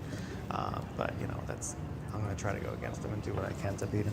The first-time starters, from a pedigree standpoint, Dialed In and Audible are okay as debut sires go. Not huge, they don't stand out incredibly. I mean, Audible is obviously an Into Mischief. They show a lot of pace. Audible himself was more of a 10 furlong Into Mischief, which is kind of rare outside of Authentic. You don't know a lot of them. Dialed In was an extremely good young horse for Nick Zito and Bob LaPenta, who had a good first couple of years at stud with horses like Gunnevera. And they do, like Gunnevera, usually handle a bit of distance to them. So he might need the run, and probably might not be as quick as the rest of them. can I put you on the spot? Yeah. What race did both Audible and Dialed In win? Florida Derby. Correct. Super. Do you know what years? Oh gosh. Give me a guess for both. Let's see.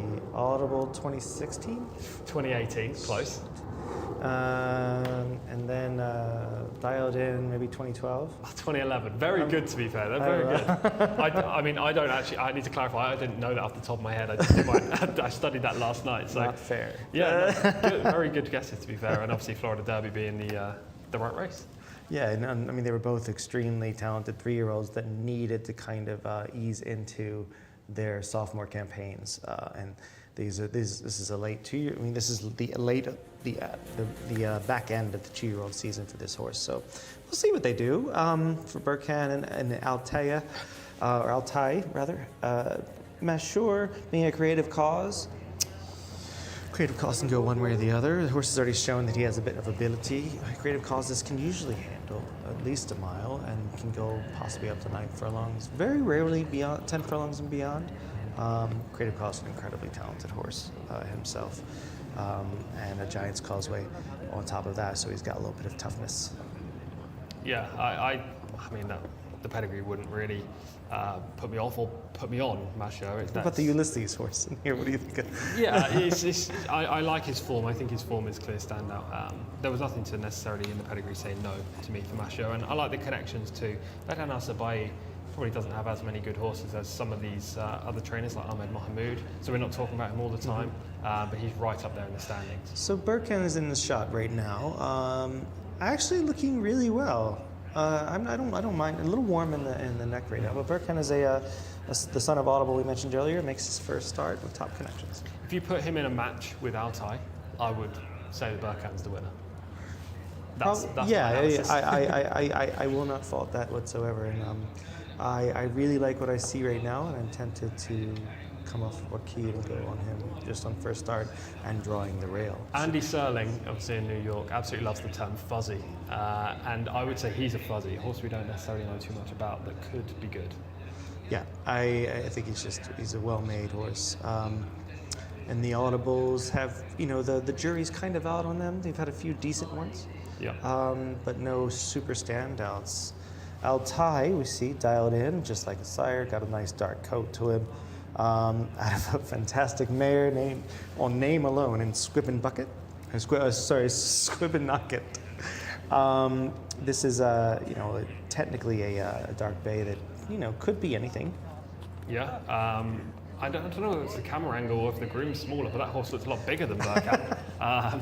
No, I just think he needs to be pretty good on debut to win. And there isn't really too many pointers, aside from the fact that he's dialed in, that suggests that he's going to have the talent to beat a horse like Michelle. Sahar is one of 2 horses with 5 starts in the field.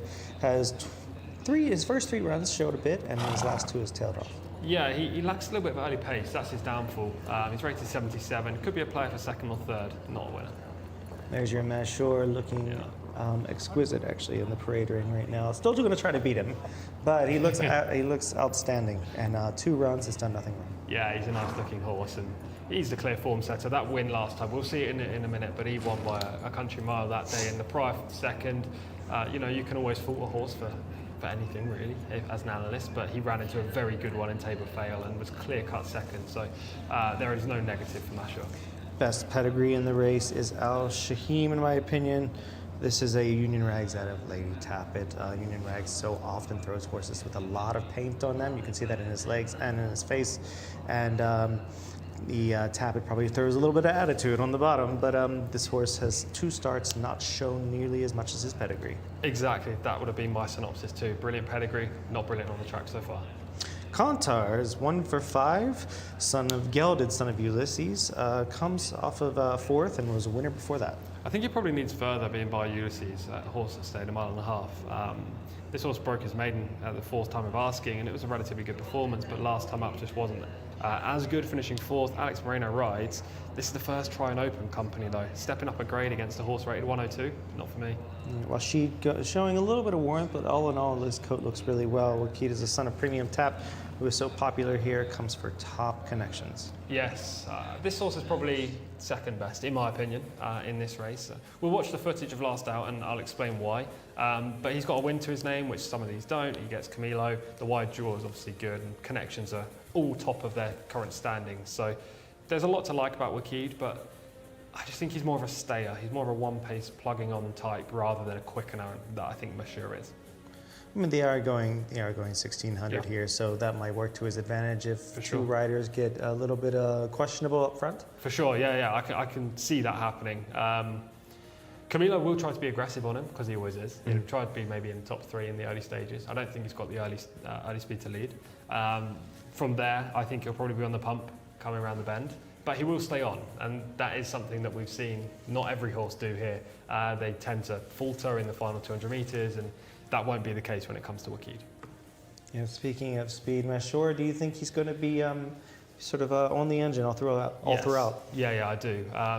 Not only because he's shown early speed in his prior runs, but also because the 3 horses drawn inside him, you've got Sehar in 3, who's got no early speed, or hasn't shown it so far in his 5 career starts. And then the 2 horses drawn 1 and 2 are both first-time starters, likely to miss the kick a little bit. And if they don't, they have to be pretty good to muster the early speed that the likes of Mashur has. So I imagine Nath is going to try and get straight to the front.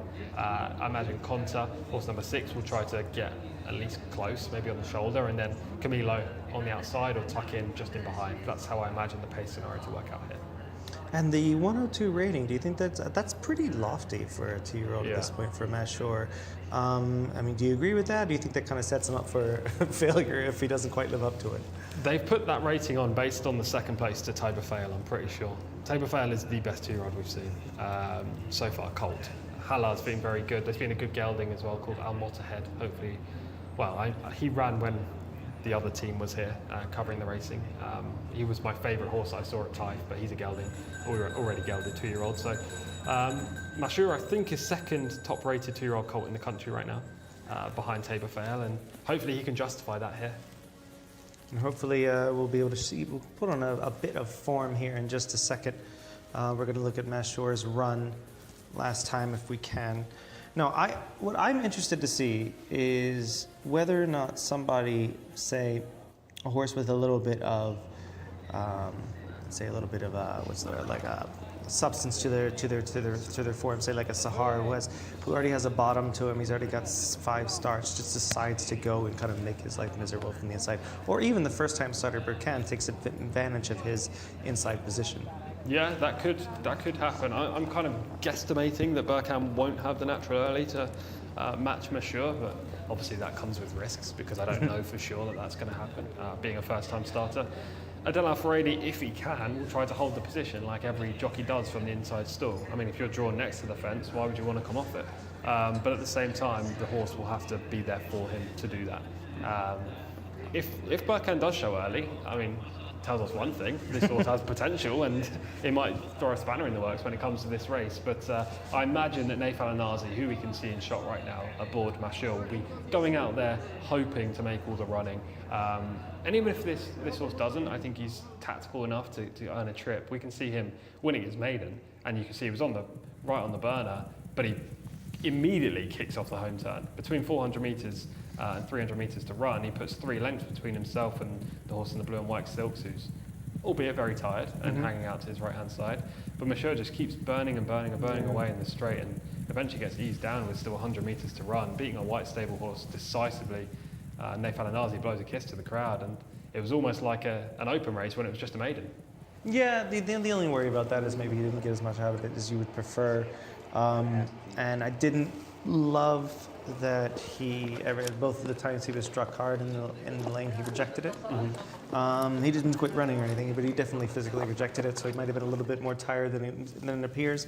But, it's not impossible. I mean, there's a horse that you could say could possibly beat him today in Wakid here, who's winning on September 30th and looking really well doing it. Yeah, he did a good job. He was under pressure early, with 600 metres to run, but he kept finding around the bend despite being wide and just draws clear in the closing stages. I think the horse in the red in second is called Sahal, not Sahar, who's in this race, but Sahal with 2 S's. That horse has run to a fair level in maiden races, but just isn't open quality, so Wakid would need to take a step forward based on that. But he won by a clear-cut margin and is definitely a gutsy and game finisher of his race. If he's within 2 lengths of Monsieur with 400 metres to run, he'll put up a threat. Yeah, and I like the way that he ran through the line there. He's carrying himself extremely well, as you see in the shot right now. And it looks like these two are just going to be the ones to beat. Yeah. I'm going to throw a wrench in and just say Burkhan runs a good one. I don't disagree. Some of the audibles have shown really good speed, and I think that on the rail there's one way to go, and maybe he just he puts on a bit of a show. But rated 102, it's going to be very tough to beat Meshor if he runs to that mark. I'm not sure he's 22 pounds better than Probably Wakid. Probably That's the not. only worry for me, that maybe Wakid is a proper 80 and maybe Meshor should be an 88 to 90. Sure, but the devil's advocate to that is they're running off levels, so Yeah. Even if he's 8 pounds better, then he should be winning by whatever metric you use, pound a length or whatever you use. So he should be winning by a clear-cut margin. I mean, if this horse runs to his mark of 102 and Wakid runs to his mark of 80, he'll win by 22 lengths. So I agree that that's probably not. Yeah, I mean, it's completely valid. I do think that there's a lot to look at otherwise, and I think that maybe Gareth will have some thoughts as well. I know we're cutting to him early here, but we have 7 horses and probably 6 solid chances. Let's go see what he thinks. Yeah, I wouldn't disagree, guys. Obviously, we've got Burkhan, who's a newcomer, looked well beforehand. Altai as well. Sahar, who's got plenty of experience. Masha, who registered that impressive win at Taif. Al Shahim, who's 0 from 2 so far, has finished well down the field. That one probably needs to step up a bit. Kontar and Wakid are other winners in the field. So, yeah, it's probably a fairly open-looking 7-runner contest as they are gathering down at the 1,600-metre start. So they've got in front of them a mile here. They're well into that chute. Down the bottom end of the track, they'll have the full length of the back straight ahead of them before the left-handed turn back on into the home straight. So we're going up in distance now towards the conclusion of today's card. We got this race and then 3 more to finish. We finish with the longest race on the card, but as I said earlier, this is the smallest field which remains, and runners nice and calmly collecting down at the 1,600-metre starting point. 18,000 Saudi Riyals on offer to the winner, and a couple of these pitched into open company, having run promisingly and won in their previous outings. Masha, lightly raced individual, just the 2 starts so far, but seemed to take a bit of a step forward with a tile win at Taif last time, was second debut, so can certainly see where Tom is coming from here, and putting it up to the newcomers. Looks something that he is surely capable of. Adel Al-Faradi taking the ride on Burkhan, horse number 1, who is one of the newcomers in the lineup, and as he seeks his 3rd winner of the day, certainly would rule it out, but chances are he'll have to be above average to land this first time, and Altai falls into a similar position, really. Abdulaziz Al Musa going to be taking ride. And Mashur just carrying a little bit more weight than both of those, but as I say, he has got that win to his name. Kontar also was a winner back at meeting 52, and the day before that was when Wakid struck at meeting 51. So it didn't take too long for the 7 of them to load up. This race was open to fillies and colts, but it's only colts who have turned up on the night. It's under the floodlights. For the last couple to go forward here, Mashur about to take up his position, and that will leave Altai to head in to stall number 2. So best of luck here, whoever you fancy. We're just about set to go for race 9.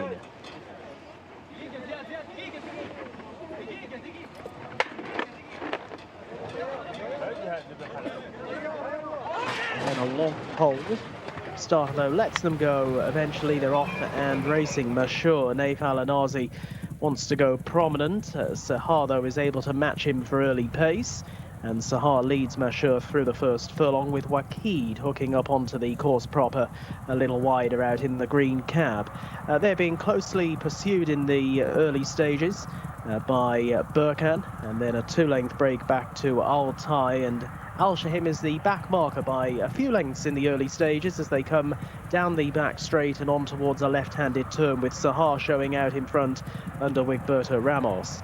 Sahar by a length or so to Wakid racing in a dispute of second place now, with the niggled along Mashur. We're back in behind those, Altai along the inside of Burkhan, who moves all right, and out wider Kontar. And then a 3 to 4 length break back to Al-Shahim, the back marker. Sahar with up in between horses, Mashur responding well to those urgings, and now comes through to, at the very least, have a dispute of the lead. Keeping to it on the outside is Wakid as they swing left-handed back towards the entrance to the home straight.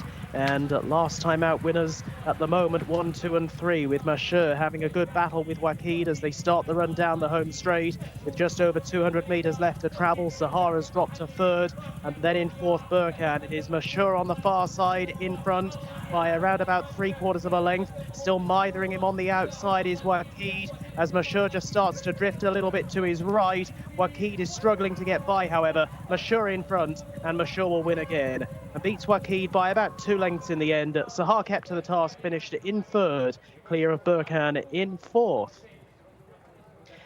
Yeah, it's gone to Mashur. He's had to work pretty hard to fend off Wakid, but he just had the upper hand, in particular throughout that final furlong. And he's registered a 2nd career success, this one in the hands of Naif Al-Anazi, and Mashur in a time of 1 minute 39.9 seconds has dug deep to win the prize. Jockey looks really delighted with that victory as well.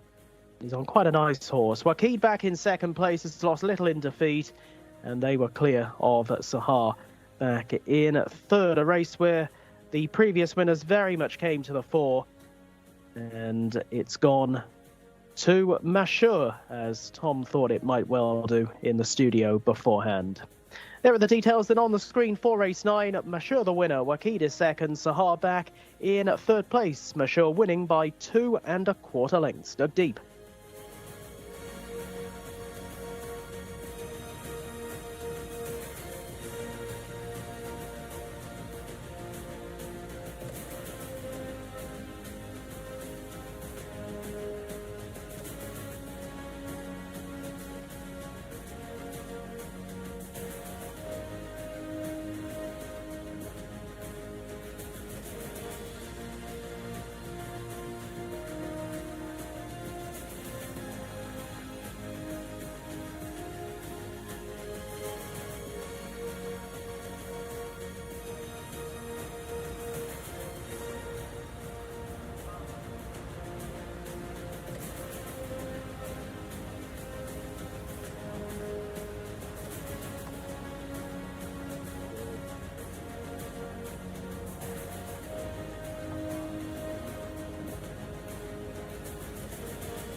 And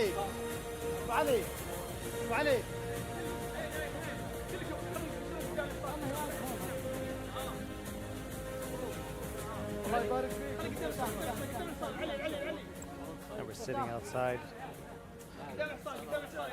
outside waiting for Naif Al-Nazi to come to us.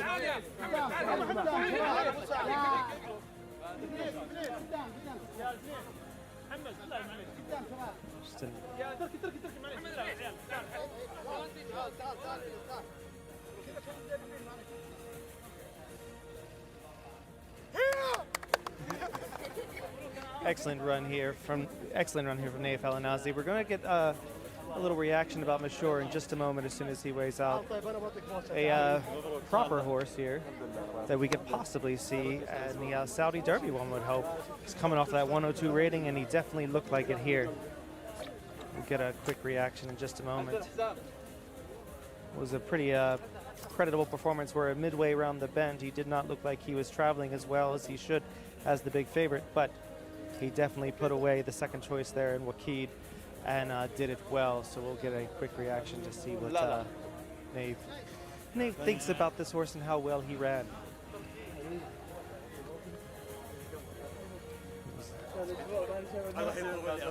The course and distance of the Saudi Derby in just a few months' time. We'll see in 3 months if this horse could be that kind of material. Naif, we could a quick second. So he's very popular after such a good win. Naif Al-Nazi, he's obviously a very good horse. But midway around the bend, it looked like he was he was definitely in the mix there. Was he traveling as well as you'd like? Yeah, my friend, this horse I work on maybe like 6-7 months. This horse, he's starting with me. Thanks God, he's win in Taif, but you know the Taif track, race track. Every day the horse, a young horse, and work inside the track. But like here, the horse riding every morning another track. But today he's little scared. But thanks God, he's tough horse.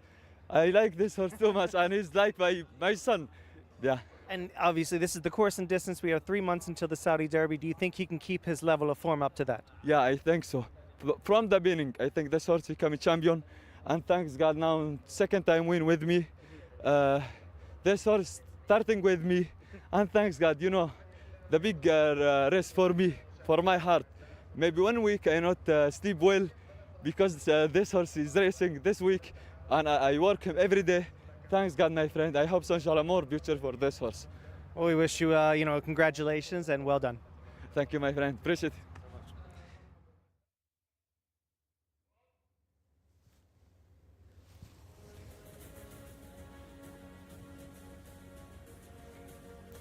Yeah, we just heard there from Naif Al-Nazi, the winning rider aboard Masha of race 9, the Open for the 2-year-olds, local and imported over the mile. You know, this race was not as easy as I was anticipating. I thought he was the clear standout in the field, and albeit he ended up winning quite decisively at the end, he had to work and battle for it throughout the whole portion of the race. In the early stages, Naif wanted him to be closer and on the speed, and had to be niggling away just to make sure that he maintained that rhythm and momentum, just to hold his position. It looked like first-time starter Burkan was going to force him 3 wide, with Sihar somehow gaining the lead after showing no natural early speed last time up. Camilo Ospina was on Wakid and looked like he was trying to come across and just shorten up the room basically for Naif Al-Nazi on Masha.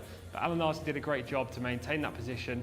Every time he really asked for a little bit more, he picked up and found. As we see from the start, Masha very quickly away alongside Sihar, horse number 5, Al Shahim, slowly away, missed 4 or 5 lengths at the start, and that was race over for him. But as you can see right now, Adel Al-Faradi just in behind in the grey silks, or silver silks, of the FAQ stables, just put the nose of Burkan in between the early leader Sihar and the eventual winner Masha in the yellow. And that really forced Naif to keep pushing away at Masha and keep this position with Camilo on his outside. Now this horse showed more speed last time at Taif and was able to get on the front end from an early stage, but that just wasn't the case this time around. And Naif really just had to spend the early portion, maybe the first 1,000 metres of this contest, just holding his position in between horses. As we round the bend right now, there was a chance that Camilo could come across here and force Naif to take a pull back into third and look to go the over-round route. But Al-Nazi was keen to keep that spot, and a couple of bumps on the horse's back there just forced Mashur through. Once that was the case, Mashur took advantage, readily saw off Sihar in the green and orange silks up the inside, and it became a battle between both Mashur and the white stable horse Wakid on the outside. They went hammer and tongs for a long way up the straight, and I did say in the pre-race analysis that if Wakid was within 2 lengths of Mashur, then it would be a real fight. I was a bit nervous that Wakid was going to go by Mashur at this point, but Mashur just hung briefly off a true line. Maybe the stewards will have a look at a bit of intimidation there with Naif's whip in the wrong hand, but it didn't make any difference to the end result, and Mashur was the best horse in the race. Yeah, very much so there.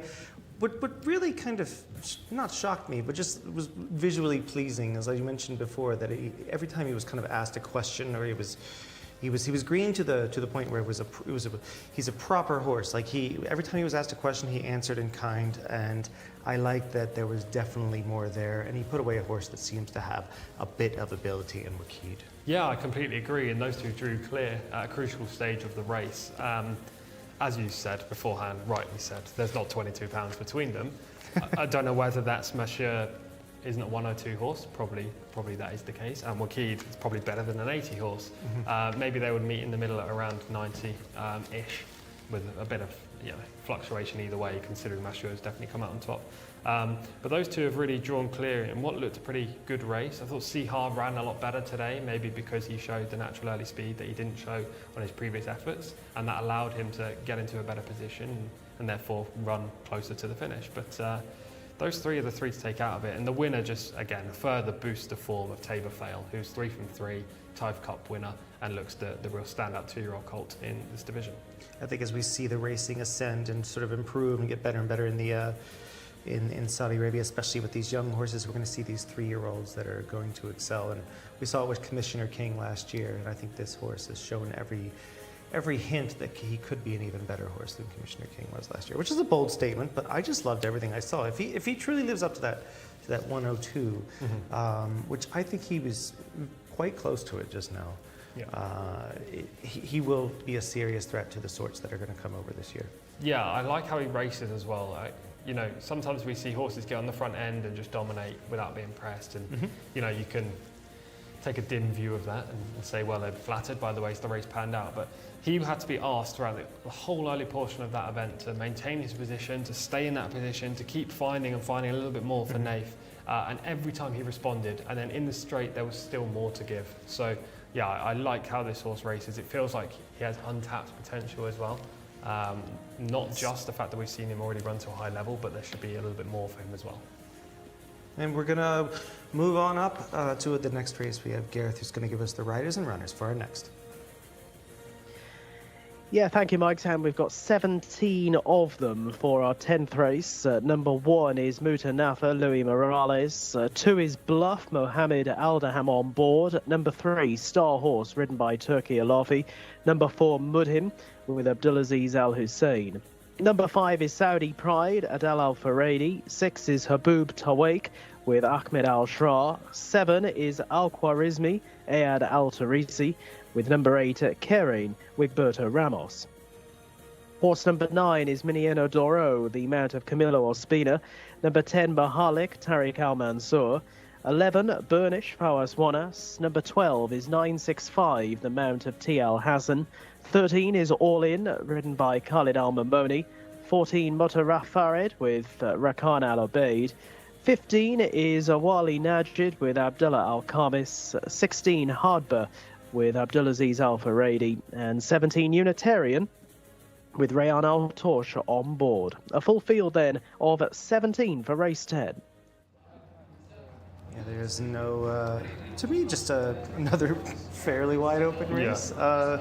You were very much right in that the best horse was basically a single, as we'd say back in the States. But this one, This is a whole new ball game. We're going to start off with Mutanathar, who leads the parade 0 for 5 thus far, but this son of Hawkbill has shown a bit of interest early in his career.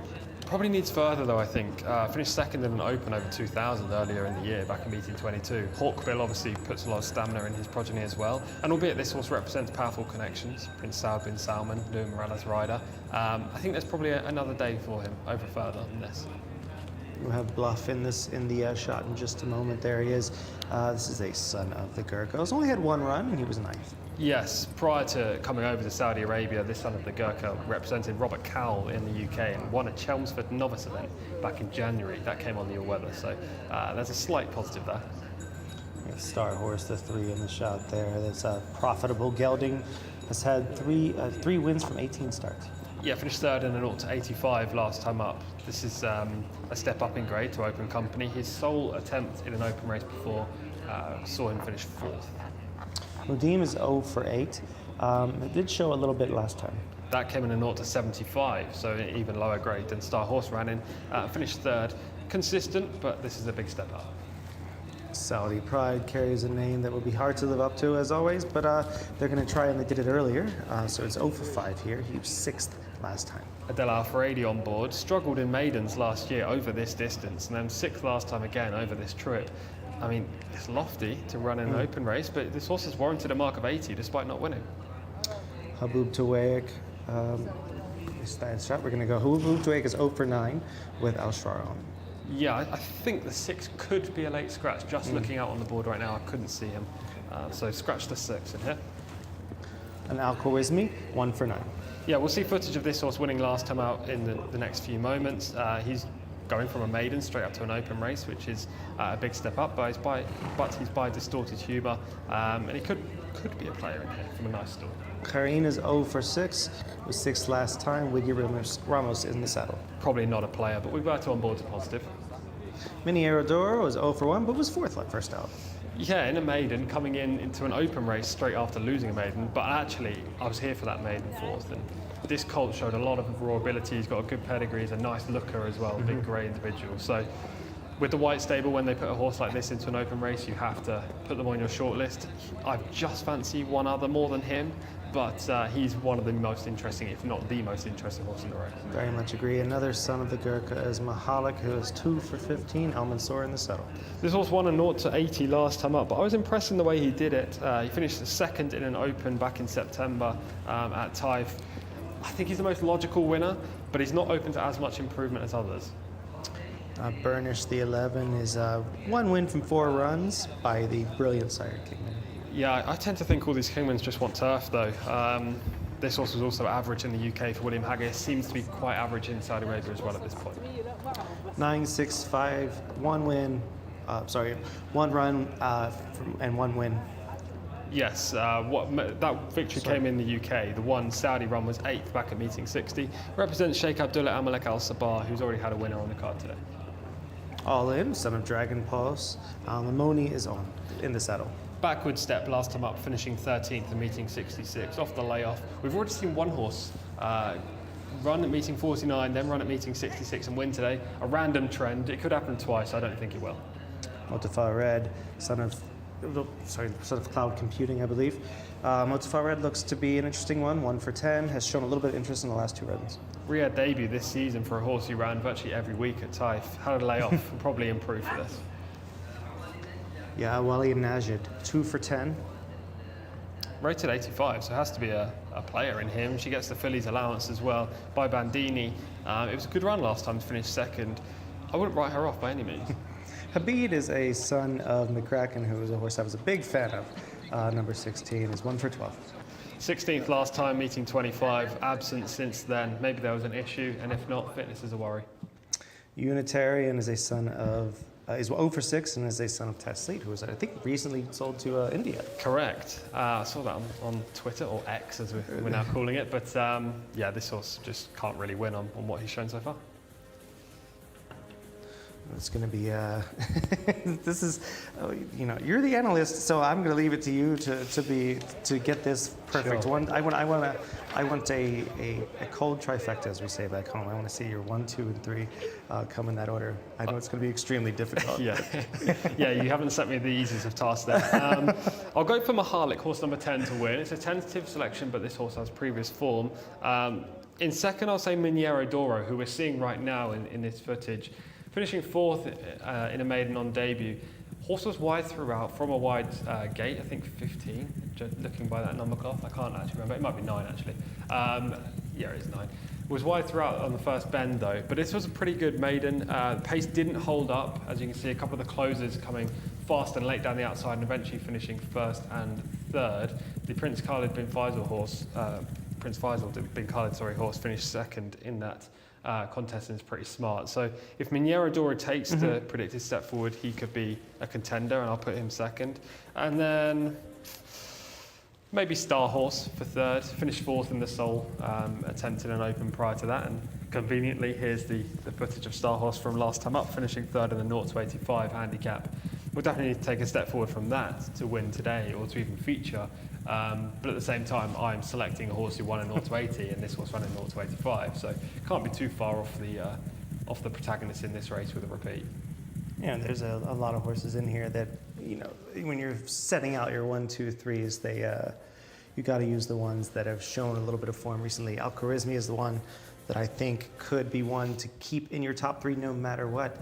Has shown the ability in recent form to do well, to win. Exactly. This was in a maiden. The only reason why I haven't put this horse in the top 3 is because this is a big step up into open company against experienced rivals in this grade.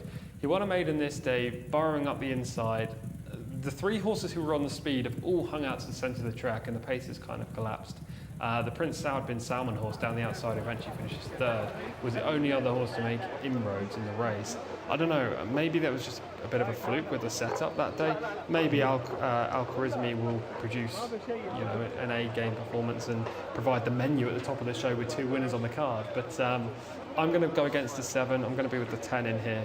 Are you going to provide a selection or sit this one out? I'm going to go with Mineiro d'Oro. like I just think the horse ran that well first up, and I think has every right and sort of license to move forward in a big way.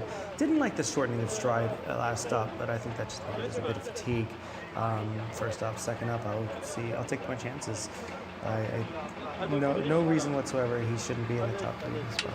Yeah, exactly. He represents leading connections, and you can never write off any horse that represents his team. By Medaglia d'Oro, fantastic sire. So, just the fact that he's in this race is a pointer in its own right. You know, they could have just gone down the maiden route, probably won a contest over 1600 with ease, but they're going straight to open races, looking for the bigger prizes, and I'm sure that Camilo will try to be pretty aggressive on the 9 early on.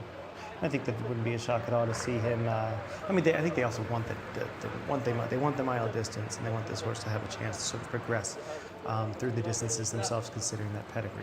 Yeah, precisely that. Looks like we have one off on the 11 there, Burnish. Looks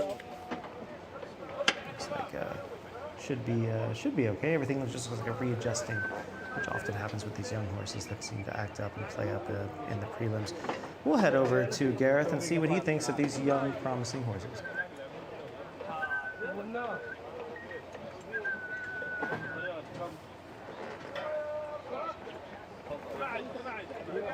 And we will in just a moment. Horses are about to go in. We were going to go over to Gareth and see where he lands in his selection.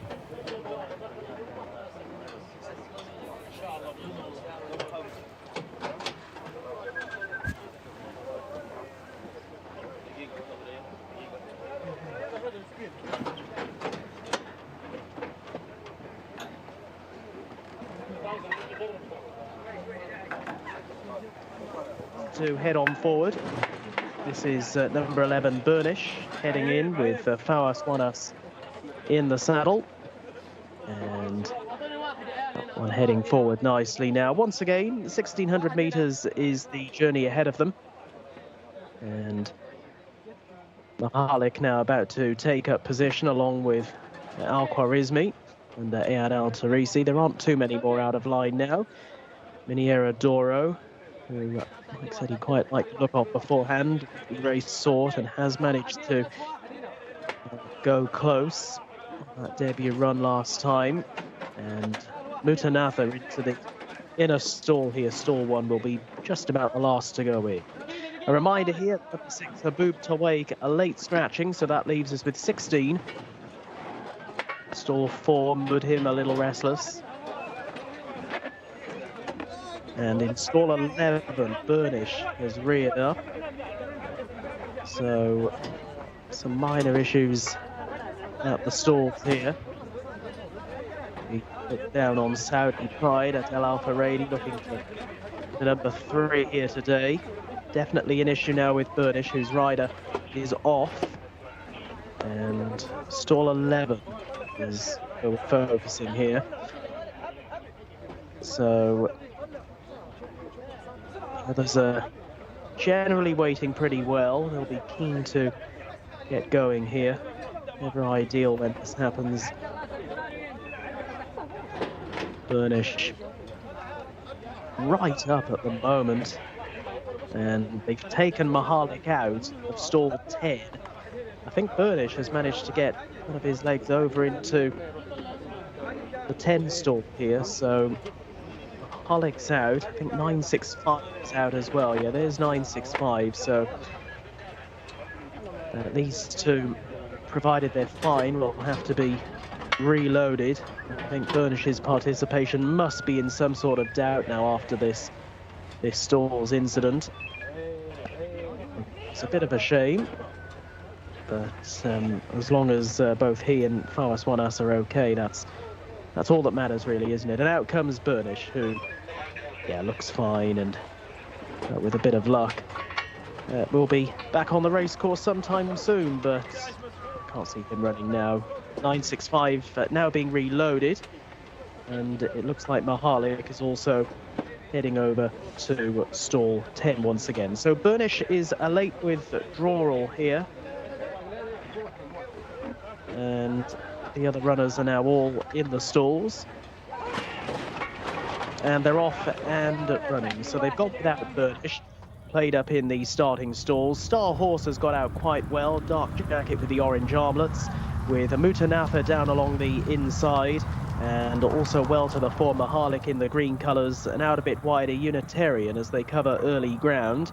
All In is not too far off the speed and just being tracked through by the grey Miniera Doro, with Motafared out a bit wider on the track. Closer to the inside running rails is Bluff, that one just at the moment in the slipstream of Mutanatha, with Hardbawell back in the field at this stage, just up in behind Al Khwarizmi as they make their progress on towards the end of the back straight. Saudi Pride and Kireen are well back in the field as they now bear left-handed and on towards home. And as they do so, Mahalik under Tariq Al Mansour, looking for his second winner of the day, leads back for home and neck in front from in second position as they make the turn back towards the home straight. All In, but All In now coming under a ride, and that's a cheeky little look behind there from Tariq Al Mansour on the leader Mahalik. Clearly he feels he's got a fair bit of horse beneath him still. All In though is no further behind than a furlong back, with staying on back in behind those Miniera Doro as they now race into the closing stages. Less than a furlong to stride. Mahalik is now shaken up in front, but quickens on nicely by a couple of lengths. Shown the Persuader responds well. All In continuing to also respond all the way to the line and is closing on Mahalik as they go close home. Mahalik being collared close home by All In. Mahalik, All In! Oh, it was tight. All In this side of Mahalik. It's going to go to the judge. It might be in that order. All In just would not go away. And in the hands of Khalid Al-Mamoni, I think he snatched it from Mahalik. We're going to find out officially in a moment. Mahalik gave it his all and looked the likely winner, but All In, he just couldn't quite burn him off. And yeah, we're getting confirmation through that All In has got through to the win in a time of 1 minute 40.36 seconds. The judge wastes no time here, do they? Wins it by a head, gets there from Mahalik in second place. And also running on strongly, Al Khwarizmi over towards the inside there in that striped jacket. Here's the freeze on the line, and as you can see here, All In just with the head in front. Mahalik's head was going back down, but was already behind All In, and it wouldn't have been too much longer before Al Khwarizmi is going to be in that photograph for first place as well. What a thrilling finish. All In it is, winning by a head, beating Mahalik into second, Al Khwarizmi back in third place. That's how they've come home. Closest finish of the day there for race 10. And I hope you were all in on All In, who provides Khalid Al Mamoni with a double on the card.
So All In was All In to get there by a nose at the wire, it looks like. See a little bit of stride and a half that he was in front. That's all he needed. Oh, it's just heartbreak again.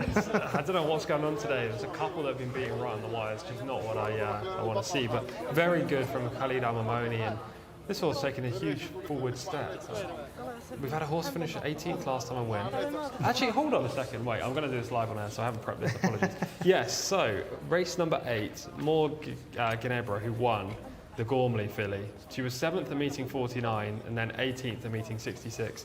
This horse was 3rd at meeting 49, 13th at meeting 66, ran in the same 2 days and then has won today. Both of these horses that have won have been rated far inferior to other runners in the race, yet they've come on leaps and bounds and both taken the prize. I mean, it's a random trend. It's a coincidence. It's just very rare that you see this in non-handicaps. Yeah. And, you know, it was, full marks. This horse really closed like a train on the outside. I mean, not the quickest train in the world, but a train nonetheless. Got the money when it mattered. Mahalik, just so sad. Did all the hard work. You say that with a huge grin on your face. Can I ask you a non-biased opinion? Because I'm a little bit biased, hoping the horse would win. The jockey, Tariq Al Mansour, I think is very good. Okay, Should he have gone for home a little bit sooner? He was looking round, turning for home. Now I know the horse has finished tired.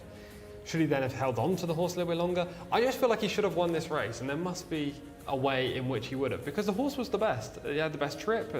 He was cruising at the top of the straight when no other horse could go with him, and he just ended up beating on the wire. I don't know.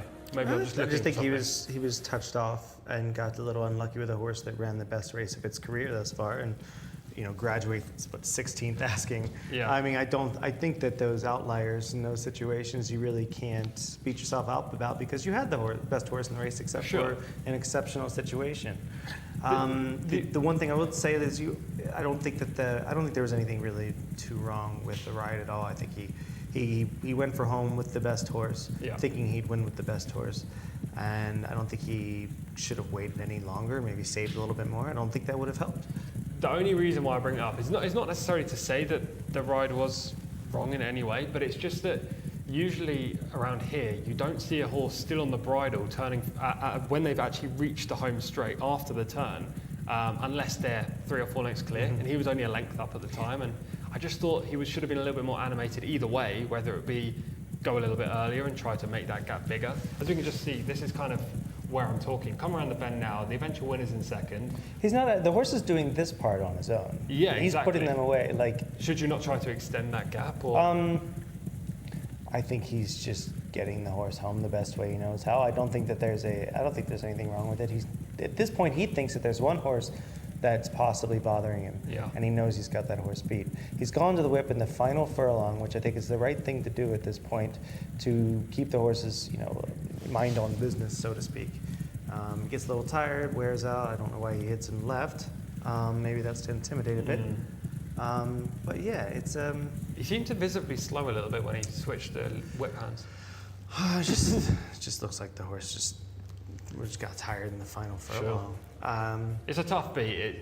With these kind of horses, you're always trying, or these kind of performances when you're just narrowly touched off, you're looking for something like I am right now, but still, Completely valid sentiment. The horse seemed like the best horse along. Did you see the? Sorry to jump in there. Did you see the jockey's face? He looked up and was like visibly shocked. Did not see. As he was passed on the line. I imagine that was my reaction. It also, there's a lot to be said, especially in dirt racing, of the cat and mouse situation where. When there's a horse oncoming, especially when they're running on the outside on these left-handed ovals, they often have an advantage to a horse that they're equal to. Yeah, just look at the jockey's reaction here in the green as he looks up and he's like, what was that? Where did that come from? It's a real shame that he didn't get it, but we've seen a lot of close calls this evening, and this track is I hate the term tricky, but I would say it's unique in that you have to time things out properly. It's a long stretch as far as dirt courses go. Apart from Los Alamitos. Yes, and say the fairgrounds in New Orleans, but it's about the length of the fairgrounds, so it's a little bit longer than a quarter mile. A little bit longer, it was about 420 meters or so. So you have to time things out properly, and with horses that are grinding along, you have to make sure that you sort of send for home at the proper time. And that's what he was doing. I think he sent home when he could, and he didn't realize he was being hunted by one horse the entire time, and that horse got him. Yeah, that horse just stayed the trip a little bit better. And it was a good race between two horses who were right on the speed from the outset. Nothing really closed in. Minera Dora did make a little bit of ground coming around the bend, and he had some runs still coming into the home straight, but just wasn't able to muster enough to get up there. I don't know whether they'll stick to open race next time or drop to a maiden, or he's a tricky one, isn't he? The way he was ridden, it just seems like they were giving him another education, and maybe they just wanted the distance with him. Yeah. To me, it just he tips out here. He sees if he has an answer to the question. He never really does once he does that. So there's probably still some ability there. He's got a lot of substance to his body. He will fill out and be probably a decent horse, but this was a learning experiment for him, and he didn't quite answer the call. No, the third place finisher ran pretty well. That was Al Khwarizmi, who was stepping up from the maiden as well, like Minera Doro, but Al Khwarizmi won last time up. He stayed the final furlong pretty well. If there was to be a disappointment in here, it would be Star Horse, who finished last of all the field in this race, the son of Profitable. Finished third in a 0-85 last time, and fourth in his sole attempt in an open before, but today he just didn't fire. I think he finished last of all. Yeah, it was a bit of a disappointment for some, and some of it was a glorious moment, as you can see on the screen. I never saw that one coming. No. We're gonna get wound up here for a couple more races. I think you'll get a proper winner eventually instead of a. What do you mean a proper winner? What happened to the one earlier? Are we not counting that one? Yeah, we're gonna look at the horses and riders. We're gonna go to Gareth on this. Yes. Yeah, we're back to a slightly smaller field at this time for the penultimate race. It's an Arabian horses maiden, a field of 9. Number 1 is Jumana, the mount of Ayad Al Tarisi. 2 is Muheb Al Sarah with Abdulaziz Al Faradi. 3 Zahar Al Harkania with Al Saeed. Number 4 is Horan Al Zaim with Naif Al Anazi. 5 Ira with Berto Ramos. 6 is Soyul Al Gaya with Feras Al Sunaitan. Number 7 is Al Saka, Abdullah Al Khamis. 8 is Junay Al Dahab, the mount of Khalid Al Mamoni. And number 9 is Kati Fat Al Khaladia, partnered by Alexis Marino. A full field of 9 for race 11. Okay, we have a 9 horses here, 9 purebred Arabians going. What is going to be? Well, actually, the more I look at this race, the more I think that once again any horse can win. Yeah. But I can't figure out a horse who wants to win. Yeah, I mean, I don't think it's the easiest puzzle by any means. If you look at horse number 1, Jumana AD, debutant in here. It's just impossible to judge, really. A 4-year-old filly. She needs a sharp start, that's what I will say from the inside post. And to me, I'm sorry, let's move on to Zaha Arcana. 0 for 15, Al Said in the saddle. Yeah, a good step forward last time to finish 4th in meeting 65. Prior to that was 7th and then 10th. Has run every week for the last 4 weeks, so should be primed for fitness, but only rated 56. Haran Al Zaim's 0 for 1. Yeah, finished 9th on debut. That was 10 months ago. Naif Al-Anazi's on, but is up in trip today from 6 furlongs to a mile. Era has been a key word throughout the year. What do you think of the chances first up? Good jockey booking with Berto, the experienced rider on board. Other than that, I don't know too much about this horse. Sayul Al Gaia 0 for 7. Only rated 58. I watched a couple of the runs back from last year and they weren't the most pleasing.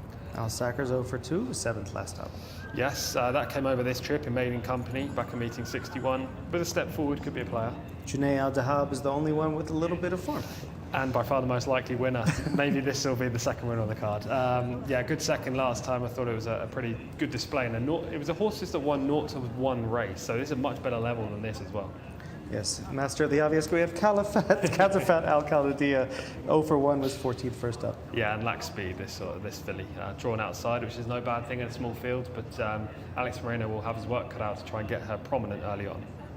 So the question is, can anybody beat the only horse that has any form in Junaid Al Dahab? And if we go back, and we'll have a look at the form in just a moment once the horse is clear. If there's one thing that horses that have a little bit of form that are not quite winners yet, that I always like to see if there's in the replays, if there's a hole to punch through, it's whether or not they're bridesmaids, whether or not they had any interest in winning in the first place, or if they're just running along with the winner for them. They're just going for the party. Yeah. I mean, that'd probably be the only thing you could go against in this spot. Maybe looking at the 3 in here, Zaha Akania has shown a little bit of interest. That'd probably be the only one that you could maybe match up here. Maybe the 2, Merheb Al Sarah with Adel Al Faradi on board. I mean, the comeback run was terrible, so it's hard to recommend him on that basis, finishing 17th. But if you go back to last year, he was pretty consistent at around maiden company, and obviously the jockey bookings are positive, so he could be the only threat. But penalty kicks are kind of what I'm after right now. I would like Junaid Al Dahab to get the job done. I think Khalid Al Mamoni deserves another hat-trick. He actually rode a hat-trick on the first day here in Riyadh of the season, so hopefully he can rack up the second hat-trick of the season so far. Wouldn't be a shock at all. I'm sure that everybody is watching and looking at the form at all expects this horse to win. Yeah. And being the long shot lover that I am, I mean, I'm trying to find an angle somewhere. Exactly, and it's hard. Which is it's much more difficult than it seems. Maybe we'll go for a second up in Haran Al Zaim. Yeah. Because the second up angle has worked earlier today with the purebred Arabians, and maybe it'll strike twice. But otherwise, it just looks like Junaid Al Dahab's race to lose. Agreed. Yeah, I think the 8 is the very clear, most logical winner in here, and to go against is mainly hoping that something will improve past the filly, but I don't know, I think she's just too solid to overlook. And Khalid Al Mamoni is obviously in great form, having ridden 2 winners, and I don't mind the post by any means. In stall 8 as well, I think that's probably quite a nice draw. I'd rather that than being drawn inside, that's for sure, as we see her run last time up. Look, it's not the best piece of footage by any means. She's not going to wow you with this performance, and it wasn't a very good race because I was here, I believe, for this second place finish, albeit maybe I'm getting confused with a previous effort, but she rallies well in the closing stages. This winner down the outside finishes off by far the best, and she manages to fend off her 2 rivals to the inside in a close competition for second place. I think a repeat of this is probably good enough, and actually I do like that little bit of fight that she showed to fend off those 2 just inside. She's shown a bit of interest in racing, and I think that's half the battle with a field that is so spotty. Another one that I think might be worth a look is drawn on the outside, Katafat Al-Khaladia. 0 for 1, didn't show anything, but gets Moreno in the saddle. Probably, as we said before, we don't mind an outside draw. Purebred Arabians.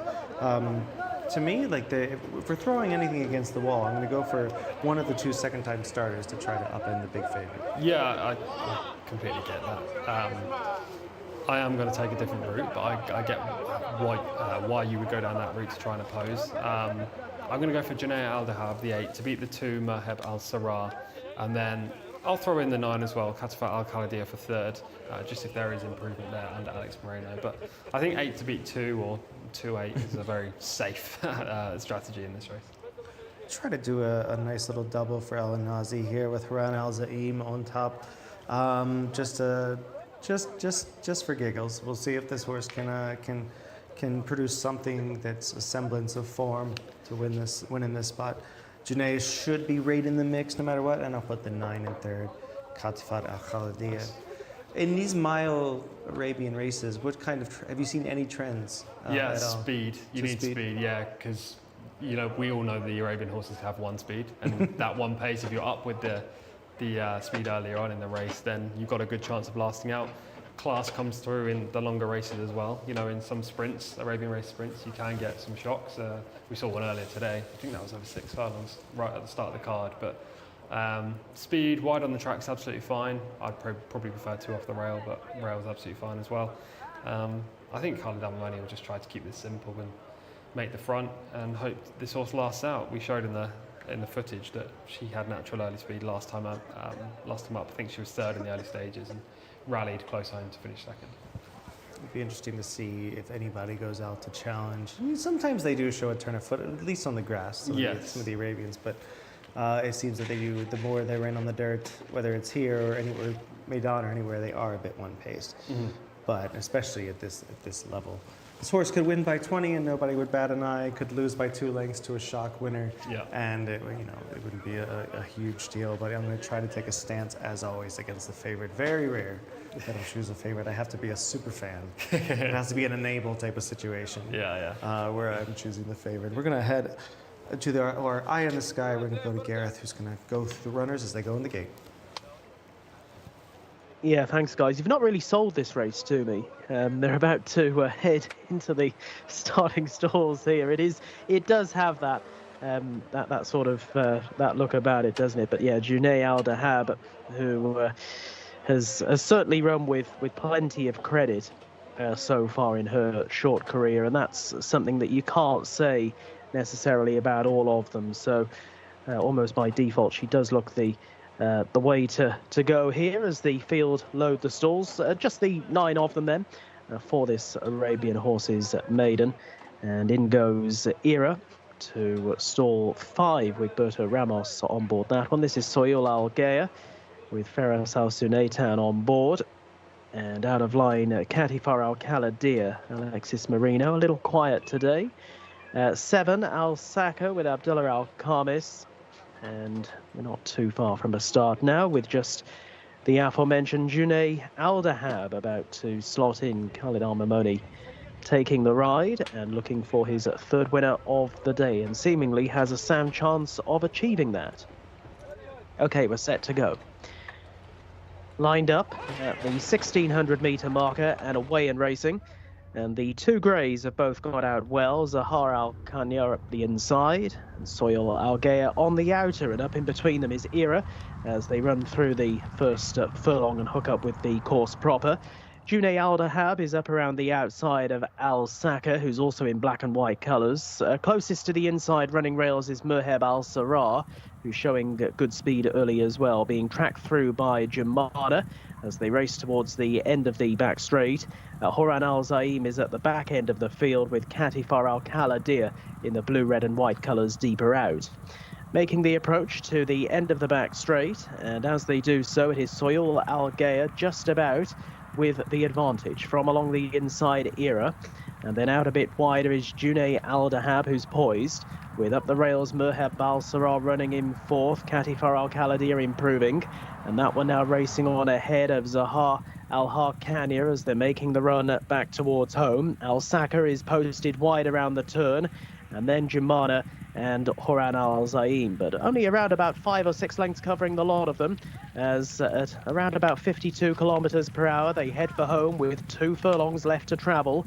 And driven on into the lead is Junay Aldahab. Al Mamoni has said go in pursuit of this hat-trick of wins here today, but battling away Soyul Al Gaya over towards the inside. They're chased in third by Katifar Al Kaladir, who's not discounted just yet, but under a furlong left to go, and it is Junay Aldahab who shows out in front and has extended. Junay Aldahab now 2 lengths ahead of Katifar Al Kaladir, who moves into second place, giving pursuit to the leader and giving pursuit to the winner, Junay Aldahab. A second Riyadh hat-trick this season for Khalid Al Mamoni. Well done to him. Second place is Katifar Al Kaladir, and they were followed by Soyul Al Gaya over towards the inside. Junay Aldahab has gone on to win and made fairly hard work of it, but was, I think, nicely on top at the line. And Khalid Al Mamoni, who struck 3 winners at one of the earlier meetings here in Riyadh, has done so again today.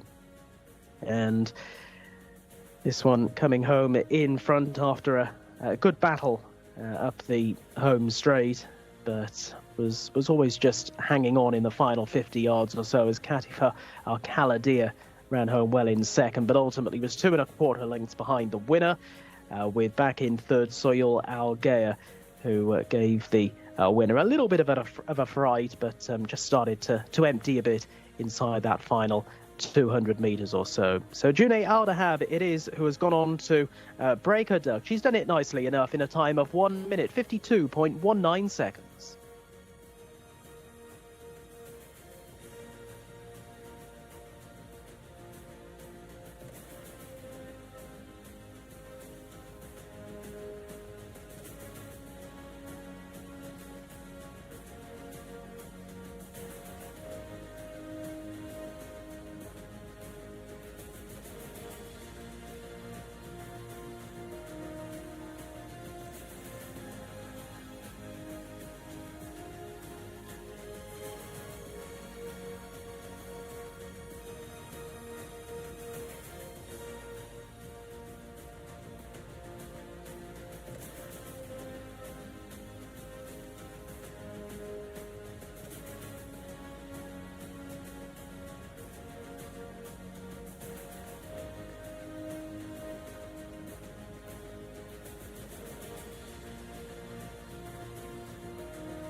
And that was just a jubilant winning crowd. Their connections are really happy with Junay Aldahab. Almost as happy as Tom Collins is to have his second. How did you ever come across that winner? How did you decipher from this glorious race how to sort out who would be the winner of this one? Yeah, it was tricky. No, it wasn't. She was the clear standout on form. And, you know, sometimes these kind of races are a tonic for an analyst because you can find the winner and just move on to the next race with one under your belt. So I'll take the one here, second win of the day. Hopefully we make it 3 in the last, but that race is pretty tricky. We'll get to that in the next 5 or so minutes. But I thought Khalid Al Mamoni did a good job. She was the best in the race, but she was carried a little wide on the bend. She was forced to go maybe a little bit harder than she wanted to in the early stages. And Khalid kept her up to her job and got the job done, and 3 on the day for the jock. Yeah, he's having a very, very nice day. I don't mind him going a little bit wide when it comes to the pure Arabians. I don't know what it is. There's something about not on grass races, but on dirt races, they seem to just travel a little bit better when they're wider, at least in the clear, and being kept happy. It's not the same as when you have the thoroughbreds who kick on or sort of cut the corner and get a little bit more momentum in that, because they have the wherewithal to develop that momentum, whereas the grinding along purebred Arabians do not. But still, fantastic win for the Connections. Fourth start, has nearly not run a poor race thus far, and really deserved it. Nice runner-up effort. Yeah. We have Katafara Khaladia, who came on and just tried to make a race out of it, a little bit too late. We kind of called that, to be fair. Both of us had her in the top 3 in our selections, and albeit she didn't run very, I mean, there's probably more of a tooting the trumpet moment with her to finish second, because she didn't run any sort of race on debut, and to run 14th and then come back and run second to a horse who'd got form in better company, it shows a marked improvement. I thought Alex Moreno gave the runner-up a good ride as well. She just wasn't good enough to beat what I would consider a pretty strong winner in this race. Yeah, most improved in the race looked like Suyul Algaya, who had 7 runs, 0 wins, hadn't shown much at all from a 58 rating, but definitely much improved today. Yeah, she ran okay for third, showed natural early speed. As you can see, she's in the lead at this point of the race. Nobody's pressuring her either. She's just sort of bowling along. And just allowed to be out in front. And the only horse that didn't really have a clean start was horse 4, Horan Al Zaim. Of course, my selection, my third. Well, I wasn't going to bring it up. Third poor start of the day. Yeah, I have one more than you have victories. That's true. That's very true. Bumped and Hampton at the start of the race was over for that horse from the outset. But I mean, again, I was focusing on my selection during the race when we were watching live, and I personally thought that she was being carried out a little bit wide here by the jockey in front. Yeah, it looked like a kind of a bit of little tactics. Bit of hurting. Yeah, on purpose and our Ortiz kind of moment. But yeah, Khalid Amamoni wasn't happy and instantly got down in the saddle. These things happen all the time. As REM once said, everybody hurts. It's true. And this horse, she was the best in the race, and he was just trying to make some kind of opportunity for himself on the front end to get Suyul Algaya out there. But that's a horse that I would look for next time. I mean, it took her a few runs to sort of figure it out. It does sometimes with the Arabians. And 8th start definitely showed a little bit there. Yeah, showed an early speed and tactical speed, and actually moved clear of the 4th and 5th for a brief stage at the top of the straight as well. So she's certainly not a lost cause. Rated 58, maybe that's about her level. Talking about handicap ratings, though, the 2, Merheb Al Sarraj, ran no sort of race again, second time up this year, rated 75. That's not that's true reflection. That's going to be flushed quite soon. Taking out of the race, especially when you watch the overhead, I'm definitely going to take the runner-up over the winner. Yeah, the runner-up ran really nicely. Close. Second-time starter. Precisely, yeah. Didn't have as much experience or experience in higher quality races that the winner did, yet ran pretty close. 2 lengths maybe at the line. There wasn't much separating them, and very green at the same time. Yeah, she's going to improve, isn't she?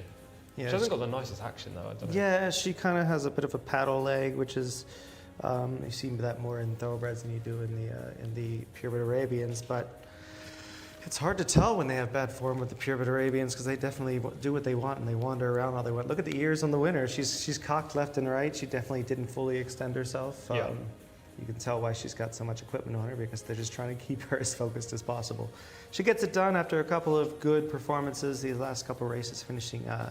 She gets out of the bridesmaid position and now is finally the bride. Yeah, got that breakthrough that Connections were desperate for. She's going to have stiffer tasks now, because she's going to have to run in either handicap, well, I presume handicaps once she gets a rating after today, which will force her hand to face similar opposition. But with these horses, when you get a win under their name, then they can come on leaps and bounds for it.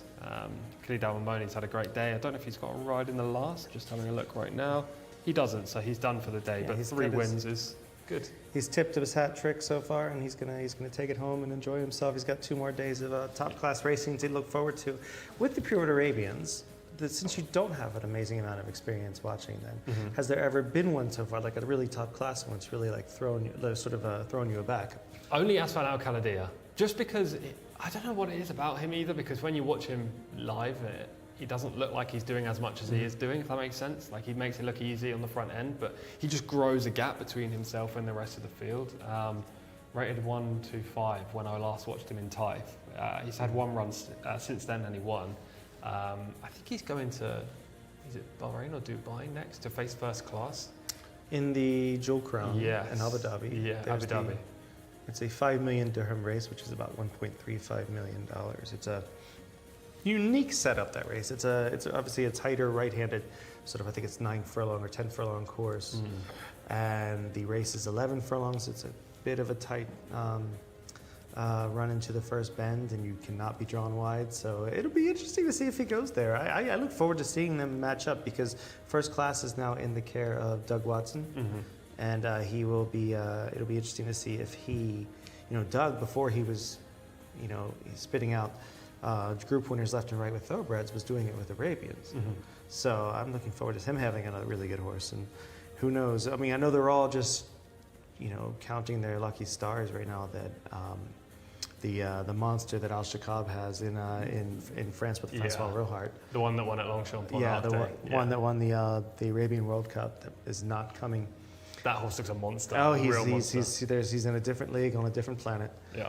Now we're going to go and look at the runners and riders for the final race of the evening. We've had a great time doing it so far. We're going to go up to Gareth right now and see what we got. Thanks, guys. We've got a maiden for the locally bred horses to finish with. 2,000 metres the journey, so it's the longest race of the day. Number 1 is Faisal Al Sedra, the mount of Rayan Al Torsh. Number 2, Al Nazar Fakrona, Alexis Marino. Number 3 is Sulalt Aam with Louis Morales. 4, Zamar Abdullah Al Odib with number 5, Wahoob Youssef Al Hussein. 6 is Ashkar Asaf with Jimmy Carrion. 7, Yazid Al Kir Adel Al Faradi. 8, Lasco Abdullah Al Rashid with number 9, Nolan Ayad Al Tarisi. Number 10 is Sheikh Al Zamar, the man of Abdulaziz Al Hussein. 11, Fayal Ayaz with Osama Al Shahani. And number 12 is Trank with Ahmed Al Shah. And 13 is Waj Al Shams, the mount of Naif Al Anazi. 13 then to contest our 12th and final race. We have a nice little interesting field here to end the day. Another wide open race, and it looks like we'll start with the one here, who's a horse that, like a lot of these, must step it up. Looks like he needs to run to my eye. I don't know about you. Faisal Sedra, a 4-year-old son of Pomeroy, who was a 7 furlong specialist himself. We keep talking about 7 furlongs. This one might stretch out to 10 furlongs. Yeah, long layoff since meeting 4. I think he looks a bit burly in his coat. A little bit burly. And he hasn't come in his coat. Should say the 7 is a late scratch here, so just the 12 runs. We have Al Nasser Fakrono, 0 for 6, but did finish a good second last time. It was a little bit one pace that day, but it was second over the course of distance, and when you've got form over the 2,000 metres as a maiden, that's pretty strong in this kind of race. So now it's Ayam 0 for 3, but is a premium tap, and they've been flying along today. They have. This horse finished 13th over 1,800 on his last start last season. First run for 11 months. He was originally with the White Stable as well and switched barns. There are negatives here, but Louis Morales takes the ride. Zamar, a 4-year-old son of Frozen Power, is 0 for 4, but 2 of his starts have been in the money. Exactly. Second at meeting 43 and third at meeting 61. The trip is a positive for him. I went back and watched the replay this morning of his third place finish at meeting 61 at this track. That was over 1,600 metres. He wasn't in the shot at the start of the picture, and then he flew late. I think this trip will definitely suit. It's a little warm in the parade ring right now. Go to number 5, who surely is going to be everyone's selection. Wahoo was 0 for 18. It was 17th last time. Yeah, disappointing that day. We'll need to come on a great deal to even factor today. Rated 64, so you cannot fully write him off on that basis, but the 0 from 18 is enough to do it. Ashkar Asaf, we'll see him in just a second. He's 0 for 5. The 4-year-old son of Umanjiz must improve. Yet to get close, but it wasn't a bad effort on the reappearance when 6th. These horses can improve a great deal from first to second run of the campaign. He's not a full write-off for me, but I prefer others. Rashid will be aboard number 8, Lasco again. The 7 is a non-runner. Number 8, Lasco is 0 for 3. Not today for this horse. Really in a hard. word. Yeah, not an easy horse to make a case for, that's for sure. Interesting horse is number 9 to me, number 9 to me, Nolan, who is 17 rounds, over 17, but has shown some interest in his last few runs. Yeah, finished third at meeting 47, fifth at meeting 53, so has been there or thereabouts. Yes, the career record isn't outstanding, but at the same time, a race like this is perfect for a horse like Nolan, so maybe he runs a top 3 finish again. Number 10, Sheikh Al Zaama, is 0 for 14, has been 18th, 11th, and 14th in his last 3, but a few races back he was second. Yeah, quite good return to the track at the start of the season at Taif, went second. I don't know what's happened on his last 3 outings, but he's had a long layoff since. Maybe he just needed that break between Taif and Riyadh. He could improve for that. Again, I prefer the likes of Zamar.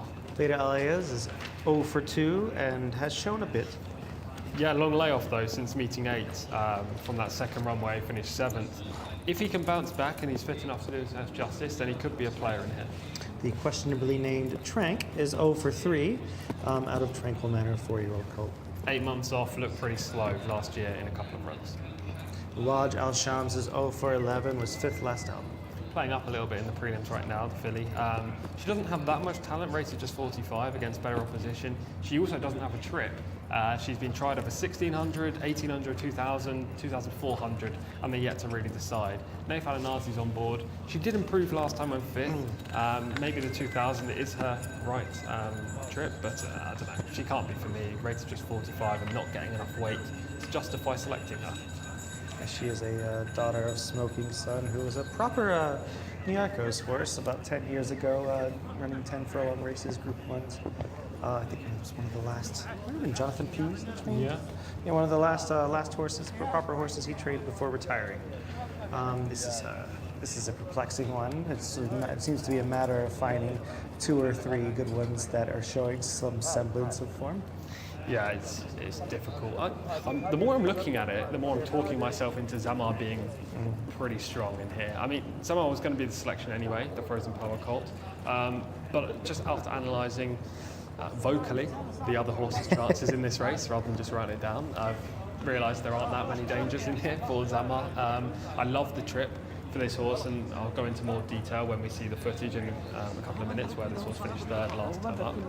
But aside from horse 2, Al Nazar Fat Corona, by the way, sub-point on this, there's a double space gap in this horse's name, and if you're trying to search this horse on the website, you need to put a double space gap, otherwise you can't find it. So that was a task for me last night.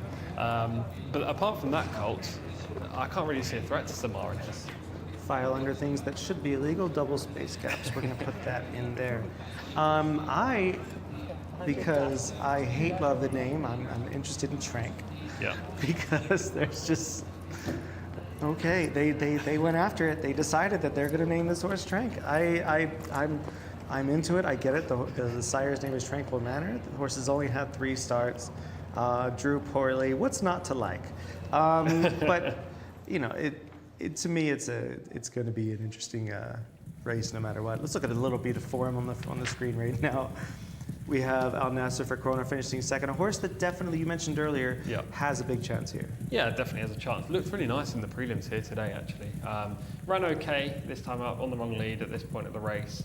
The winner just breezed on by, and Al Nasser for Corona was staying on at the 1 speed. So, you know, on that evidence alone, there's not too much to shout about. But third up off the layoff from a better draw with Alex Moreno on board and a better physical specimen in the prelims today suggests that this colt could produce an improved performance. Yeah, the only thing that worries me is that he was a bit on the wrong lead there. Yeah. Zamar, we've definitely been keen on, both of us here. Looked really nice doing this the other day, finishing third. Exactly. Head was in the air there on the wrong lead at the start of the footage, and you know he was doing plenty of things wrong. This was over 1600. Watch him finish this race. He briefly goes out of shot, I believe, about now, and then he'll close off really strongly, hits the line powerfully. Back in the pack. There was a horse on the outside going even quicker, but he came from miles back in the field and was ridden slightly more efficiently because they went hard that day. I mean, I think a repeat of that over this trip will be good enough. There's not much talent in here, is there? I tend to agree. I don't want to choose a favorite by any means. I'm trying to find something in the rest of these horses. I mean, I'm going to cheer for Trank no matter what because I think it would be great, good for the game. But other than that, I think that it's almost we would call a cold exacta at home. It looks like a 4-2. Yeah. It looks like the 2 is probably going to get a little bit late, as we say in the States, where they're a little bit tired. Yeah.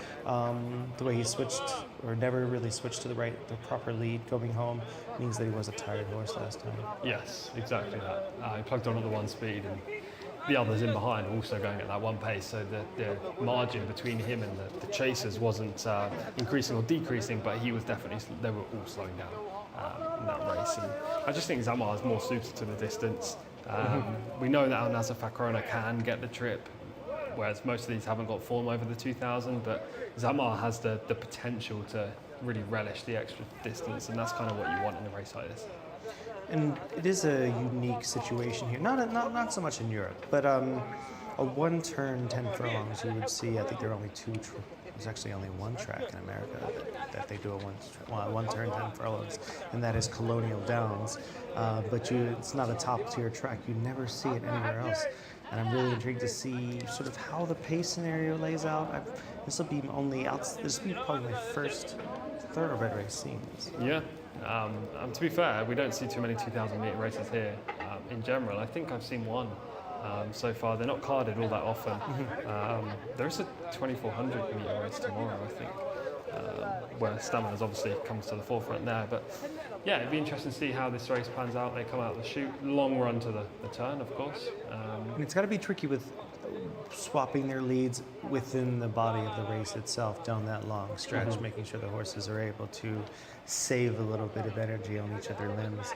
And I think that's kind of the heart. It's like when they're running on the straight at Newmarket for 1.25 miles, sometimes horses that just cannot take to the course are not going to run well. Yeah, exactly. Obviously that course is very undulating as well, so that doesn't help. But yeah, the jockeys will have their work cut out just to ride efficiently and make sure the horse is doing it all within themselves, and also not ducking in as well when they come to the main track. We've seen that a fair few times. The horses tend to duck a little bit left as when they see the opening, but I'm sure the riders, as per usual, will stay a couple horse widths off where the rail would be, just so that doesn't happen. You've got almost about 5.5 furlongs until the bend here. So they're definitely going to have to both relax and keep position. It's going to be, it's a tough race to pull apart, but it seems that 2 horses have sort of risen to the top as far as the early handicapping or analysis of this go. Anybody else you want to throw underneath? Not really, to be honest. It's hard to make a case for any of the others. Like, maybe Wahoo, but on the rating alone, there's no other reason for that. The 17th this year was pretty poor. Ashkar Asaf ran okay on the reappearance, but wasn't close in 6th. Maybe Nolan. Maybe no. That's what I was thinking when we were doing the runner by runner. Like, he could be the horse that just fills in for 3rd. Yeah, it wouldn't be a shock at all. He's consistent at least. And his last 2 runs, he has shown a bit of form, which I can't say for Trank, but I'm going to cheer for Trank here. I just love to see it. I feel like my first day up, it'd be a proper ending to the day. Yeah, Zamar should be the one to beat. It looks like Al Nasser, a clear second choice, and I think we're going to go together and throw Nolan in there with a spiritual leaning toward Trank to run a big race and to outlive his name. In the meantime, for our last time this evening, we'll throw it up to Gareth. Thank you, guys. Loading up process underway already. Faisal Al-Sedra has gone forward into stall 1, and a couple of the others beginning to load as well. So they're right down in the far corner, the far right-hand corner of the track as you look out from the grandstand. Furthest point away from the stands here as we see Wahoob slot forward into stall 5. And continue to load up fairly quickly as well here. This is Sulal Tail about to head in along with Trank. And Shams is out of line. So is Safak Krona, who heads in with the aid of the blindfold this pair. On Safak Krona, Alexis Marino last in, and we are set to go. Final race of the night then. It's locally bred horses made often racing. over the 2,000 metre trip on this occasion. And breaking out quite well, Sulalt Elm will be one of the first ones to show. Al Nasafat Krona right down along the rails, with not too far behind them early Faisal Al Sedra, and a little wider out on the track, but not too far off the speed as they cover the first couple of furlongs. Ashkar Asaf, who's in a light green cap. Wider out on the track is Nolan, and then on the left-hand side is Trank, as they now link up with the course proper at around about 58 kilometers an hour, and they're now racing down for their final 1,200 meters or so. Zamar is well back in the field at the moment in a red-colored jacket, keeping company with Wahoob. Lasco is racing just in front of those at this point, with out wider on the track the grey horse Fayal Ayes, who's well down. Waj Al Shams is also one with plenty more in front than behind. Sheikh Al Zamar is ahead of that one on the extreme left-hand side, on the wide outside, as they now prepare to make the left-handed turn. They're through halfway in our finale. Sulalt Helm is a narrow leader from Ashkar Asaf, who's now close up in second. Nolan in the pink colours. Then the spots of Al Nasafat Krona. Lasco is chasing those as they're making the journey back on in. Faisal Al Sedra is over towards the inside, being pursued by Zamar, who's got quite a few lengths to find, and the leaders are beginning to accelerate here. Sulalt Elm, who's been there all the way, has Ashkar Asaf to worry about, and they pair off. They're now 3 to 4 lengths in advance of Al Nasafat Krona, straightening up in third. Nolan is flat to the boards in fourth. Zamar trying to stay on is in fifth, and then Lasco, they're down the home run, and it's a good battle up front. Sulalt Elm and towards the outside Ashkar Asaf. They're having a real ding-dong tussle here. They are 2.5 lengths away from the staying on Al Nasafat Krona, back in third. Racing into the closing stages, Sulalt Elm is tough on the far side. Still coming is Ashkar Asaf. Ashkar Asaf is getting to Sulalt Elm, but Sulalt Elm will not be denied and hangs on by a neck. Great finish for our final race. Sulalt Elm, Ashkar Asaf, and Al Nasafat Krona not beaten far. Sulalt Elm, she's dug deep there for the win in the hands of Luis Morales.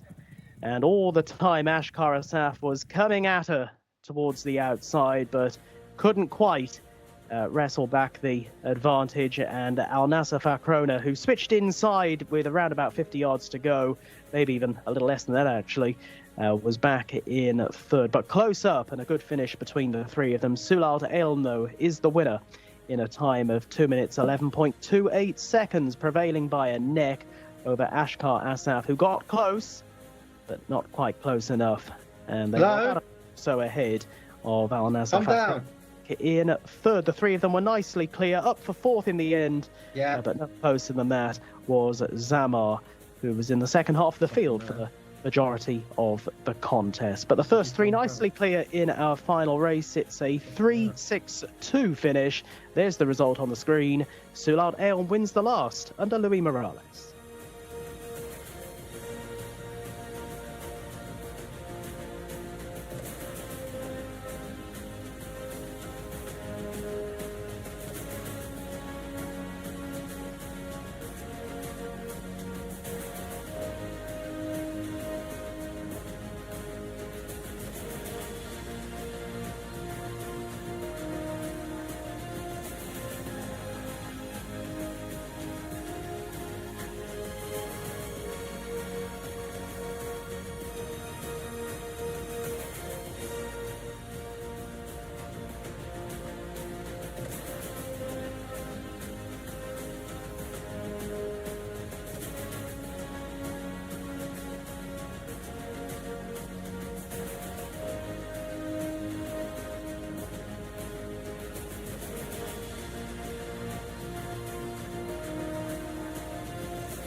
Luis Morales. What a race. 10 furlong, Luis, wire to wire, and the trainer, he told you his surprise. Yeah, he told me she will do good and she will surprise me, but honestly, I told him man, we have like a year, something without running. So it was like I was like okay, yeah, right. But mashallah, she showed me that she could win. From the beginning. I almost fall down in the start because one horse was disturbing, and then I wasn't ready, and boom, the gate opened. But alhamdulillah, she did very good. Alhamdulillah. Well, that was a bit of a surprise, but we knew that it wasn't going to be as obvious for every race as some of your other victories have been. But Luis Morales gets his victory, the first non-Saudi jockey to win this evening, which is pretty exciting. The Saudis have done extremely well on Sulat Alam. Yeah, Luis Morales has had good luck, good fortune in these silks as well. He's ridden a fair few winners over the last couple of weeks in these silks, especially in the Arabian horse races. But this one comes in a thoroughbred race, the daughter of Premium Tap. The Premium Taps can do it not just for the White Stable seemingly, but for other connections as well. This horse finished 13th over 1,800 metres when last seen, comes back off a long layoff over slightly further up to the 2,000 and improves a great deal. Was rated 48 coming in, not one I could have found, Michael. Yeah, it's the old angle of finishing 13th and taking a break, and then coming back and running even better than before. 11-month break as well. Yes, not even a couple of months. But if it's the full year, they won't run as well. Yeah, precisely. I'm glad to see that. We had a battle of, I think you said neon greens, basically to the wire there. So what happened to Zamar?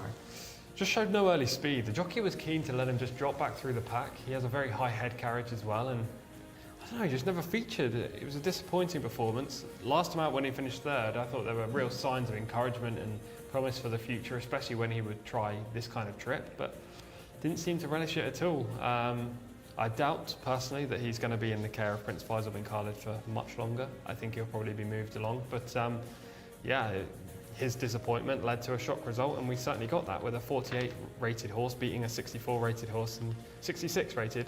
Actually, the third place finisher was the one we anticipated to be the horse to finish second best. But, yes. Alex Moreno didn't get the cleanest of finishes on him.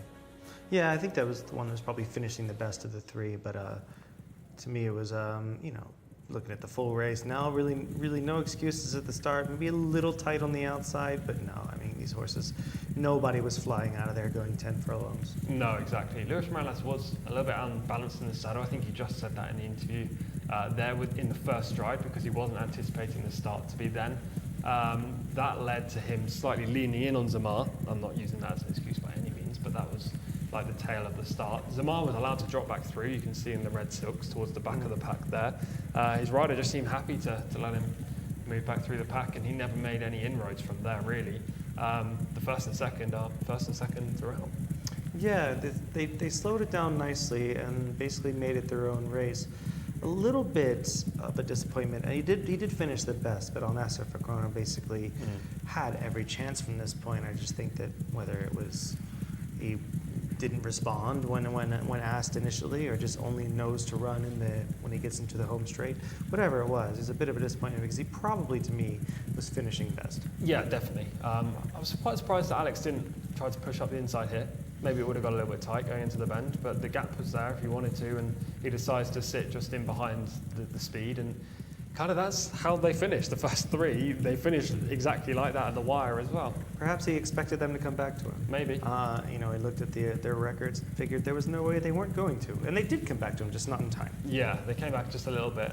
It looked like Moreno was going to find a winning run on the eventual third place finish at Al Nasser Fakrona. But I don't know whether the gap just closed in front or whether he just wasn't moving quick enough anyway to take it. We'll see that as they hit the final 100 metres. The gap opens between the top two here, and Moreno's kind of eyeing it up, albeit he's 3 lengths back. He does erode that deficit, but right on the wire, he has to switch to the inside. That wouldn't have helped. Yeah, to me, it just seems to be a bit one pace, and the other ones are just coming back to him a little bit, sort of slowing down and sort of catching up to their actual class level. Yeah, he gets the door shut on him a little bit, but it wouldn't have made a difference. Yeah, it really didn't. I think maybe we gave him a little bit more credit than expected. Yeah, for sure. It was an interesting way to end the card today. Not the most talented winner, but it's great for Luis Morales to ride another victory here. And for a horse that's 0 for 3 and rated 45, for them to get a win is important too. Yeah, and I think it's important that we saw some talented horses earlier in the card that kind of reminded us what proper horses look like, and I think that we possibly have a Saudi Derby horse on our hands, maybe even two. For sure, Masha is the horse in question in race 9, the winner for Naif Al Anazi and Bedan Al Sabai. This horse rated 102 and has to be my Tom's top moment of the day.